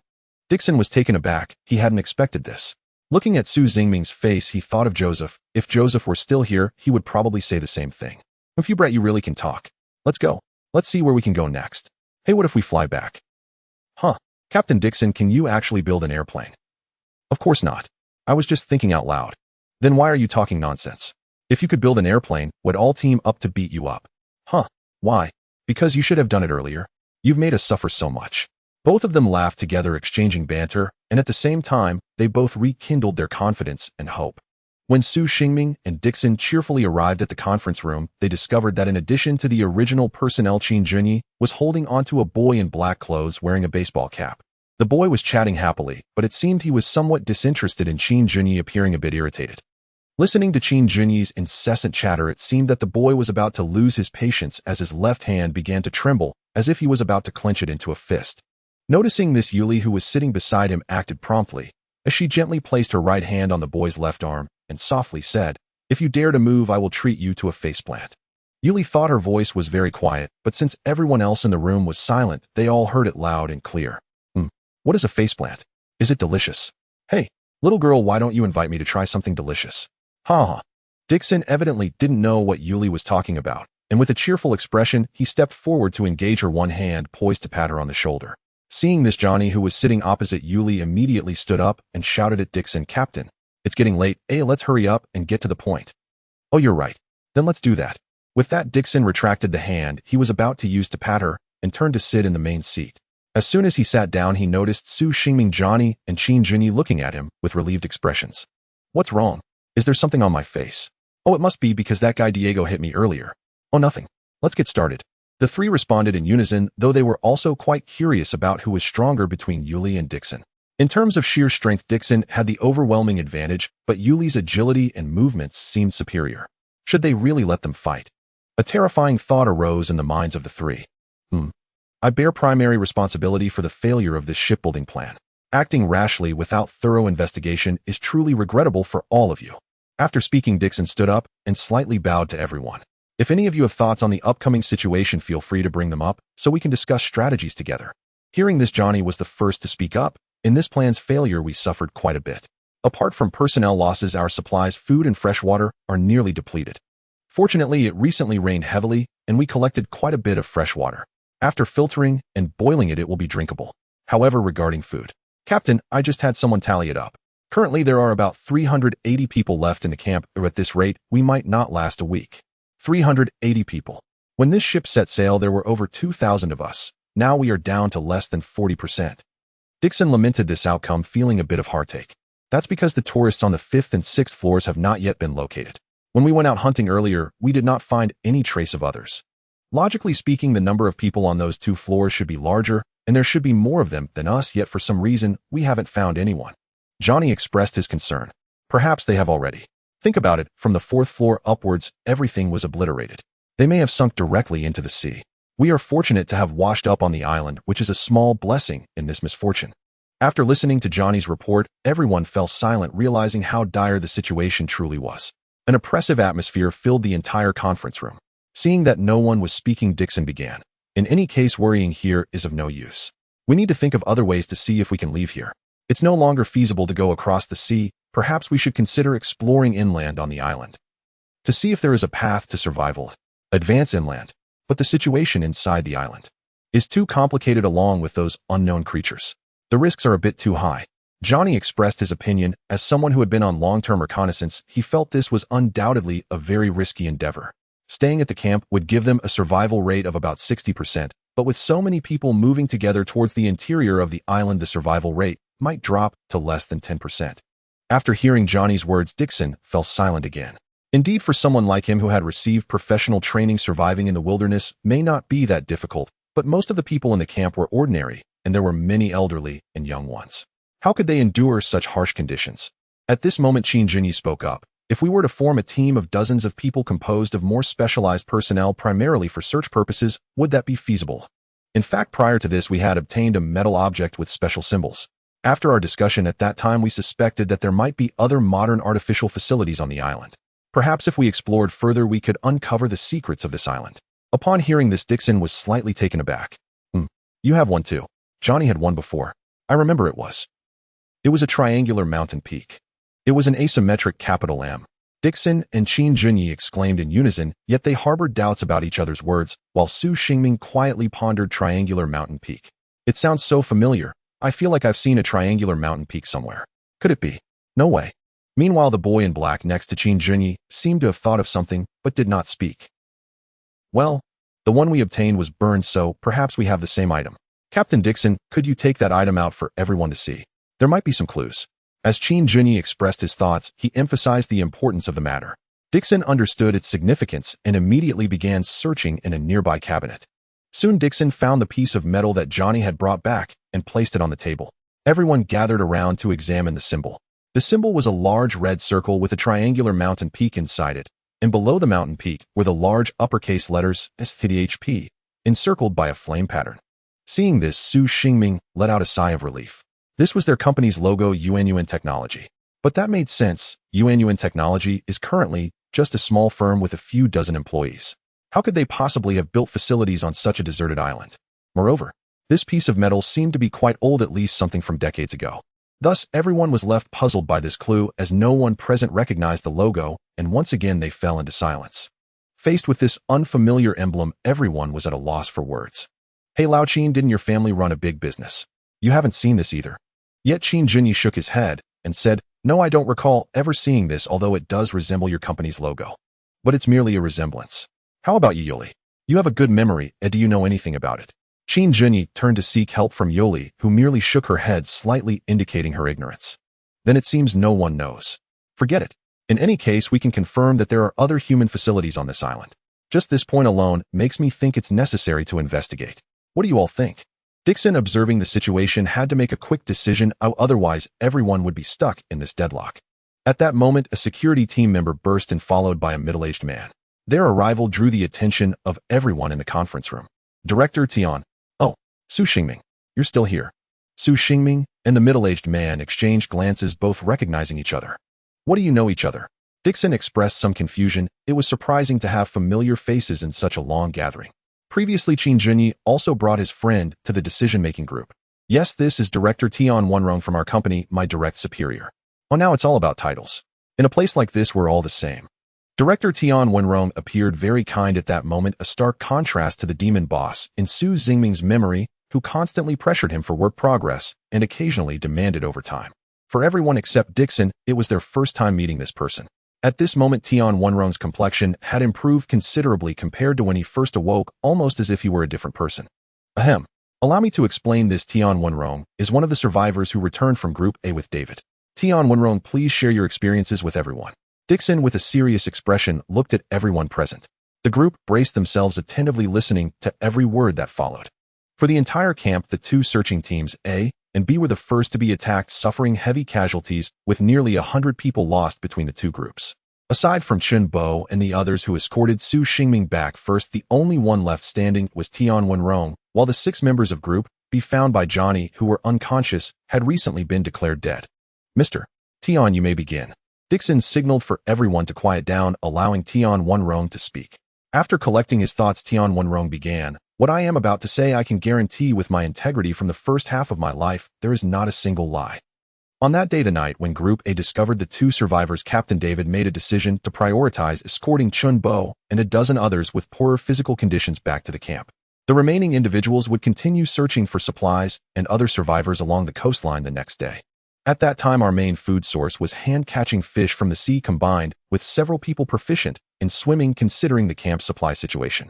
Thus, on the second day, Captain David suddenly decided to establish a fishing team right there. We even made a large net from vines in the trees, planning to catch a good haul of fish to bring back to the camp. At first, everything went very smoothly. We were astonished to find an overwhelming number of fish along the coastline. With just a single scoop, we could catch dozens. In just one morning, we successfully caught quite a lot of fish piled up like a small hill. Just when everyone was filled with joy from the bountiful catch, an unexpected event occurred. Captain David was preparing to count the number of people returning when he realized 3 were missing, all 3 being very skilled divers in the team. Thus, he dared not be careless and immediately organized everyone to search for their whereabouts again. So we searched for nearly an hour without finding any trace of them. Just as we were about to give up, one person in the team suddenly exclaimed.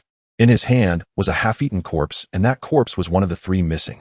At that moment, Captain David felt something was amiss, ordering everyone to leave the water immediately and rush ashore. Everyone also dared not hesitate, swimming toward the shore. But just then, several more team members disappeared with a cry for help. At that moment, I saw a massive tentacle dragging one of them away. The size of those tentacles was as thick as the giant trees behind us, covered in red-black suckers, like a giant octopus monster from a horror movie. Thus, I shouted loudly to everyone, signaling them to leave quickly, but it seemed too late. Suddenly, over a dozen such tentacles emerged from the sea, continuously attacking the team members. I was so terrified that I could only watch helplessly from the shore, unable to do anything. When I regained my composure, everyone had already disappeared, all gone from my sight. I began frantically searching for everyone's whereabouts, and even though I couldn't swim, I tried to wade into the water. But I couldn't do it. After witnessing such a terrifying scene, I was too afraid to put my feet in the water. Suddenly, another wave surged, and I saw another massive tentacle rise up, and at its end was Captain David. He was now covered in wounds, tightly gripping a sharp knife that was smeared with an unknown transparent liquid. I quickly reacted, thinking that even saving one person would be good. But I didn't know what to do, so I just threw the fish we had caught nearby at that tentacle. Unexpectedly, the tentacle seemed very interested in the fish and was quickly drawn to them. It dropped Captain David at my feet and charged toward me. I was terrified, having never experienced such a scene. I thought I was in a nightmare. I could only escape with Captain David abandoning the fresh fish caught by my companions. Fortunately, the tentacle's target was not us, but those piled up fish. It's punishment. This must be punishment. Punishment for our excessive fishing that angered the gods of the sea. It must be. By the end of his tale, Tianqiong was nearly hysterical, leaning over the conference table, tears streaming down his face as he roared. The others present, upon hearing all this, did not find it too bizarre, as they had already witnessed the divine beings Tianqiong spoke of. When the Star of Hope was swallowed, they had already witnessed it, but were they really divine beings? No one could say for sure.